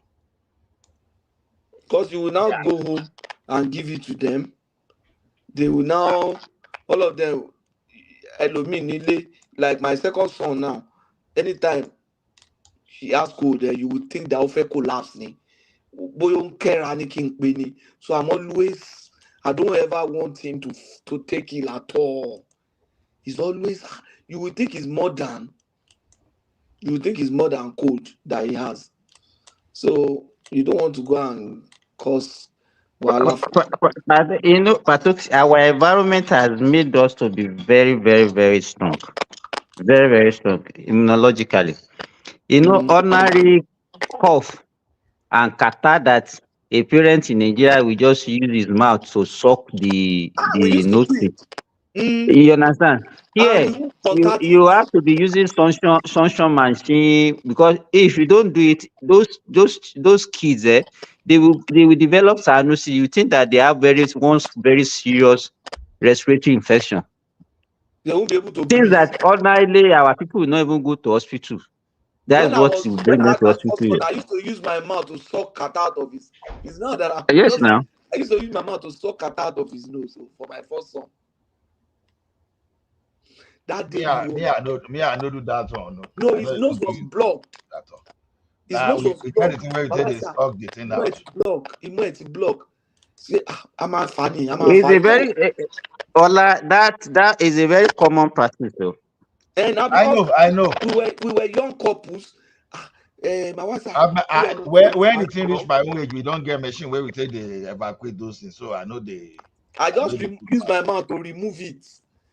You know, there is no way you can compare that with what a machine will do. A machine will cause irritation. It make the child inconvenient. If you use machine for any child, you see that child will cry. You understand? But if you use your, it's actually is a traditional. Suction. This thing that we just press and we just suck it out. That's it. I know the machine. Okay, that's like this tube. They use for drops and all those stuff. But do you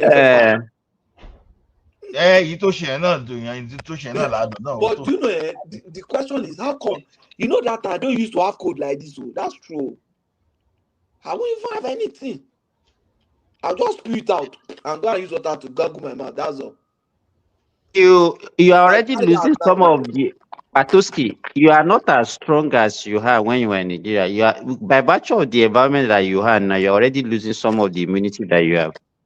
Oh my God. because the body is like a computer now. You don't lose memory of some of those. So if I go home now, exactly, you have lost the memory. Yeah. One of our uncle that before this man is sleep for farm will go drink all those reef from those river.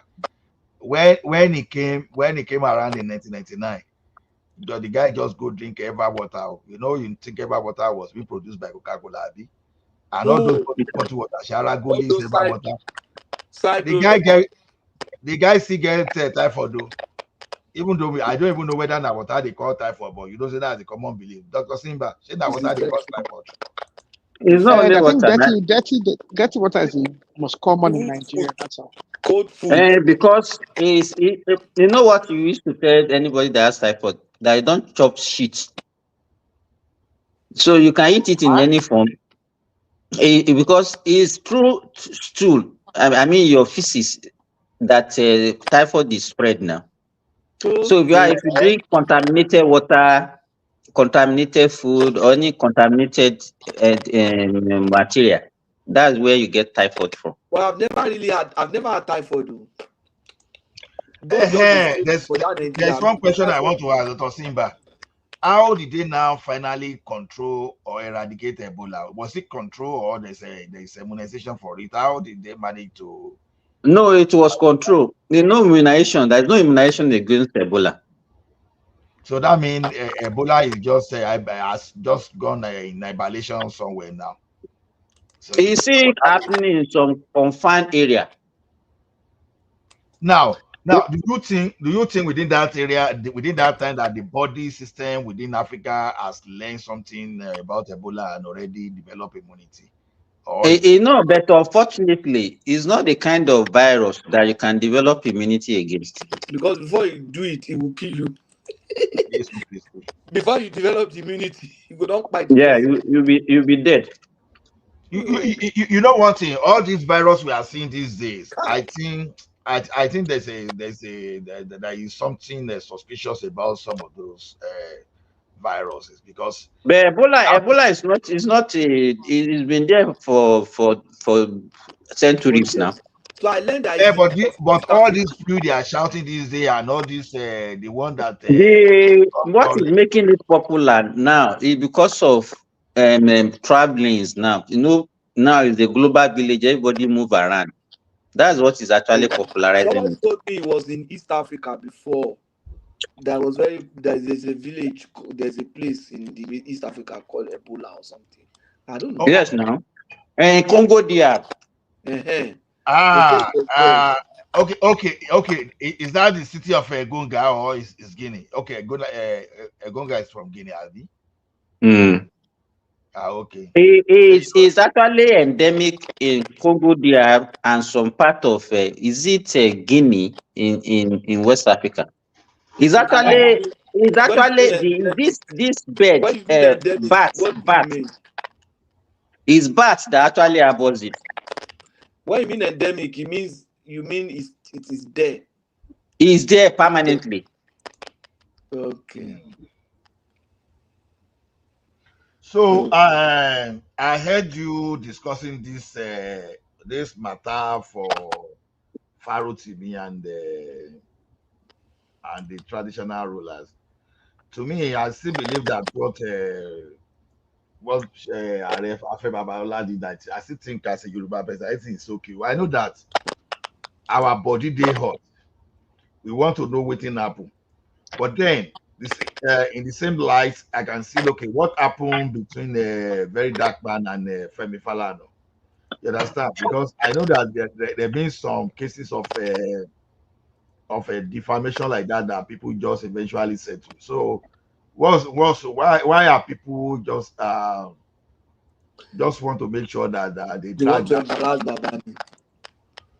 Or they want to embarrass Baba or put Femi in jail. If eventually Femi Farotimi enter jail now so they go push and the man go dey jail. Wọ́n wá padà lẹ́yìn ẹ̀. Now he has an easy way out. We are criticizing. Because Afenifere too that put head in that, I think there's a kind of politics being played there. It may be they just went to for Israel just to rescue him, and then is the man coming out to say anything against what Afenifere Babalola did? Did Dele Farotimi come out and say any nonsense after? No, he said no comment or something. That's what I heard. Something don't shell underground. I don't think you come out to be as vocal as you used to be again. No. Something don't actually no. There's no way he will be able to. It will be difficult for him to prove, even if it's possible. Patoski, that the way he used to talk before, what was his motivation? Is it just playing to the gallery, or because of people are saying, okay, you are doing well? Simba, wọ́n ní ọba kan wà láyé àtijọ́. That king, the thing he likes to do is just to dance, and it'll be just be dancing in cycle. It's just like a wide wind. Majolo. So àwọn aráàlú jẹ́ màmá ti sọ pé okay, má jẹ́ fèdègèdè ọba ẹ̀bẹ̀ yìí. So wọ́n màmá sọ pé a king, no king dances the way the man dances, because it's a wrong thing, because you don't want Oba to fall down in the presence of the people. So now, so this king go, no go listen. The king dance so that the king fell. And it's a taboo. You understand? For the king to see, to look directly inside the crown. So as the king just danced like that, the crown just fell, and he looked inside that thing. One thing is this: when people hate you sometimes, and you are not able to control yourself, you get to a stage that you forget the consequences of your actions. You now find before you know, you don't land in trouble. So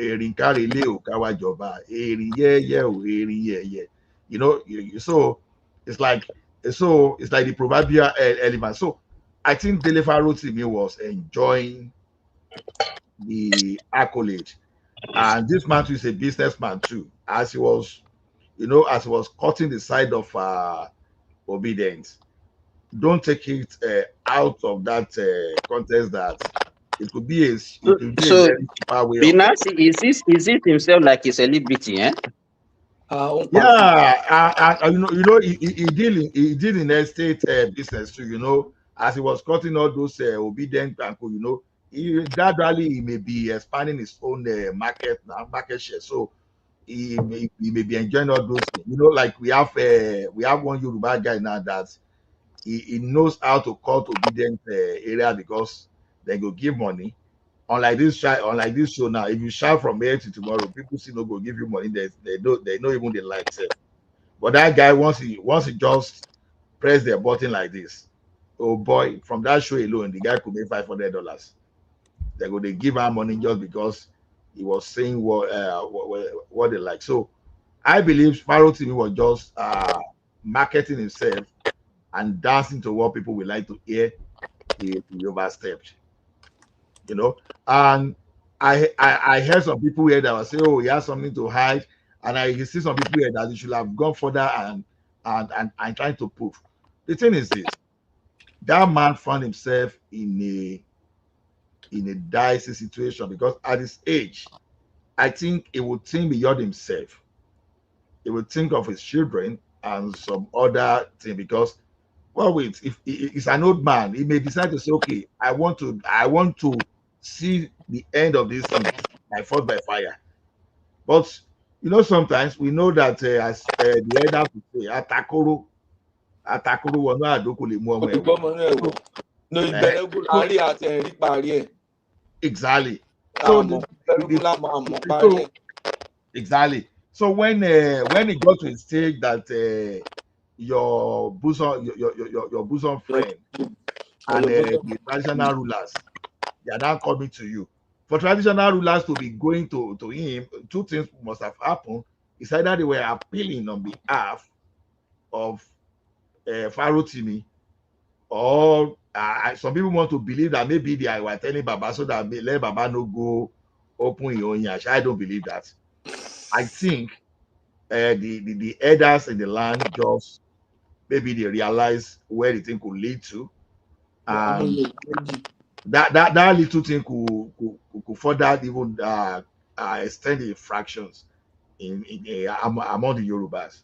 So, and we know what Afenifere now represents, and we know what some other faction of Tinubu and Obasanjo to represent. So, I think it was a delicate issue, and we may never know what went through that gap, but that's just it. After all, Oshimba just said he was going to waive his immunity to prosecute someone. What did we hear about that? Nothing. Even the one Fashola was going to do the other time, I don't think he even continued. Then, Are Babalola would not be the first person to have done that. Even if he went ahead and eventually judgment got secured, those people that will still believe that they bought the judiciary, they will still believe there was of course. They will say use the same method. Exactly. At least during that last election, a son, senior advocate of Nigeria, that was aware of the Supreme Court about this Abuja FCT things. They still went out to be cutting the obedience side, to be talking as if even we would not to win election, that it's only Abuja we needed to win. Even those guys, we know that they are business people. Exactly. We forgot that these lawyers too, they are business people, they are opportunists. For every crisis, they see opportunity, and they are likely to tell you. Because it's like if you go meet immigration lawyer now, even if the immigration lawyer knows that your case is bad, they will still want to collect money from you, and they will still advise you. So that's what it is. A senior advocate of Nigeria he was even bragging online, that Abuja is, and you were aware of the Supreme Court judgment. You knew, but you just have to get your money. So whether Are Babalola secure a judgment or not, it will not deter those people that that will believe that he has bought the judiciary. It will never deter them. You see, they will still believe that. Is it even possible for one person to destroy the judiciary of a whole country? Was it ever? Even it was not never our minister of justice or whatever. Right? And some people believe that Awolowo was the reason behind the Biafra war. That Awolowo was the one that was fighting people. So, some people are so.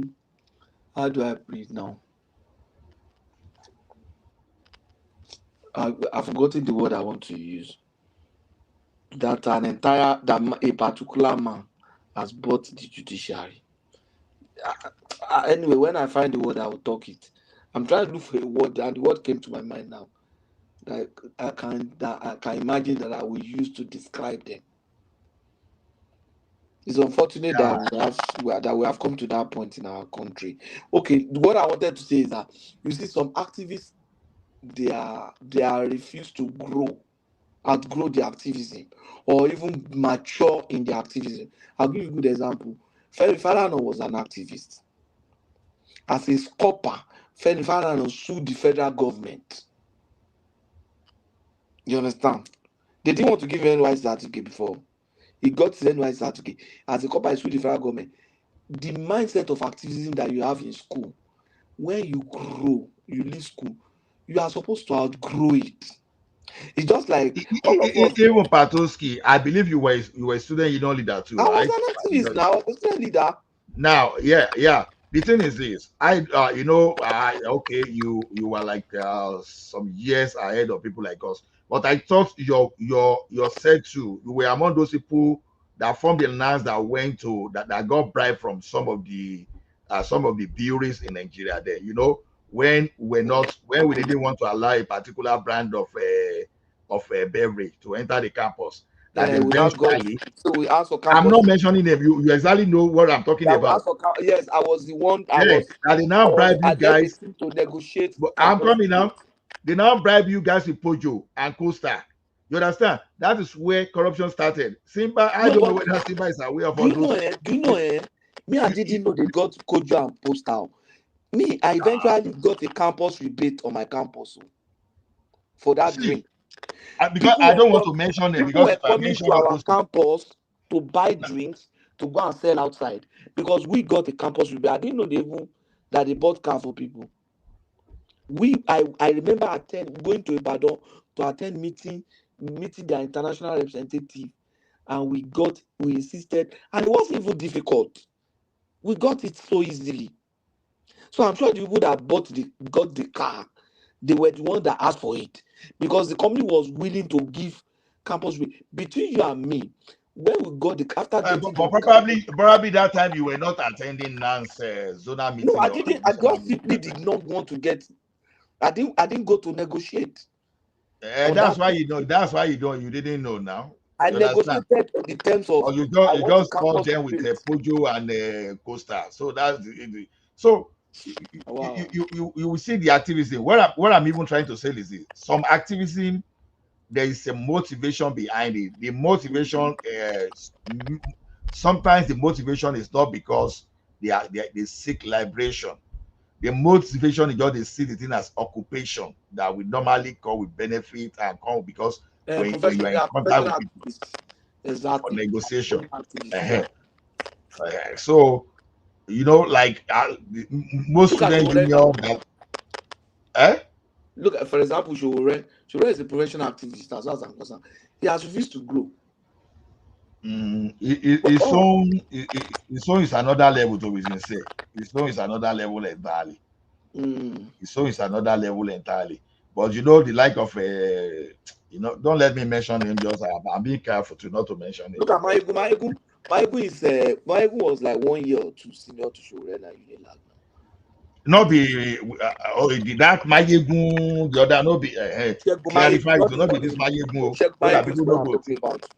Mayegun was the president of student union University of Lagos that handed over to Omoyele Showore. Sheikh Mayegun is doing very well. I think he's in the US now. No more activists now. There are so many other people now that were student union leaders that are no more. Look at Chika and Bani. Chika is practicing his law now. Chika, Shegun, and the rest. But she will get lucky, sha. Get lucky, sha. You know, all these people they rusticated from Ife, all those Tony Fash and co, you know, they don't even do this share. They don't even do this share. Unfortunate. You see? Tony is the most unfortunate. Yeah, they don't do this right now. They don't do this right. Actually, what Tony said did was bad. And I know. Professor Mole was head bent on getting them, dealing with them. You know, before Mole, Wande Agboola was VC Investor of Ife. I don't know how Wande Agboola was able to control and manage those students. But yeah, Baba, they use juju for them new.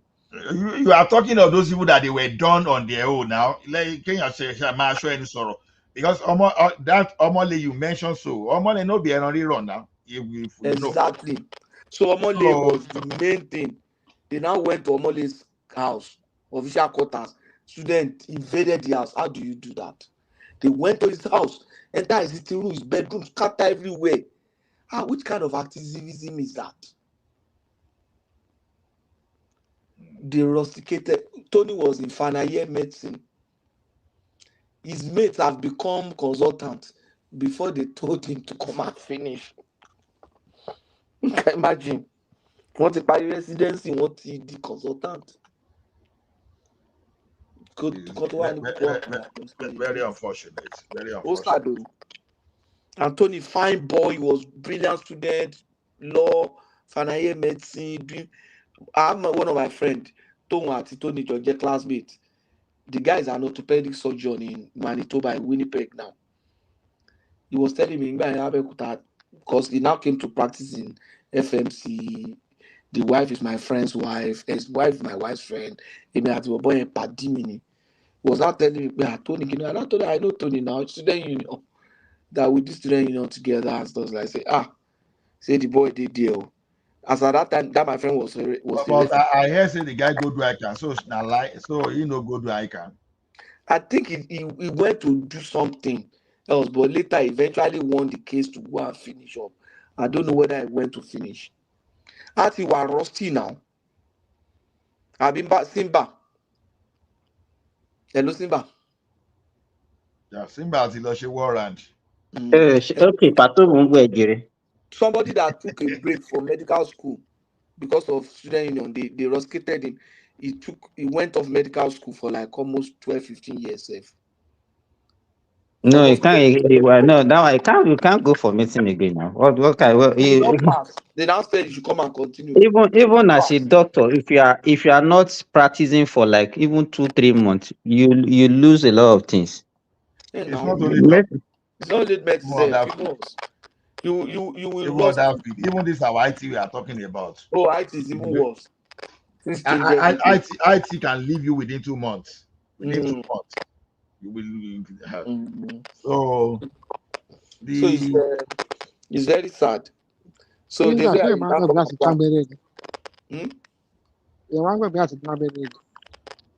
Mohammed, what?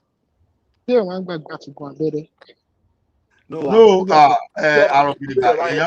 see, I did IT. I know the thing that they talk. Immediately I arrived there, I didn't start as an IT person. No, I almost lost all my skill. I just like the thing is, it will come to you psychologically that you think that the thing you were doing before you started. By the time you start seeing people talking there, and the thing they are talking, they will now appear ahead of you. So psychologically, if you are not strong.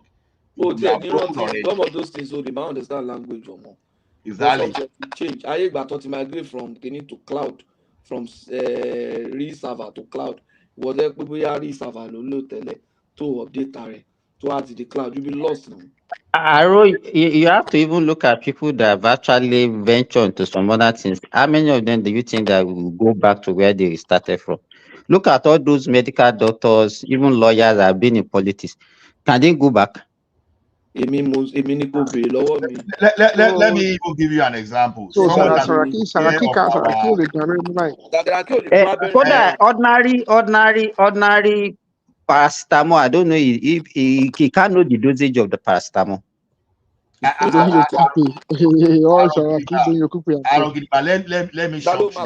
guy that was in charge of our security in the bank. I'm talking of a bank with 12,000 workforce.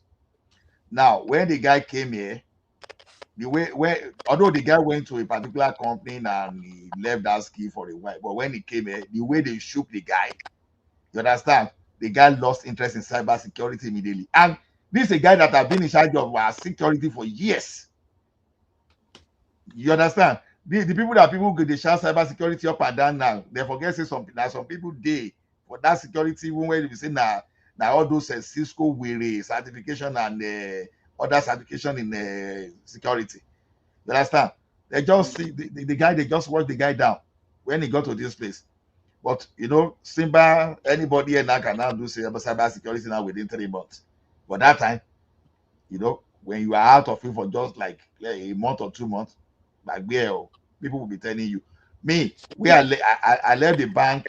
I went to do interview after 6 months, even though I was coming there. So I went to do interview, and they were telling me that time that, you know, although I did some stubbornness, so they were telling me that, oh, you've left banking, you've left this job for like 6 months. That a lot of things have happened, you know.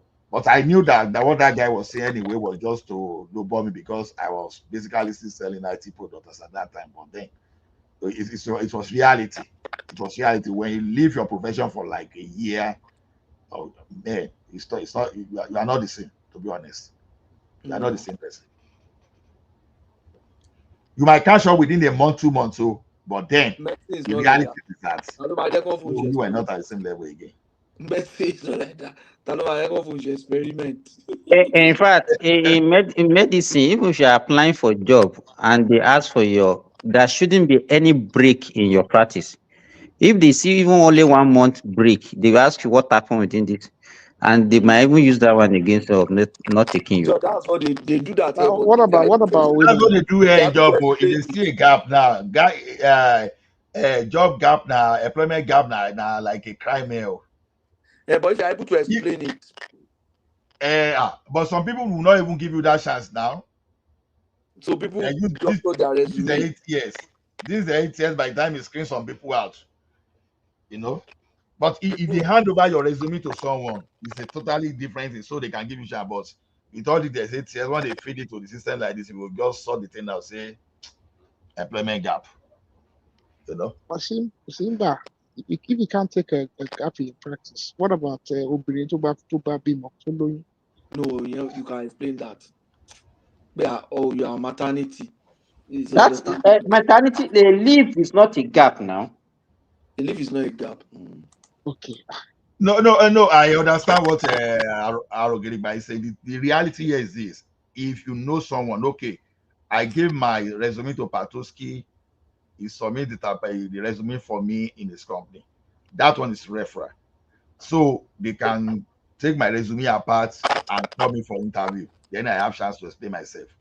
But if now people who they apply regularly with all these 8 years, it depends on the criteria they said. They go filter your resume out. It go filter them out. They will not call you to come and even explain. Yeah. And when they have some other people that has a better listening, why should they be wasting time calling you for what? Are you doing?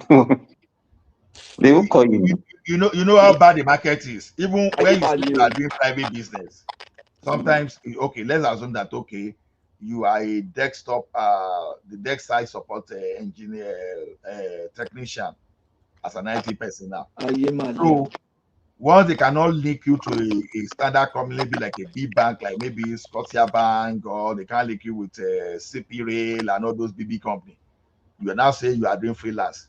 I beg, if you don't know person, that freelance is a red flag to some people. They will think say you are formatting it.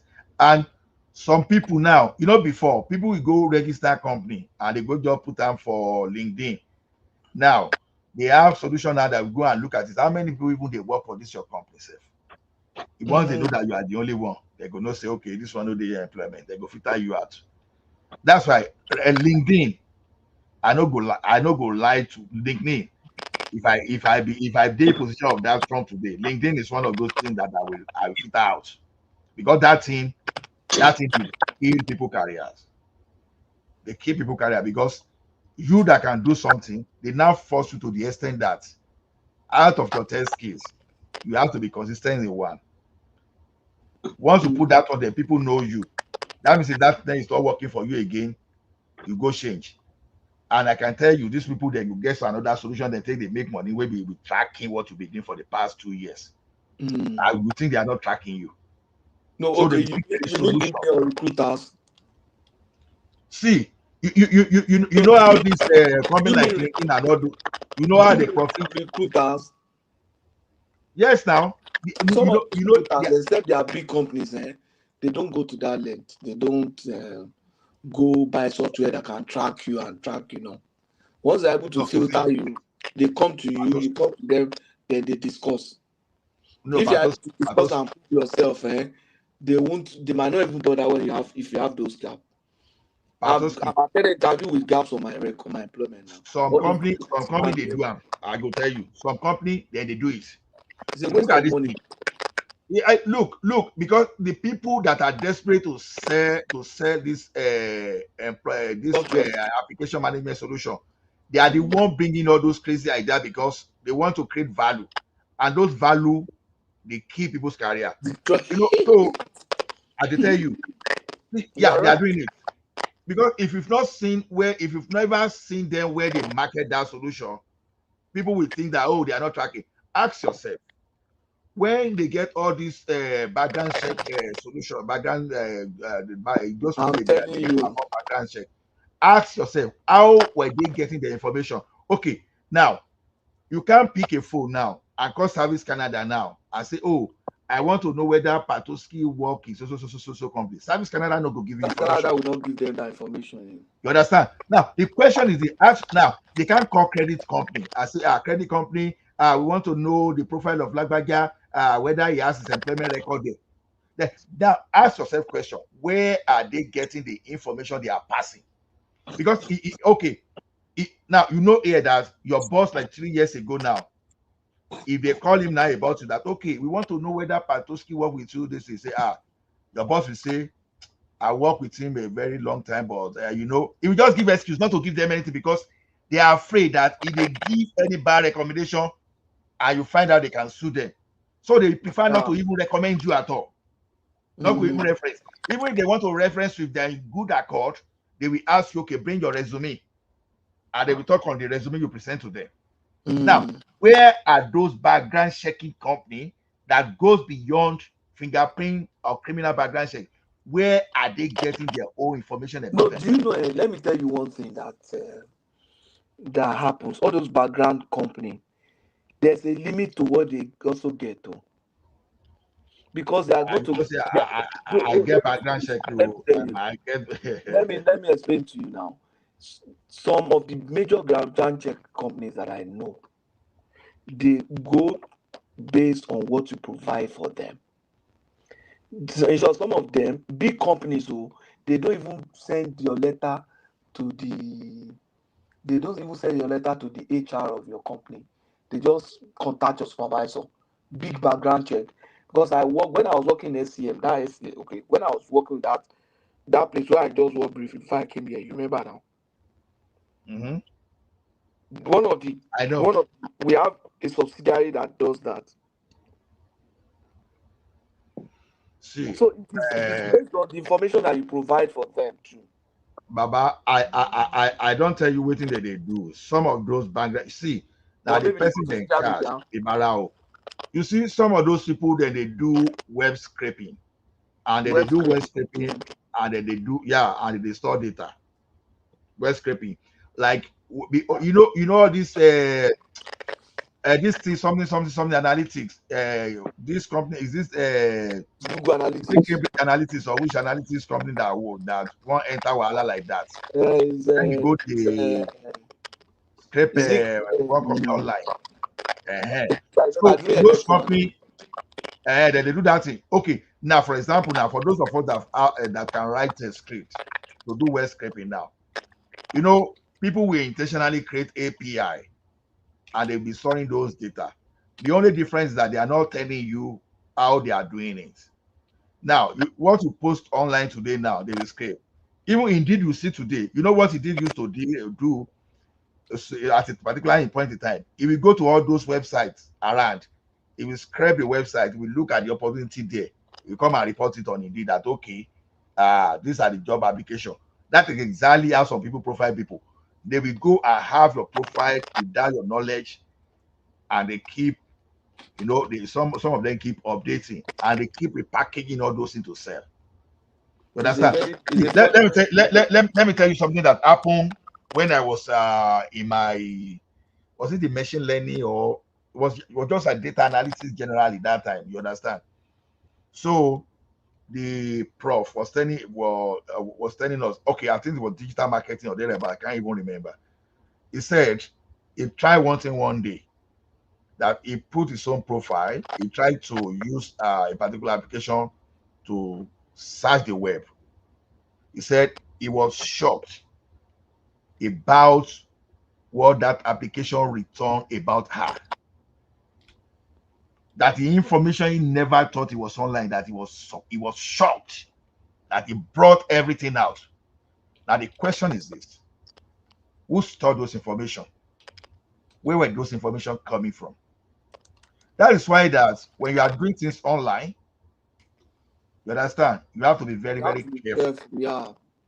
Because some people, before you delete anything, they've already stored your image. That is why that, okay, that's why that when you build website today, one of those things you first want to do is that you want to block anything that has scrapped your website, that can do scraping of your website. But you know what? It has gone beyond that now, because people do screen recording. They will use screen recording, and they will use open what is called this open AI, the application. They will just use that one to classify and separate everything, and they structure the data. Be ready for query anytime they need to. So people do scrape website every up and down. Just to say, now when you see data of a Premier League, all those people that are doing analysis, where do you think they are getting all those stuff? Where do you think they are getting it? Yeah, some of them have camera with their AI, with the AI application that pick all those things, but sometimes they go to the website, official websites, to find a way to scrape that thing out. It's wrong, actually. Yeah, because VPN makes some people go away with a lot of things. You understand? Because it's only when government want to catch you with VPN. Yeah, it's another thing. But company, it's difficult for company to just say, okay, the person that enter my network to scrap something, I want to catch, because the person is using VPN. Maybe the person is in Nigeria and is using the India IP. You know, it becomes very difficult. Only government, when government want to do, it's only government that say, okay, we want to know this guy. You know that under that condition, you no longer have all these people that they be calling you, oh, that you have money, or you have you are trading. At a point, they just started calling me. They were calling me almost every day. I say, I don't have money anywhere. They say, oh, you have money. I say, okay, because, and they use different number. I tell them, okay, take the money. They say, no, you have the right. I said, no, I don't want money. If I give you, at the end of the day, that's how my bank sent a notice to me that somebody was trying to log into my account. I now checked, they gave me the details. I noticed the guy was in the US, in New York City.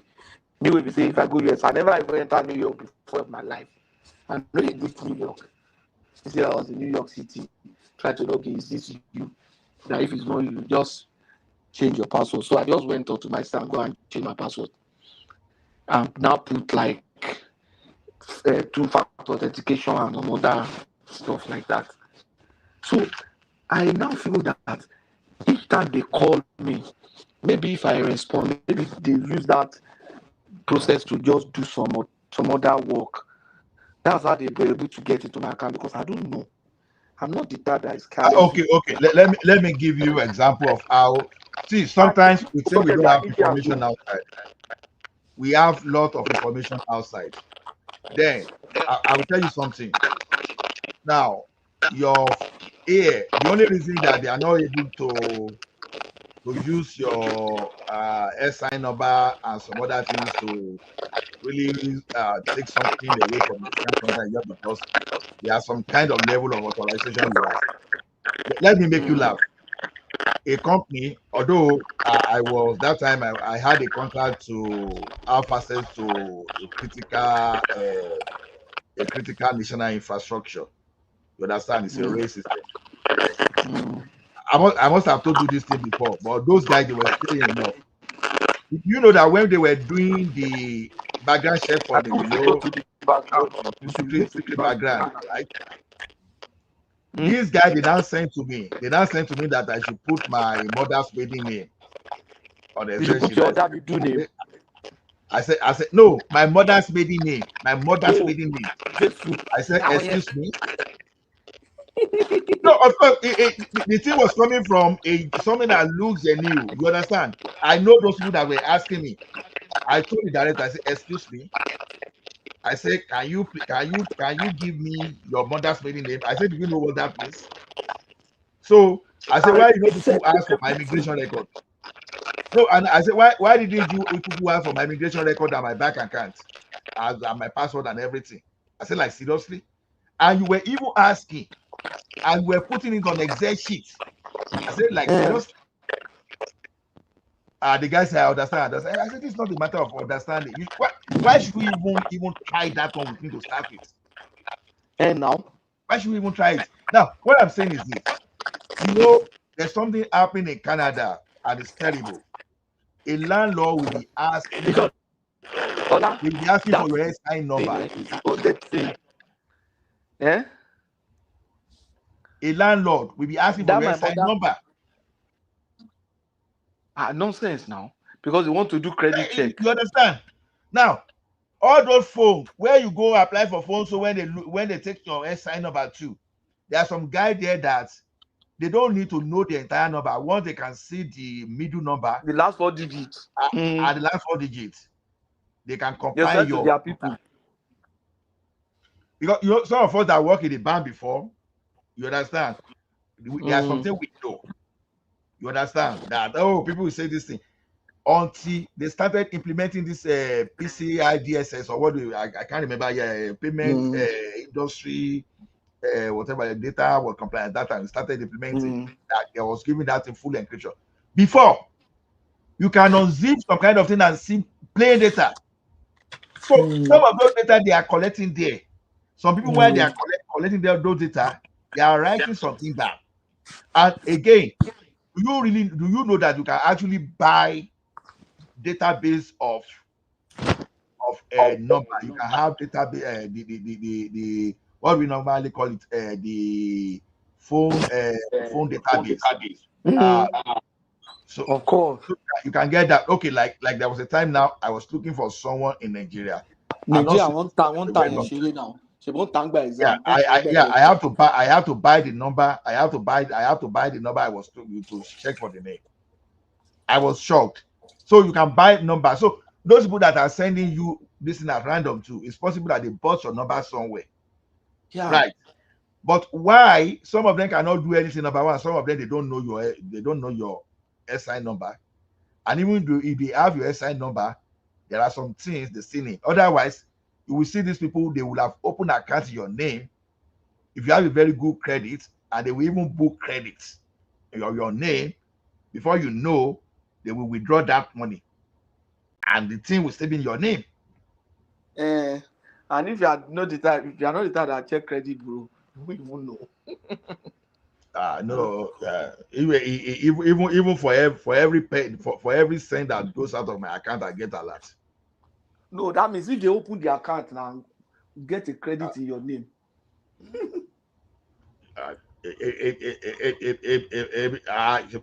One Bible book on the UK now. One Bible book any £40,000. You can imagine that. Over £40,000. Well, that's like $80,000 Canadian. Ara only fake investments, you know. It's not say when we invest in oil and gas, money me oil and gas. Money me £40,000 £40,000. I was like, okay, sorry, you lost your money. If you can do this, now we help you recover your money. But she lost pàdé wa kan nìyẹn. Bọ̀bọ́ yẹn wà ní performance management ní ọ̀dọ̀ wa. Bọ̀bọ́ yẹn sọ pé ó ní ó dà yìí pé àwọn tó ń tẹ̀lé wọn tí padà lẹ́yìn ẹ̀. Wọ́n tún fẹ́ gbà sí i. Wọ́n tún sọ fún ẹ kó lọ mú change díẹ̀ wá kó wá. Oh my God. No, once of we are working for government agency, we discovered that he has just been duped. I hope we about no shame more. We discovered that. Do you know what this guy called me? When they discovered that I was not responding to them, nobody about to block it. Nobody about to block it. I'm working for government security. Scammers have been calling you. We have some flag. We notice that some scammers have been calling you. If you want us to delete them and to make sure they stop calling you, we offer the service. We'll go back. I will go. It means I will not do that shit. It is like here. It is very easy to get your data and your employment history. See, Nigeria, those enemies, those people that know you are the one calling you. Now, but here, you have your profile on LinkedIn, you have your profile on Twitter, you have your profile on Indeed. That Indeed is a terrible one. Some people will even put their home address, and so it was of recent now. As at 2014, up to even 2017. Indeed, yellow was. You could download someone resume on Indeed. Yes, now. So it was not bad. You know on Indeed, you put your postal code or your address in Indeed now. And postal code. Yes, sometimes your home address. You now say what's your postal code? Because on Indeed, your phone number is there, your postal code is there, your home address is there. And some of them, they will now use that to say they want to give you a job. Say, are you still available? You say yes. Even one thing is when you are sending your profile to a company, sometimes they will say, okay, send your SI number to me and the two form of government idiot. Some company they went to the point that they will print your data and they will just dump it somewhere. Maybe someone that come because they won't shred it. Maybe I could like an answer come out to them. I could book in here. Where do you think that will go? Of course. What you know, your whole account to get pay. India. Ọ̀rẹ́ mi tí ó wà níbà yìí ẹ ṣáà mọ̀ ọ̀rẹ́ mi tí mo sọ ọ̀rọ̀ fún yín dáa tí mo torí ẹ̀ fẹ́ establish business kan yẹn. Wọ́n yọ sálárì ẹ̀ lákàntì ẹ̀ ní US. Wọ́n yọ sálárì ẹ̀ wọ́n yọ lákàntì ẹ̀. In fact káàdì náà lọ fi gbà. Now kí ló dẹ̀ ṣẹlẹ̀ ni pé payroll wọn ló commit blunder yẹn. Ìwọ wọn issue max rap náà lò fún wọn instead of ẹ̀kan lo ship and pay. So káàdì náà fi lọ ń dúró owó wọn tó máa sanwó yẹn. Bí àkànṣe lọ clone káàdì nìyẹn. Because káàdì aláyé wà lọ́wọ́ ẹ̀. Ẹ̀yà kan ti lọ clone káàdì ẹ̀. Bọ́n ṣe sanwó yẹn báyìí. But àwọn ẹ̀ ti accurate bàjẹ́ because number one tó máa yìí sanwó fún yàn gbà míì. Ẹ̀wọ̀n pé bàtà ṣì wà níbà tó máa yìí sanwó. Àá sì fẹ́ kan update bóyá after 3 hours before hours láì ṣe máa rówó tó máa drop account. Immediately tí wọ́n drop owó àwọn eléyìí báyìí lẹ́yìn tó wí ló gbá òye ló ti lọ gba ayọ̀ rẹ̀ dì. Gbàtí bọ̀bọ̀ yẹn pè mí mo ní ààyè tó ti lọ́wọ́ nù. You understand? But fortunately they were able to pay the guy they were able to pay him back.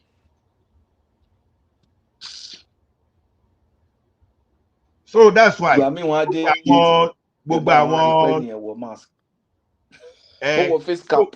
Àwọn kan wà tó yẹ kán eradicate number one. Our face cap plus ATM.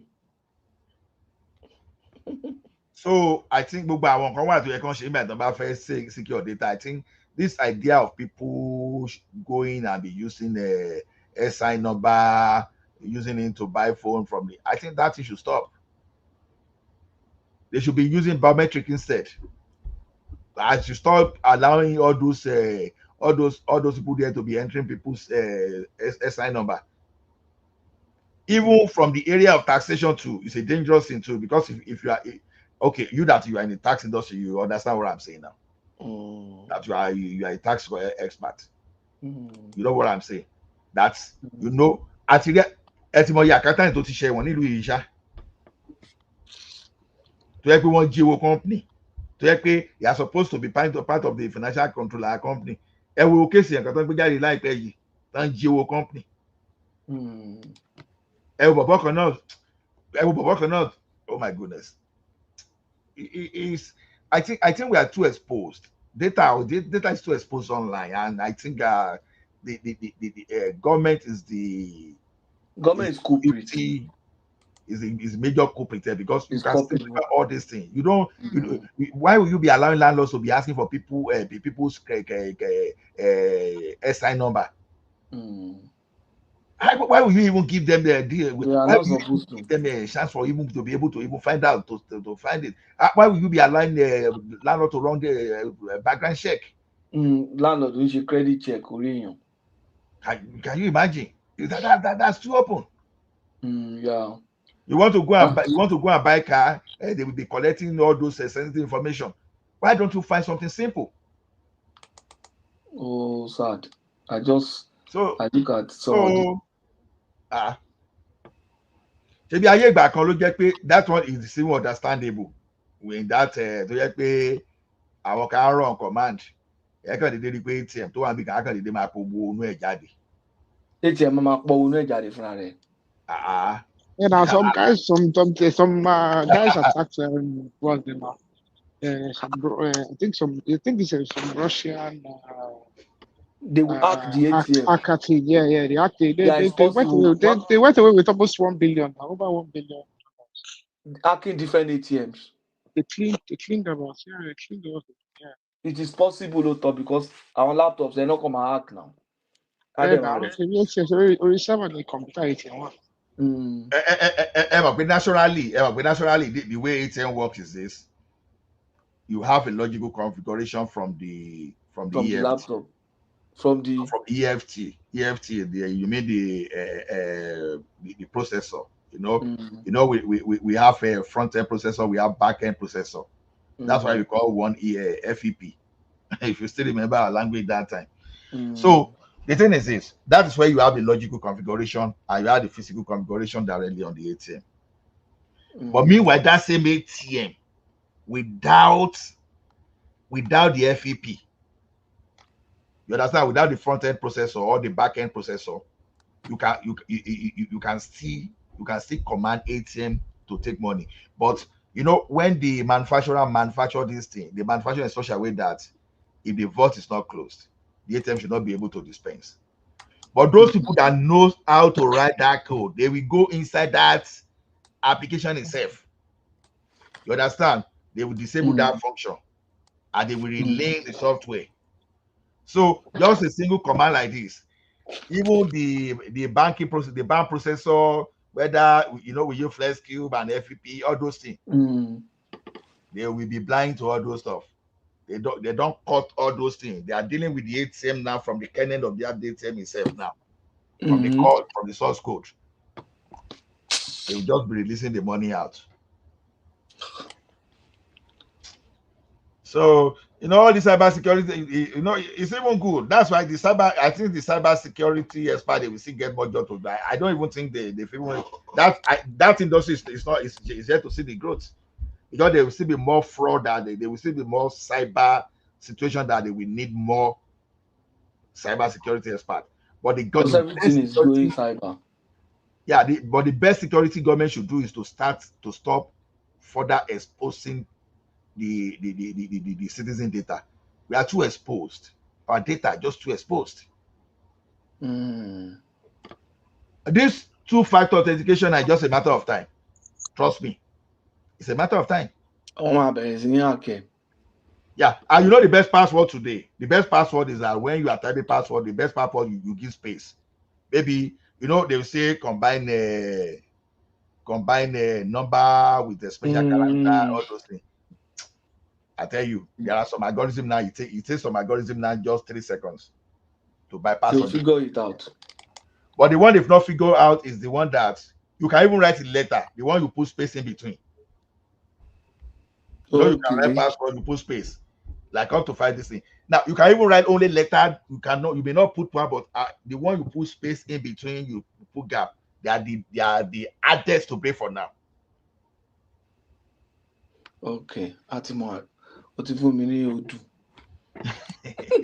it's true now because most people don't think of space. That's true. So, but all those things, it's just a matter of time.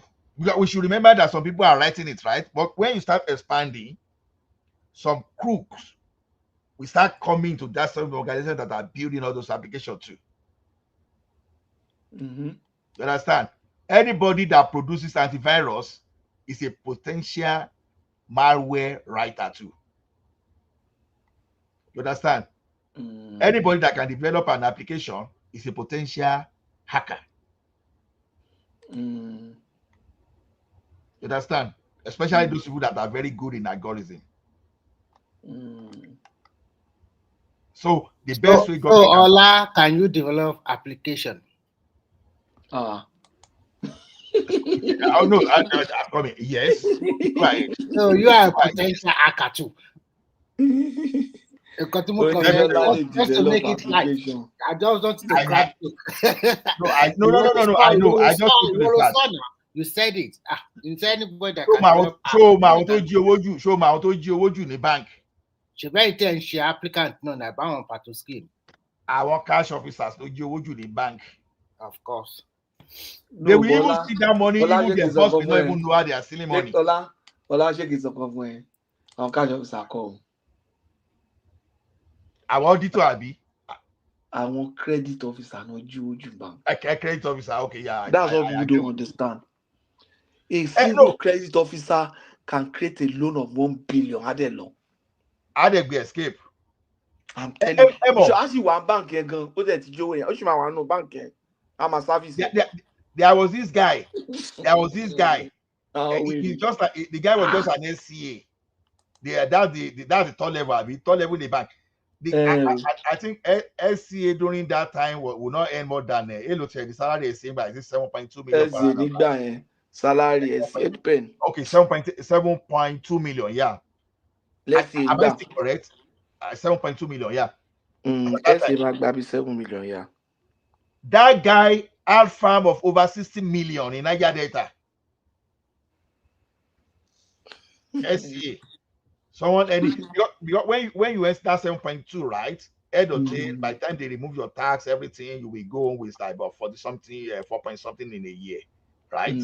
Then that such a person had a farm of about 60 million. What a manager should not even have.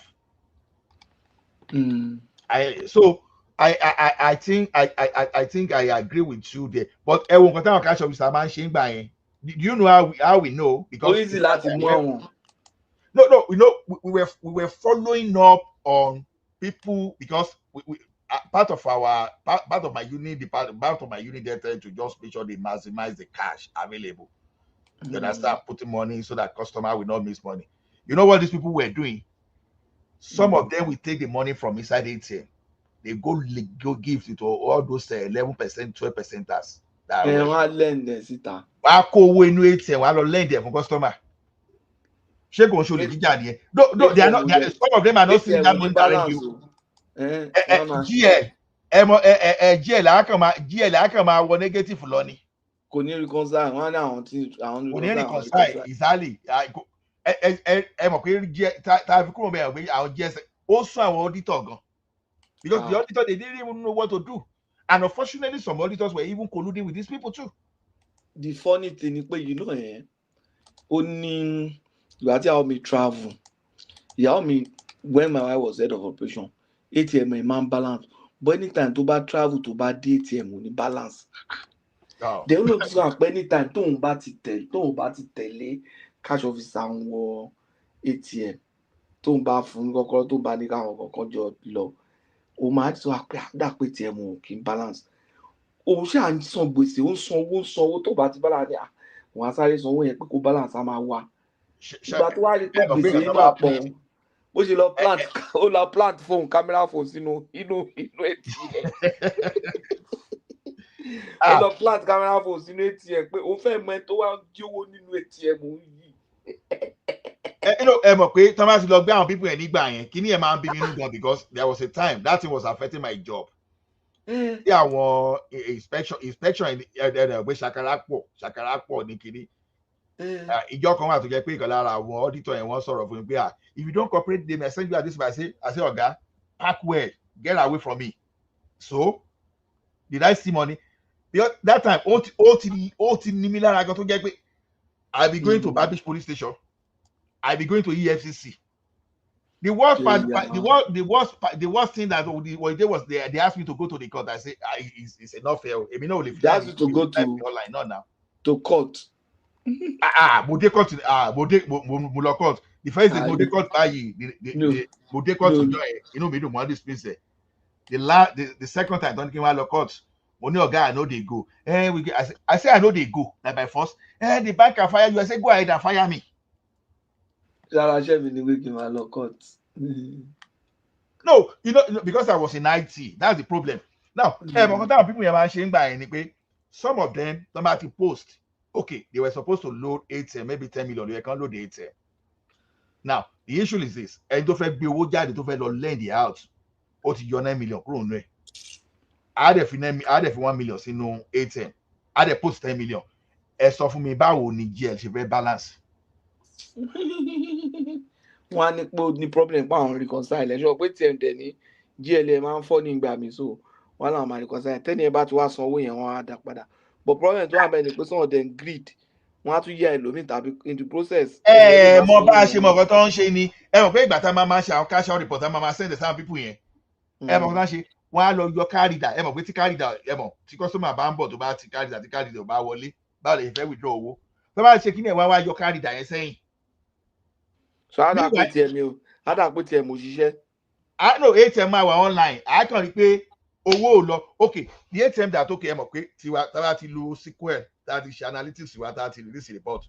Now, àti mọ̀ mọ̀ pé a máa ń ṣe àwọn cash plan àti mọ̀ pé okay by the top ATM wa ilé tó wà ní Senate building ní ABU. Okay, irú ABU yẹn nísìnyí gbà táwọn student bá wà ńbẹ̀. Maybe in ABU bóyá ìyẹn consume let's say 30 million daily. You won't consume. Suddenly, you are now seeing the same ATM at the peak period. Why should you be 2 million a day more? So the system will tell you already that something is wrong. But you will be seeing this machine online until one of the cash officers say, you think say you're wise now. Because you guys you think you are nice, you think you are wise. You are not wise. You guys you don't know anything. Àwọn náà tún wá ń sọ ọkọ tó ń ṣe fún wa yẹn ló sọ oníṣẹ́ mi ò mọ̀ pé wọ́n máa ń yọ mo ní títí wá bá wa. How do we now tackle this thing? It was a very difficult thing for us to. The only thing ká ní pé mo ṣì wà ní báńkì tá a lè ṣe ń gbà yẹn ni pé ká install intelligence camera. Because how do we arrive at that intelligence camera? Ẹ mọ̀ pé ìgbà kan wà tó yẹ pé it's so rampant. Tí àwọn èèyàn bá fẹ́ lọ withdraw owó lórí ATM wọ́n á fọwọ́ bojú kámẹ́rà. Of course. Egungun ló ń withdraw owó lórí ATM. What do I mean by egungun ni pé wọ́n á ti cover ojú. Well, you know how to stop that in that time. You have to install intelligent camera that once the thing cannot see your face, the machine will go out of service. Whoa. That was the only way. Because some people. That's why when we say the payment system, Nigerian payment system is still one of the best because we had a situation, we had the environment to respond. Kilo Jody.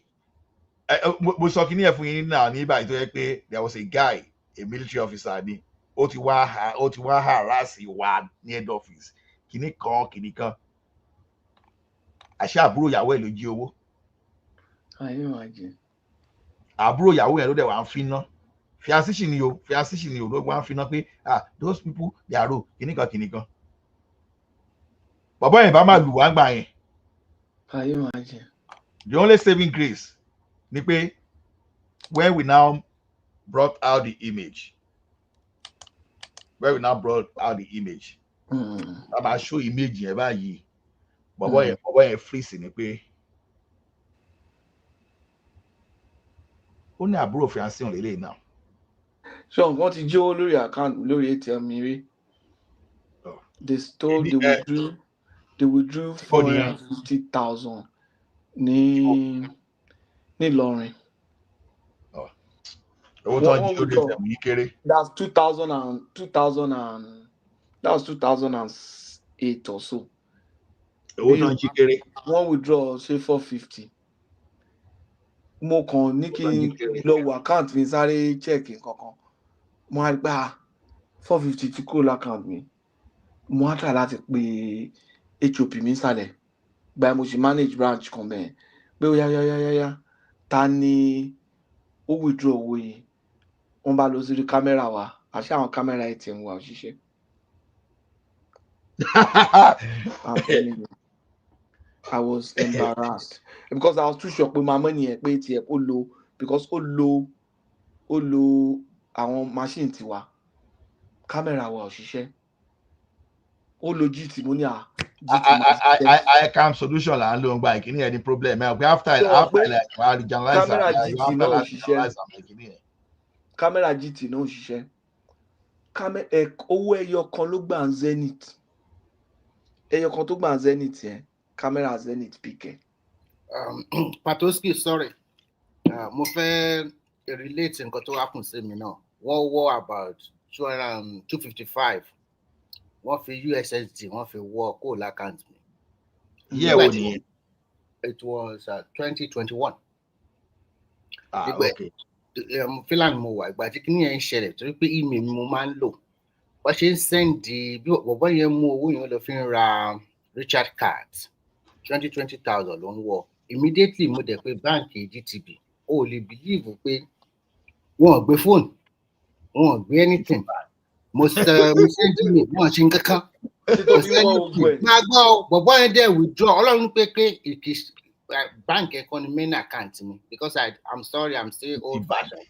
I believe in First Bank more than GTB and the rest. So Bank.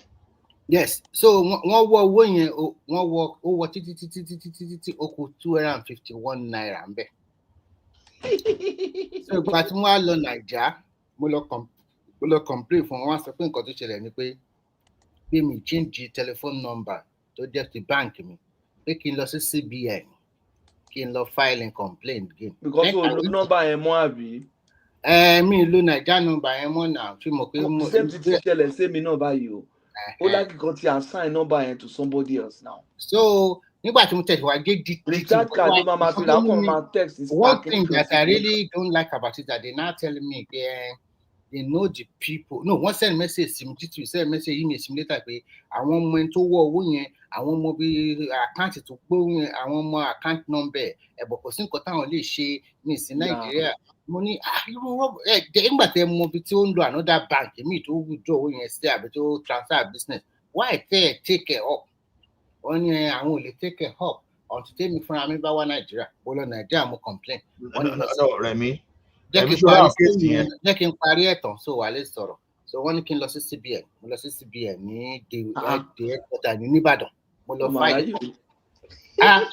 èmi lọ fọ́lùdé ní nà mo ti in my mind mo ti mọ̀ kí mi lè rówó yẹn gbà mọ́ ná that is just the truth okay so mo wá lọ sí kílórúkẹ mo lọ sí CBN mo kọ lẹ́tà mo ṣe gbogbo ẹ̀ àwọn ẹni náà pé kí n má wọrí àwọn máa take care up nǹkan ọkọ̀ bẹ́ẹ̀ ọmọ GTB bank mo change telephone number mi sí number tí mò ń lò ń bíbá but má jẹun parọ́ tó ń jẹ láti ìgbà yẹn mi lo báǹkì mọ́ a single dime kò lè wọ báǹkì mọ́ for life owó yẹn ni. Let me tell you one thing it could have happened to you in any bank in Nigeria just forget it it's not limited to bank. So sórí àwọn cases yẹn náà ó máa ń sún bank bí ọ̀bọ̀yá Patoski ṣe máa rántí eléyìí bọ̀bọ̀ kan ní domops ó wọ several million but ìgbà tó ń gbé bọ̀bọ̀ yẹn lọ Babish police station bàbá ẹ̀dẹ̀ dé ó dẹ̀ gbé ìwé ilé ẹ̀ wá ó gbé ìwé ilé ẹ̀ fún báńkì ẹ̀ release ọmọ mi ẹ bá mi ẹ gba ìwé ilé ìkẹ́ lọ ta kẹ́bi ṣe nǹkan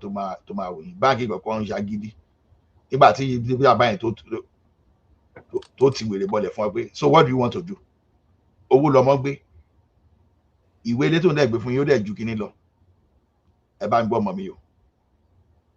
You know what bank did? Bank kan rọra relax kúrò bẹ́ẹ̀ ni because the cost of even the cost of prosecuting that bank case. lè wá lọ gba owó yẹn lọ́wọ́ Nigerian NDIC whatever kìíní o wọ́n lè lọ gbà ń bẹ̀ o you understand bank withdraw kúrò ń bẹ́ẹ̀ ni you understand but àti kí bank go refund owó ẹ̀ fún as customer in Nigeria yẹn bí wàá bóyá to improve things in you it's a difficult thing for them to do very difficult. But even at this time kí ló dé tí àwọn irú àwọn fraud bẹ́ẹ̀ ṣe wà persistent because mo discover pé death to me mo rí pé àwọn tó wọ owó yẹn lọ insider wà ń bẹ̀. Don't be surprised. 100%. Yeah, because insider ọba wà ń bẹ̀ báwo náà ṣe máa mọ̀ pé ẹni yìí kò mo dẹ̀ máa maintain account yẹn kó má bàa wọ. No, sorry, Ọlá èmi mo wà careful sí because you know in Nigeria if you don't use a particular line mọ́ wọ́n máa assign ẹsẹ̀ lómi. Bẹ́ẹ̀ni o.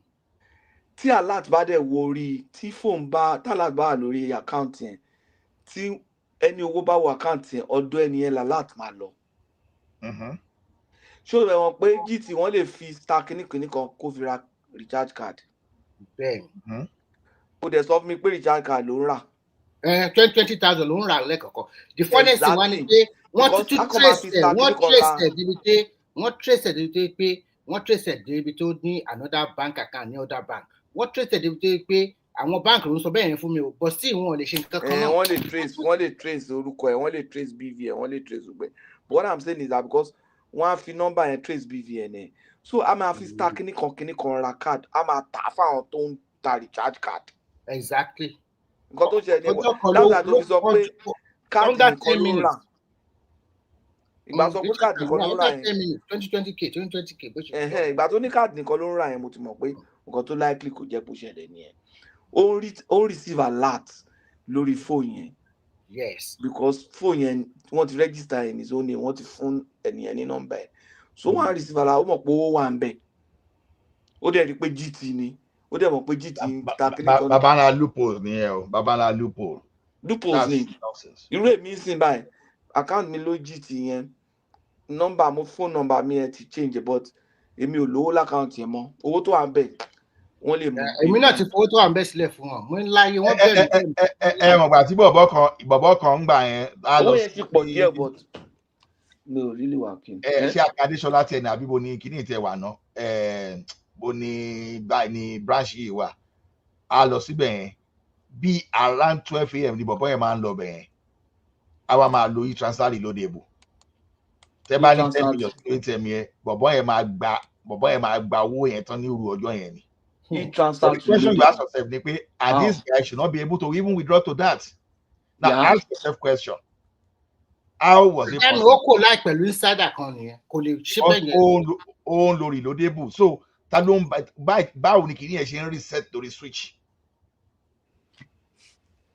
Ká torí bàbá yẹn mú kárí bàbá yẹn gan lòun ṣe lójú òkòrò ní káníkẹ́ni tó smart káníkẹ́ni tó smart ni ìgbà tó ti lè jí owó ní ẹ̀bí mélòó. So mo fẹ́ béèrè question kankan pàápàá how do Nigerian bank báwo náà ṣe máa ń vet àwọn officials àwọn staff wọn láti lè sọ pé ilé ìwà trustworthy láti lè fi sí some position. Ṣé wọ́n kì í jalè ní Canada?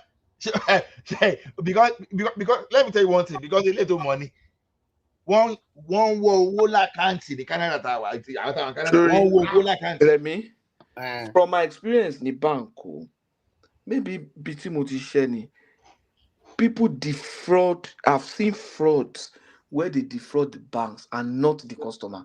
From all my years of experience in the bank, I've only seen one instance where somebody defraud a customer, and it was not even in my bank. It was in one of the former banks, Timothy Shishe. So, but ọ̀gá yẹn ó mọ̀ mí, ọ̀gá yẹn dẹ̀ mọ̀ pé mo mọ̀ boy yẹn. So boy yẹn wá ń bẹ̀ mí pé kí n lọ bóun bẹ̀ ọ̀gá pé àwọn ṣe mistake ní ẹjọ́ kíní kan. So ni mo fi mọ̀. Most of the time àwọn tí mo mọ̀ kó máa ń defraud wọ́n ń defraud customer bank gangan náà ń defraud because most of the time customer máa ń mọ̀ tó bá kúrò lákàá customer máa mọ̀. Of course instantly so èèyàn máa nǹkan tí ò jẹ́ kí wọ́n tètè mọ̀ ni pé o wà ní abroad. Mo tètè mọ̀ mo wà lórí email mi sẹ́ an instant tó ń ṣe kinní yẹn mo wà lórí mi wọ́n dẹ̀ fún mi láti sí pé wọ́n yọ àwọn dry posting ayé àwọn tó máa update table tó máa update th. ó ti gbà. The thing is this, no kinní yẹn mo sọ kinní yẹn fún ọ̀gá mi ìjọ kan náà the àwọn tó nurse sí information officer àwọn mo ní ọ̀gá our job torí ọ̀gá yẹn ó ṣe nǹkan tó bí mi inú jọ yẹn a máa ṣe kinní kan lẹ́kìn mo ní ọ̀gá mo ní trust níṣẹ́ wa yìí ó ní what did you say now mo ní ọ̀gá trust níṣẹ́ wa yìí sẹ́ so kí ló wà ń bẹ̀ ó wò mí pé ẹgẹ mo àṣọ it's all about trust. bẹ́ẹ̀ ni o. tẹ ọmọ aṣọ náà káàkiri because within myself èmi náà máa gbọ́ ọ̀gá mi lè jalè bọ́ọ̀gá mi ṣe wò pé àwa lè jalè náà lèmi náà gbé ẹ̀yìn náà lè jalè. ìgbà tí mo ṣe join UBA ìgbà yẹn ó ní ju major fraud tó hit UBA ìgbà yẹn wọ́n pè kan ní Maiduguri fraud yẹn a ṣe case study lórí ẹ̀ iṣẹ́ ọmọ n try láti. ìgbà ọ̀lẹ́ kúrò ní UBA mo fẹ́ mọ̀ bóyá ẹmọ ilé tí bọ̀bọ̀ kan tó wà láìtì. mo kúrò ní UBA ní 1999. mo kúrò ní UBA 1999. Abba was our MD gbà yẹn. They used to call it Maiduguri fraud. Àwọn tó wà involved ní fraud yẹn it was like a group fraud. Even copper gan were involved. That 1998, the fraud was close to $1 billion. That was a lot of money. Ó yẹ kẹ́ wà awẹ́ ìgbà tán fẹ́ gbé billions of naira já ní báǹkì wa gbà yẹn náà. 1997.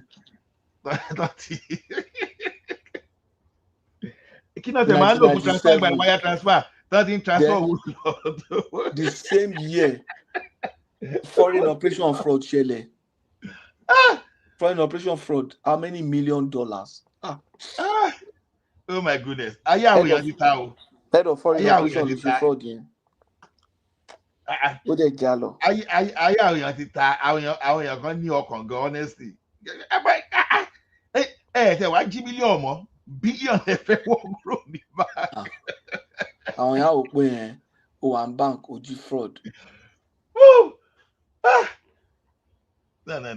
Ṣé rí ibi tí mo mọ̀ pé moral ṣì wà Nàìjíríà ni against of pé nǹkan tí gbègbè because what I know is this, at least I can vouch that at least 99% of the bankers wọ́n ṣì wà trustworthy àwọn outliers náà ló máa ń jalè ẹ̀ bọ́ ṣe pọ̀ tó yẹn ẹ mọ̀ pé ní okay let's say out of 12,000 workforce tí 1,000 bá jalè àdàbí gbó pọ̀ ni you understand so it's like àwọn èèyàn ní mind honestly àbí àwọn tẹ́lẹ̀ àti jẹ́ pé wọ́n bàbá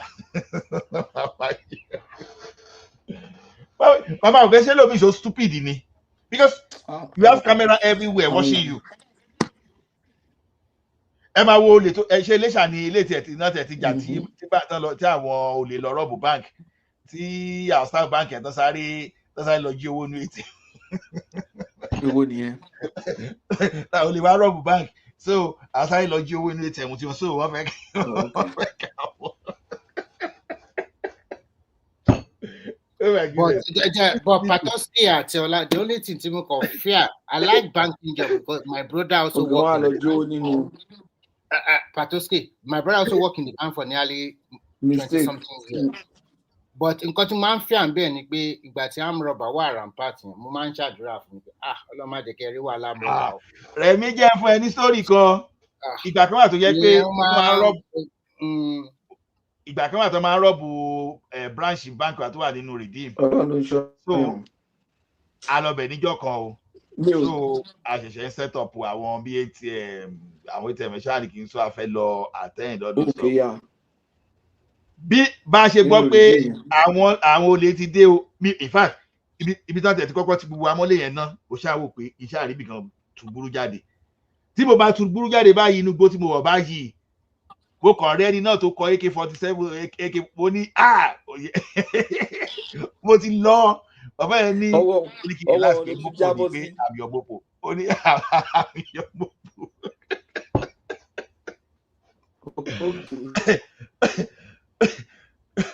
Kò funny honestly, kò bá funny tó bá ní. Ẹ dẹ̀ mọ̀ pé nǹkan kan wà tó jẹ́ pé nígbà tó sì tẹ̀ bá rántí nígbà ní East ìgbà yẹn tó bá ń rédíò tó bá ti ń gbọ́ pé carjack pé ó ti pọ̀ táwọn àwọn commanders ẹ̀ sọ pé wọ́n fẹ́ release mẹ́wọ̀n gbà yẹn ìyá tá a fi máa mọ̀ pé àwọn olè àwọn major operation gbogbo ẹ̀ ṣẹlẹ̀ ńgbà yẹn ni pé bóyá tẹ́lẹ̀ nísìnyìí wọn kò sí carjack but akọ̀lédé gbọ́ pé within a day sí a week wọ́n kàn ti rí bí like 10 carjack àwọn ọlọ́pàá yẹn ti mọ̀ pé major robbery kan fẹ́ ṣẹlẹ̀ ńgbà yẹn nìyẹn ìgbà yẹn náà wá máa sọ fún wọn pé no we can't release our men no. Go and look for our armor personnel carrier. We can't release our men. So they mọ̀ pé ìgbà yẹn nígbà tó ṣì ń lo nígbà tí wọ́n close Port Harcourt airport tó máa ń lo wèrè yẹn. Ṣé o mọ̀ pé ìgbà tá a bẹ̀rẹ̀ ṣe ń bá ìgbà tá a ṣe bẹ̀rẹ̀ ṣe ń bá ọlá ṣùgbọ́n àtàwọn mo ṣe bẹ̀rẹ̀ ṣe ń bá kò sí armor personnel carrier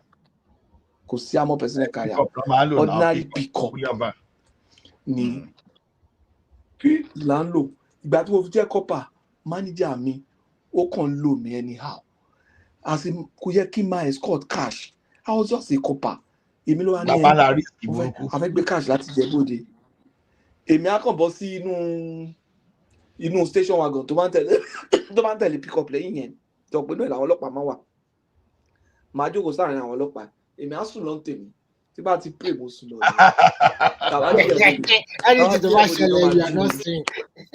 èmi ti zero man mi pé ọlọ́run ló ń ṣọ́ mi tabadíjẹ́ bóde ló máa tap mi pé ọ̀gá àti dé tó bá ti ṣe owó máa count ẹ̀ tó bá ti count ẹ̀ ó yá à ń lọ ó tán I was just nísìsiyìí tí mo á di manager ìbá mo á di manager mo á wò pé pé that was nǹkan tó ṣe fún mi yẹn kò dáa. I wouldn't do that as a manager to anybody. It was wrong because kò fẹ́ lówó.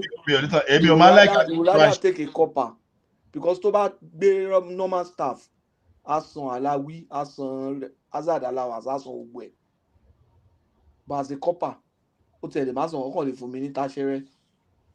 Hazard allowance mi ò lè tó tàn. No ṣe mọ̀ pé mi ò mọ risk yẹn ọ̀n tí mo bẹ̀rẹ̀ sí ń ṣe ní bank but ṣe mọ̀ pé ìgbà tí mo ṣe máa ń ṣe àwọn machine tó fi ń clear check yẹn mo dẹ̀ máa ń support interbank settlement application gbà yẹn tí máa lọ NIMS tí mo máa lọ support ẹ̀ tí máa lọ àwọn major clearing center àwọn banks yẹn tí mo máa ṣe machine wọn fún wọn control àwọn gbà yẹn wọ́n máa ń lo a ní 7780 the machine tó máa yẹn bí ó ní 40 pocket nígbà yẹn tí máa rántí then another one ní 20 pocket tó máa ń sort àwọn reader sorter tó máa sort àwọn check yẹn then tó máa capture image wọ́n wá send ẹ̀ sí NIMS ìgbà yẹn mi ò mọ risk banking rárá àtọ̀ ẹ mọ̀ kò máa jáwọ́ báǹkì jẹ́ anything ni wọ́n ti gbà tí wọ́n wá wọnú banking properly tó bá ní kí n lọ branch báyìí ìgbà mi báyìí ọkàn mi á ṣe jìgì ni kí n lọ branch kí n lọ ṣe ọkàn mi á ṣe jìgì ni ẹ mọ̀ pé head office máa ń dúró sí yẹn. ok àmì àwọn òde nínú ìwà òkè nínú concern yẹn o. Airbus ṣé ẹ̀yin ní option níbi tẹ́ ti ń jí everyday ni àwọn just ebi tẹ́ pé ìbẹ̀rù yẹn tí wọ́n pé bí dẹ̀ lọ́gá táwọn olè yẹn tó bá dẹ̀ dé. ẹ̀yin náà máa gbọ́ béèrè náà tó bá wọ branch yẹn. wọ́n mọ̀ yàtọ̀ branch manager as head of operation wọ́n lè ní wẹ́ẹ̀sì because wọ́n ti máa gbọ́ information náà ẹ mọ̀ pé wọ́n á ṣe àti mọ̀ ọ̀gá àwọn olè tó ń bọ̀ wọ́n ti ní information àwọn tó fẹ́ mú. kò tí ṣé wọn pé marketing wọn ti máa mọ̀ ẹ́ ní street ibi tó ti lọ ń wá deposit wọn ti mọ̀ pé ni manager bank báyìí wọn á ní where is the key èmi ò mú key dání they no wan hear that one o pé o mú key dání o àwa kọ́ la mú key dání. kí n tó wọ bank I was okay, I was a normal person, not afraid. Okay, tí máa lọ ìgbà yẹn nígbà tá a ṣì máa ń deploy item káàkiri tó bá fún mi lówó ń gbà yẹn pé okay wọ́n ní kí n lọ iṣẹ́ fún ọ̀sẹ̀ kan bóyá 10 days iṣẹ́ mo lè rush gbogbo iṣẹ́ ìṣe níbi ọjọ́ bíi 4 mo ti wá lè padà sékòó kí n kàn jókòó sílé kí n má ṣe anything mo máa ń travel between Niger State láti Minna lọ sí Kano mo lè ṣe ní 7 o'clock báyìí wọ́n sì máa sọ pé ọ̀nà dangerous nígbà yẹn o. wàá máa bọ̀. màá gbé mọ́tò láti Niger State màá dé Kaduna màá tún wo Kaduna màá tún pe àwọn tó wà bẹ́ẹ̀ pé adékọ́ mo ṣe máa dó fún mi wá ní yes àwọn ní yà we given the security options pé kíní kan ìgbà míì màá dé Kano níbi aago 2 òru màá dé install machine. nǹkan burúkú lèèyàn ṣe ń gbà yẹn àyà burúkú lèèyàn ni. abala risk burúkú. èmi náà máa ń ṣe. ẹ mọ̀ immediately I enter to the bank mo bẹ̀ sí ní some kind of fear torí ẹ mọ̀ mo ti bẹ̀ sí wá ń gbọ́ bọ́n ṣe ń rọ́ọ̀bù báńkì káàkiri ẹ mọ̀ pé ìgbà yẹn limited information because I was just a service provider, right? But now ẹ wá wà ní báńkì sọ pé máa gbọ́ rédíò tí ẹ máa gbọ́ tí chief security officer tó máa brief yín ẹ máa gbọ́ bí commander of police tó máa rédíò pé no I don't want to release my men because they just já kìnìkan ẹ mọ̀ gbà kan wà tó jẹ́ pé bóyá ẹ mọ̀ gbà kan wà tó jẹ́ pé I had this notion pé ní south east pé àwọn èèyàn máa lọ fi payloader wọ́n lọ máa ń gbé payloader pàdé armor personnel carrier tó máa fẹ́ kọjá lórí bridge ẹ lè sọ pé ẹ kó gbogbo armor carrier yeah you are coming with armor personnel carrier no problem na káńtà lọ payloader ṣe ẹ fẹ́ compete pẹ̀lú payloader ni.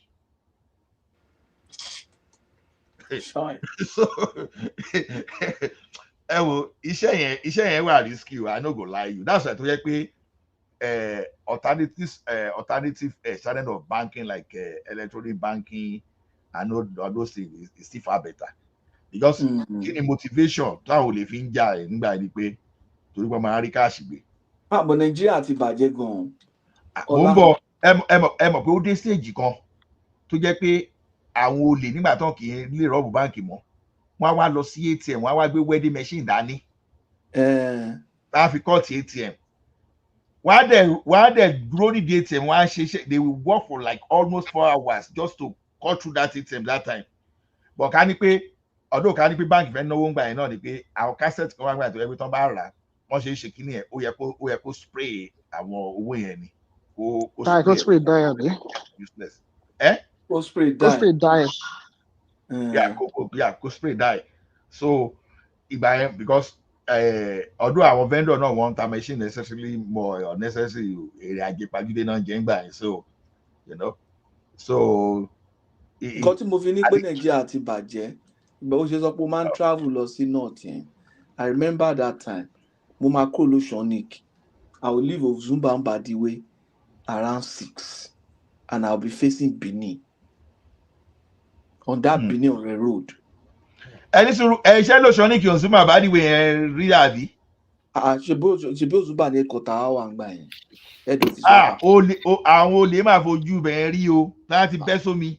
ó ti gbà. Oh my goodness. No inú báńkì láti máa gbà pé láti máa wà tí wọ́n á jẹ́ pé ẹ mọ̀ pé information yẹn máa ń spread tó bá yẹ báńkì tí wọ́n wá fi bẹ́ẹ̀ ń jà lólè you now wonder kí ló fà á ẹ mọ̀ pé GT Bank ò ní fẹ́ǹsì àwọn báńkì tó ní fẹ́ǹsì náà dẹ̀ jà lólè jù. GT Bank actually they don't have fence. GT Bank ó ṣe bẹ́ẹ̀ ń deal in cash púpọ̀ ń gbà yẹn compared to others. To balance so GT was not dealing so much in cash then. They rarely rob GT Bank. GT was not dealing. Bank, Oceanic Bank, First Bank, Union Bank. Oh my goodness. GT was not dealing in cash. Nígbà yẹn tó bá rántí dáadáa. GT wà láwọn tó kọ́kọ́ master internet banking wọn dáadáa. Tó bá rántí. GT wà láwọn tó kọ́kọ́. Èmi fẹ́ bèrè question gbogbo owó tí àwọn ẹ̀rọ bá ń kàtẹ́wé ni ṣé NDIC ṣé wọ́n máa ń refund ẹ̀ padà fún báńkì or what? No, not the NDIC, they have normal insurance. Wọ́n ní insurance. Àwọn insurance máa ń dá padà. Insurance ló jẹ gbèsè. That means owó tí báńkì náà ń sọ fún insurance máa pọ̀ nìyẹn for them to cover. Based on the cash tó ní on premise. Volume náà là ń gé náwó. Exactly, one insurance limit. Each branch need insurance limits. You understand? So most of the time as a branch, to buy the portfolio see the insurance limit, you have to move. That's why you now see that bank branch to move. Sorry, mo kọ́ tó máa ń ṣe ní ibi báyìí tí mo like. Wọ́n ti ní àwọn security official kan. Wọ́n kì í ní cash nínú ATM overnight. Àwọn tó wọ́n operate ATM, ó yàtọ̀ sí bank gọ̀gọ̀ fúnra wọn. kò sí bọ́n ṣe ní ní they use CIT wọ́n máa ń lo àwọn CIT. nǹkan tí mo fẹ́ mì ni pé nínú báńkì káàṣì tó bá nínú branch yẹn wọ́n máa kó jáde owó lè wà nínú ATM o but àwọn tó operate ATM kì í ṣe àwọn bank ló operate ATM entirely another new company but owó tó wà nínú branch kankan tó wà nínú ara bank kankan àwọn special security force wọ́n máa ń kó yẹn kó tó bá di ara ọjọ́ kejì before kan tó kún wọn kó yẹn padà. no Rẹ̀mí ìgbà tí báńkì bá wà in session ló lè enjoy láti ló lè rówó nínú báńkì jù torí tí báńkì bá lọ tán ṣe kínní yẹn àti já àwọn vault yẹn you heard me now pé nígbà tó máa lò bí 4 hours láti já ATM you can imagine how many hours they are going to spend. ọ̀tẹ̀ gbogbo àwọn incidents ẹ̀rọ dàpọ̀ ti reduce in Nigeria náà sígbà tẹ́ kó ti di cashless àwọn yẹn náà gbowó. no you say in Lagos State because Tinubu ṣe kankan gbà yẹn ni pé because kìíní yẹn resonate pẹ̀lú mi dáadáa because I remember that time Oceanic yẹn gbà yẹn táwọn olè yẹn tó bá ti já owó yẹn wọ́n á kàn bọ́ sínú ferry wọn nínú kìíní ni wọ́n á cross Ìkòyí ní the other side wọ́n já lọ nìyẹn but at a particular stage wọ́n wá ra àwọn armor personnel carrier yẹn ọlọ́pàá ẹyọ kan péré nínú armor personnel carrier yẹn ó lè disarm gbogbo àwọn olè yẹn pátápátá just one because kí ni reason ni pé ó lè fire with efficiency and bullet yẹn ò lè bá you understand so ìgbà yẹn mo rántí wọ́n station kan sí Lekki phase 1 wọ́n station kan sábẹ́ bridge Ọbalẹ́ndé probably the one wey man station sí mo rántí gbà abẹ́ bridge Ọbalẹ́ndé yà wọ́n station kan sí abẹ́ bridge ní Ìkẹjà ní àwọn olóògbé kìíní so bọ́n ṣe spread àwọn machine yẹn káàkiri kìíní yẹn káàkiri nìyẹn all of a sudden a kàn gbọ́ pé relative peace kan wà ní Oceanic o because all that make attempt lẹ́ẹ̀kan bóyá ẹ̀kan yẹn bóyá àwọn olè yẹn wọnú omi lọ tó jẹ́ pé àmọ́ nǹkan tó ṣẹlẹ̀ sí wọn but ọdún kejì irú àwọn crime ọlọ́pàá ti ń dóde wọn. kò yẹ kó máa happen mọ́ láíláí ní Nàìjíríà kọ́kọ́ lọ máa lọ bá àwọn akọ tó bá tẹ̀ ń gbó wọn ó bẹ́tà wọn á tún pa àwọn ẹni ẹlẹ́ni. no sórí nǹkan tó ṣẹlẹ̀ rẹ̀ mí nígbà yẹn ni pé mo máa ń gbọ́ táwọn èèyàn máa sọ pé bùbá máa yeah ó try o Márúwá try o but honestly strategy Tinubu yẹn ló work man so that's why when some of us were supporting Tinubu the other time people think that we're crazy naturally o mo lè prefer Ọ̀ṣínbàjò because èèyàn tó ṣe nígbà tí Buhari travel yẹn man o like it but then ulai mo wá àwọn tó kù why won't I support Tinubu. Ọ̀ṣínbàjò politically kò lè handle Nigeria o. Hey, I handle it. Forget the story. I handle it. O try. I can't put Tinubu na lumalu now. Má yẹ wicked now. Ó kàn lo gentleman face now. Inú ẹ̀ le gan. As a vice president, nǹkan tó dánwò yẹn lásán ká pé Buhari ò wá fún ní problem. Ó sack ọ̀gá DSS now. Ó sack one time. Buhari lọ dalẹ̀ náà. Ká pé Buhari ò kì í ṣọ̀dàlẹ̀ ni. Gọ́ọ̀mẹ̀ntì abẹ́tà jù yẹn lọ. Àwọn màlámì yẹn ẹ̀mí wọn ti gbọ̀n. Ọ̀gá Patoski ẹ mọ̀ pé nígbà tí mo kúrò ní bank ìyàwó mi tẹ̀ wá àpíìsì nígbà tí FCMB sọ pé wọ́n fẹ́ fún mi iṣẹ́ kíní kan sọ ní torí bá yọ mí lọ́wọ́ náà bó ti a ó máa tí mo já kúrò ní báǹkì báyìí mi ò wẹ̀yìn mọ́ o mi ò rẹ́dí láti padà sí báǹkì mọ́ banking man o tẹ ń ṣe also was a banker guy as well. Is that no àrò gidigba wọ́n pin mí lẹ́mìí gan ni o mọ nǹkan tó mí pé kéèyàn kó máa tẹ̀lé àwọn tó bá jí owó lọ sí EFCC táwọn inspectorate tó bá o lè jí ní àárọ̀ ọjọ́ kan kó kàn pàdé yàn kan ní bus stop ó yìnbọn fún yàn ṣe wọ́n lọ sọ́kò láyà ìwọ ni star witness.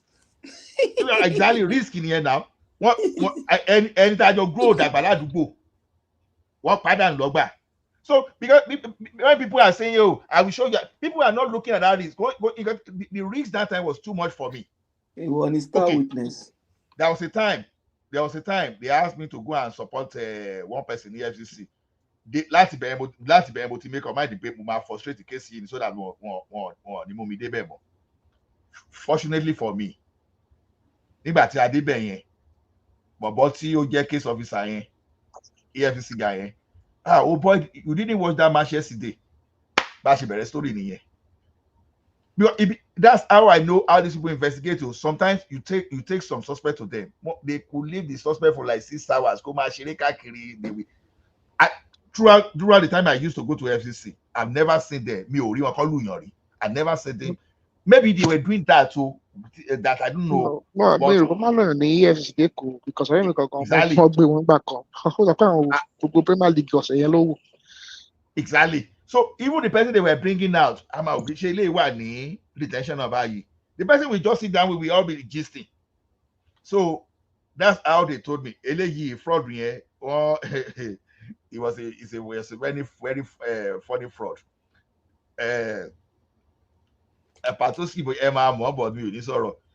Someone was updating the database. I will withdraw. I update the database. I will withdraw. So I was maintain there's something unusual happening on this machine. So if I don't get any law, if you know what law, she witness. Mo ṣe débẹ̀ nìyẹn mo kàn kó story palẹ̀ ní this how this thing work kìíní kan bọ̀bọ̀ investigator yẹn wò mí títí only this guy what you are saying doesn't make sense now. Anyway, oga, that's the thing I know. This job they just asked me to come and do with them. My job function is totally different from this one. He said, why did they send you there? And I said, me, I don't know. Wọ́n bá pe ọ̀gá kan ní inspectorate pé this your guy is not helping now to, and that man now said, pastor lẹ́yìn tí mo sọ tó sọ kí ni ó ní ká máa mind wa pé tá a bá ti gbọ́ investigator bá ṣe máa ń bẹ̀rù nìyẹn within myself mo kàn rẹ́rìí pé kò sí nǹkan tó fẹ́ ṣe léni yìí. ṣé bá sọ fẹ́ yàn àbí. àmì ò fẹ́ mention orúkọ online ọ̀gá mi ti tó bá ti mention last name ẹ̀wọ̀n ní mọ̀. ìyẹn wá ní ó ní bá ṣe máa ń bẹ̀rù nìyẹn pé kí n kàn within myself ó ní ẹ̀rù bíi báwo. bọ̀ kí ni great fẹ́ gbígbà yẹn náà. Deputy manager. Yeah. Fẹ́mi náà pẹ́ bẹ́ẹ̀ yàn èmi àti ẹjọ́ ṣe kọ̀ sí cat Kenya ni. So inspector ọ̀rọ̀ wa ń gbà yẹn fún advance credit course yẹn. So that guy now tried to persuade me títí mo ní ọ̀gá, that's what I know. But that machine that you are looking at, I was never, that application, that data, I was never trained on it. So if I say anything now other than this one that I am saying now, I may be misleading you. So and I think you want to know the truth. So why I don't know anything. Okay, ó títí ni a tún bẹ̀rẹ̀ football lọ ní a tún sọ̀rọ̀ football mo kúkú mọ̀ pé mi ò dáràn. Ṣé rí bí mo ṣe tu burú jáde kúrò bẹ́ẹ̀ báyìí after a month they now call me, oh Ọlá lady kan pè mí Ayọ̀ọ́lá that guy you brought pé kìnìkan. No, Ọlá olo 1 month ní EFCC. After 1 month, mo ṣe máa lo 1 month. Mi ò gbàgbé bọ́ọ̀lù ló ṣe. So they now call me back after a month. That guy you brought that time, so you need to come and write any money. No, immediately. But then so from FCC official, I didn't bring anybody to your station. No, only but you had money. No, only the bank brought someone to you, not me. Only but you had money. Money mo kàn wá help ni. Àwọn ọ̀gá mi tó wà bẹ́ẹ̀ wọ́n kàn rẹ́rìn ni wọ́n wọ́n ní wọ́n ló gbé wá. Níbo okay wọ́n ní okay how do you get someone to get money kan write a ṣàrùwà ó kàn sún lady yẹn wá sọ fún commander rẹ̀ ìyẹn wá fẹ́ máa lo one command to gbẹ mo ní ọ̀gá the bank brought someone to you not Ola. Of course. So we should separate the difference. This thing if you don't come make money ọ̀gá calm down. Èmi tó yẹ pé ó wà pé mi ò ní wọ compound wọn mọ́ ọ̀gá calm down. The bank brought someone to you. If the bank asked me to come, then that's another thing. So if you want me to come, write to the bank. Money, okay. So I can write. Mo kàn ṣe fún ọ ní nọ́mbà EFCC ni. Immediately mo ti sọ fún ọ̀gá mi bẹ́ẹ̀ pé look, kẹ́ gbé ìbọn wá. Kẹ́ sọ pé the last is my ṣẹ́ mi nígbà yìí, I will never step into that. Everybody can read me. Ordinarily, officially, you don't even have the authority to speak to them now. I'm telling you. Idiot. So wọ́n á lọ sọ fún àwọn ọ̀gá mi ọ̀gá mi ni wọ́n kàn àwọn ọ̀gá mi tó yẹ kán lọ wọ́n tàdí mẹ́yìn ni o àwọn ní kàn yẹn ẹ̀jẹ̀ ní pé kò lọ because when DGM DGM and AGM were even dodgy. Officer they want to come along FCC. And tó jẹ́ pé ẹ̀yin lẹ́ni data. Now the truth was that, in all honesty, I even had limited knowledge of what was even happening at that particular banking because it was Flex Cube. But I was just on the payment side, on the electronic, the alternative channel payment side, because I was the one leading the team. My own offense, this in the pay, because I was leading a team. Now that was why they were now drafting me to that place. If I did T-ball if buy if I did inspectorate of going bad look, the person that committed this thing, he didn't use my instrument. I want on the instrument you want there. So why me? Our operations. Only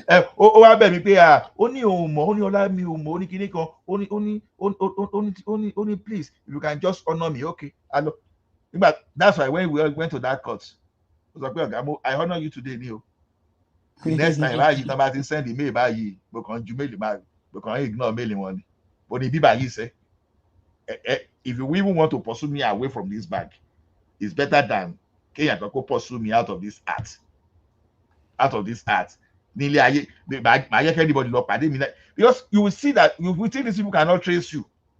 They will just trace you and I can not join your It was a risky job. Family. Táwọn ọ̀gá mi bá ń gba bonus tíṣẹ́ẹ̀kì 30 million bá ń sọ̀rọ̀ lápò ẹlòmíì wá sọ pé ká máa gbàdúrà fún bóyá wọ́n á fún wọn ní 400,000. No, ẹ mọ̀ pé ìgbà kan wà tó yẹ pé táwọn ọ̀gá yẹn ẹ mọ̀ pé a máa ń pín jẹ́ta ń gbà ẹ̀ but all of a sudden àwọn tó jẹ́ divisional head wọ́n máa pocket wọn á ní kò tó group òpin mọ́. No, check náà fún wa check ni tó bá pín general wọn yan kólà everybody wọn á sanwó sàkáǹtì wọn tó bá ti dé grade kan check lẹ́yìn máa fi gbà tí. So at that point wọ́n á lọ sọ sí báńkì ibòmí. At that point greed ti wá dé. That ọ̀gá yẹn tó máa di gba ṣẹ́ẹ̀kì báyìí wọ́n á kàn wá máa declare prayer point ni whosoever that want this bank to move backward kìnnìkan ni báwo la lè ṣe mọ̀ wọ́n gba ṣẹ́ẹ̀kì ń gbà yẹn wọ́n ẹ̀ṣẹ̀ gba èèyàn kan so wọ́n á fún ní ṣẹ́ẹ̀kì yẹn wọ́n á wò pé is this for me or for everybody? Àwọn èèyàn sọ pé ṣára wọ́n ní mẹ́sọ́nù wọ́n máa fọ́ bó àṣírí ti tú already because the man was confused but is it for the whole group and tó kó ra pocket tiwọn wọ́n wá declare prayer point àníṣẹ́ẹ̀kì ń sọ̀rọ̀ lápò yìí wọ́n tó ti gbà á àwọn máa gbàdúrà kíkan wọ́n máa làágùn àṣeṣẹ́kì ló tún sọ̀rọ̀ lágbà wẹ̀. Ṣé wọ́n ti sọ jẹ́tà ni kí náà sọ ṣé wọ́n ti sọ jẹ́tà ni ọ̀ ṣé wọ́n ti sọ nǹkan lọ ní báńkì iṣẹ́ ìbọn gírèdì tó débẹ̀ gírèdì tó ti bọ̀ kínní yẹn ló jẹ́ kán gẹ́ẹ̀tì akínbọ̀lá. mo mọ̀. Maybe you people did so well they will now pay you.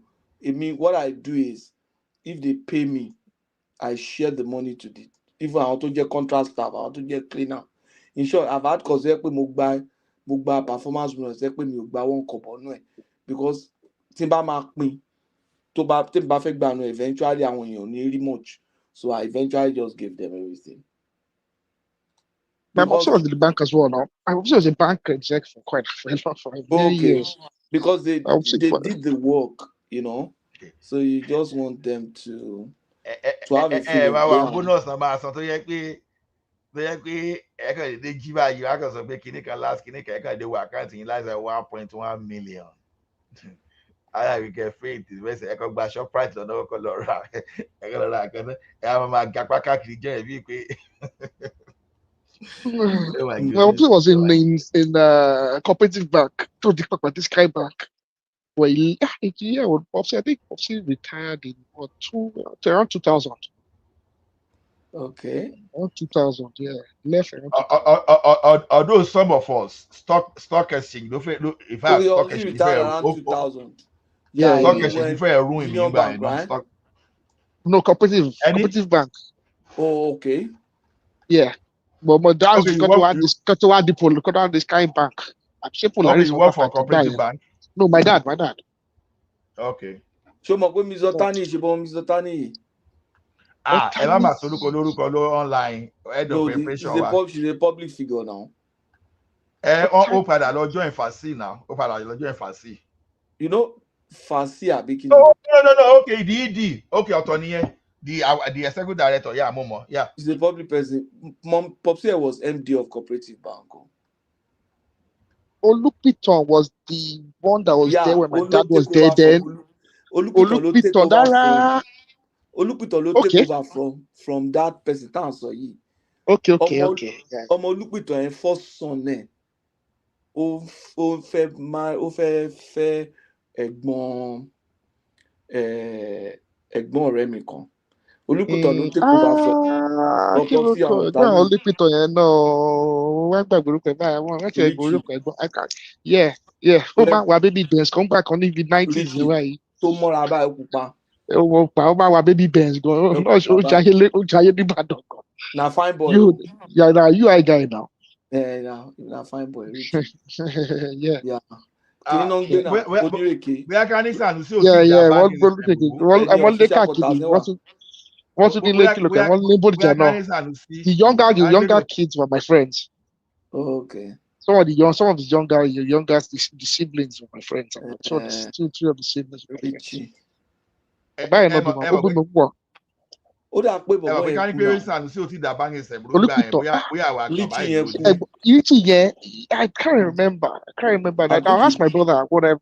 I'll ask my brother. Yeah, I'll ask my brother. Yeah. Ó jayé gan. Àtúnṣe àwa kan wà nígbà tó jẹ́ pé tá a bá miss the annual promotion yẹn tó jẹ́ pé 2 years maximum àgbà promotion yẹn ṣáà ni. Àdìsá ní lọ dàrú yẹn kò fọ́ ni. My dad didn't catch Sanusi didn't catch my Popsi back. Popsi tètè kúrò at last stage. Àwọn ti kúrò as at time tí Popsi wà ní cooperative yẹn Sanusi was still in UBA. Sanusi yẹn mọ iye bá dẹ̀ tí bọ̀bọ̀ yẹn filẹ̀ ní UBA náà pẹ̀lú ilé tó káká sókè yẹn. Mọ iye bá dẹ̀ tí bọ̀bọ̀ yẹn filẹ̀ ní UBA. But táwọn èèyàn bá wá ń pèsè nígbà míì máa kàn rẹ́rìn pé ẹ̀yin mélòó lẹ́tẹ̀ mọ́ Sanusi gan tẹ́ ẹ̀ sọ̀rọ̀ yìí. Ẹni under supervision ẹ̀kọ́ ni. Ṣebí ìgbà tán lọ gbé bọ́ lady kí lórúkọ woman tán lọ gbé kó wá bọ́ọ̀sẹ̀ yìí tán fi wá pathway fún ẹ̀dẹ̀ mọ̀ pé ní banking system. Hebrew kọ́ ní UBA ńgbà yẹn division tó wà ó dà wọ́n lọ gbé woman kan tán employ kó wá if I remember very well. Àlọ́ ti ṣáájú Sanusi tó UBA mímọ́. Wọ́n wá engineer pé ní UBA kíákíá ni na wọ́n bá wá first bank. When I was in UBA, Sanusi was not even the head of risk management. He was just a manager in risk management or something. Risk management. He had a GMs, he had some other people. One engineer was first bank in. Most engineer was first bank in. I think we only next CBN government. Yeah, but I think when these guys left, Abba Kyari. When Abba Kyari left, we now had this guy from EcoBank. He took over as MD of UBA. Very turbulent time, but when you saw the risk management. No, but when you had Sanusi lọ sí Abuja, ó gbé kúrò ní risk management. Ó gbé lọ sí business development, ó gbé lọ sí marketing or kìíní. So Sanusi became like a regional manager in Abuja. So I think he didn't really like that. Risk management, any strength there. So Abba is Wakuro. So Ibrahim Mutalaf, the chairman in First Bank. I think it was from there that he now got that First Bank job as an ED. I was surprised. From AGM, he just became an ED also. Straight. No, one work now is a one actually, you could be an ED from AGM. From AGM upward, you can be promoted to ED even in the same bank. That's the practice. To back to an AGM here, only them digon. But you can be an ED. But some of those days here, with the exemption you to to any branch, some back being a good head office, go ahead the region. One by prepare firing their head in here. Because most of us never go to head office, go to reach here. Because marketing a lot of you because if I oti wa ni ma di mi pé ẹ mọ̀ pé head office mo wà láti day one tí mo go the bank yẹn mo dẹ̀ wà ní professional kiri mo wà ní but deposit àwọn á ní ká máa mú wá yẹn ó máa ní mi lára tó jẹ́ pé ìgbà kan wà tèmi àti bọ̀bọ̀ kan ní branch tó jẹ́ pé àjàkú akátá torí deposit woman kan gbà that's fine depositor. ìjà yẹn le because ìgbà yẹn mo ti ní àkáǹtì wọ́n ti tag àkáǹtì mọ́ mi for almost 5 years bí bọ̀bọ̀ bí lady yẹn woman yẹn kan ṣe wá deposit over 100 million síbẹ̀ ni ẹ̀ bọ́kàn ṣe yọ tag yẹn kúrò níbẹ̀ in fact èmi àti bọ̀bọ̀ yẹn afa sùúrùtù tó jẹ́ pé bọ̀bọ̀ yẹn do you know the customer pé kíní o mọ customer yẹn o màá wá gbé fóònù màá wá pe customer èmi kò mọ customer gan fúnra mi o ìjà yẹn le tó jẹ́ pé ìwọ máa ń pe customer yẹn. mo pe customer see ẹ mọ bí ìgbà tí access bank dé ni tó ń ṣe operation just cause yẹn ẹ mọ̀ pé kò sí bí ìbá ṣe òkè good tó kó jẹ́ pé ẹ̀yin ni best ní IT yẹn once tí ẹ bá ti dé cut off ibi tán ní kó máa dé yẹn wàá gba gbogbo yín mọ́rọ́ gàrí they don't care so ẹ mọ̀ pé what they were doing that time ni pé they were expecting the customer to deposit money and leave the money there but as the customer is withdrawing the money owó yẹn máa wọ negative tẹ́ bá ti cross 11 yẹn kárí pé wọ́n set pé the minimum tó gbọ́dọ̀ wà lákàntì yẹn ní 10 million tẹ́ bá ti lè wọ negative sísàlẹ̀ báyìí the next clearance wàá kàn clear gbogbo ẹ mọ̀ tí wọ́n ṣe partial kò yẹ pé ọ̀gá kìíní kan everybody ẹ ti máa àwọn tó máa sack already. Really? That was wọ́n máa sack àwọn èèyàn lẹ́sẹ̀kẹsẹ̀. Of course. No, tí of course tó máa sọ pé okay o operation just cause ọjọ́ báyìí ló máa deal o tó máa sọ pé okay anybody from let's say minus 1 million downward dey cut off nìyẹn already you know list yẹn wà gbogbo ilẹ̀ máa rí list yẹn kò sí pé kò sí secret níbẹ̀ you be seeing the list ẹ ti mọ̀ already once they do that cut off ẹ ti wá máa bá ara yín dárò already pé àwo lọ. But Pato ṣé òótọ́ ni pé àwọn banking day díẹ̀ ṣé they really need to really go out of their way to get depositors? Some not all. Some. No, I don't get you. Like babes, women in banking. Our lady that boyan shalisto that don't deposit wa. Some. No, some. It's not a practice. So how do you get depositors? People bring money. People don't keep money at home now. Real people still bring money to the bank. But I mean, if you are competing to get more people to bring money, you build relationship. People. No, you build relationship and you sell products. Let me give you an example. As a bank, they also need you. They also need your product too. So, bàbá kan mọ mímí kò ń gbà yẹn, òun ló ń sustain a branch. Bàbá yẹn, ó manage láti gbé 13 billion. Was it 13 billion or 8 billion? The 8 billion ló gbé wọ branch kan. Now, báwo ara value tí báńkì tán fi máa ń collect deposit nígbà yẹn ni say when they started deploying like something like Edu Portal and they will give you some kind of collection. Different product for different skinny. Exactly. So are useful for company. Yeah. So there's a way you tell a customer to, if you bank with us, when you spend a particular this thing, you can get loan to expand your business. So you sell value. Àwọn tí ò bá ti mọ iṣẹ́ yẹn náà lọ máa ń tẹ́ra wọn lẹ̀ because no pressure ló máa ń fa ẹlòmíì gan tó lè fún lówó. So pressure ló máa ń fa ọmọ reason ni pé you sell value but at times to get those values those people have to take decisions, they have to meet and discuss and especially tó ní bank tó ló tẹ́lẹ̀ but pressure yẹn ò dúró de gbogbo yẹn. Exactly. Pressure wọn àwọn girls yẹn wọn tiẹ̀ ní jẹ́ kó mọ̀.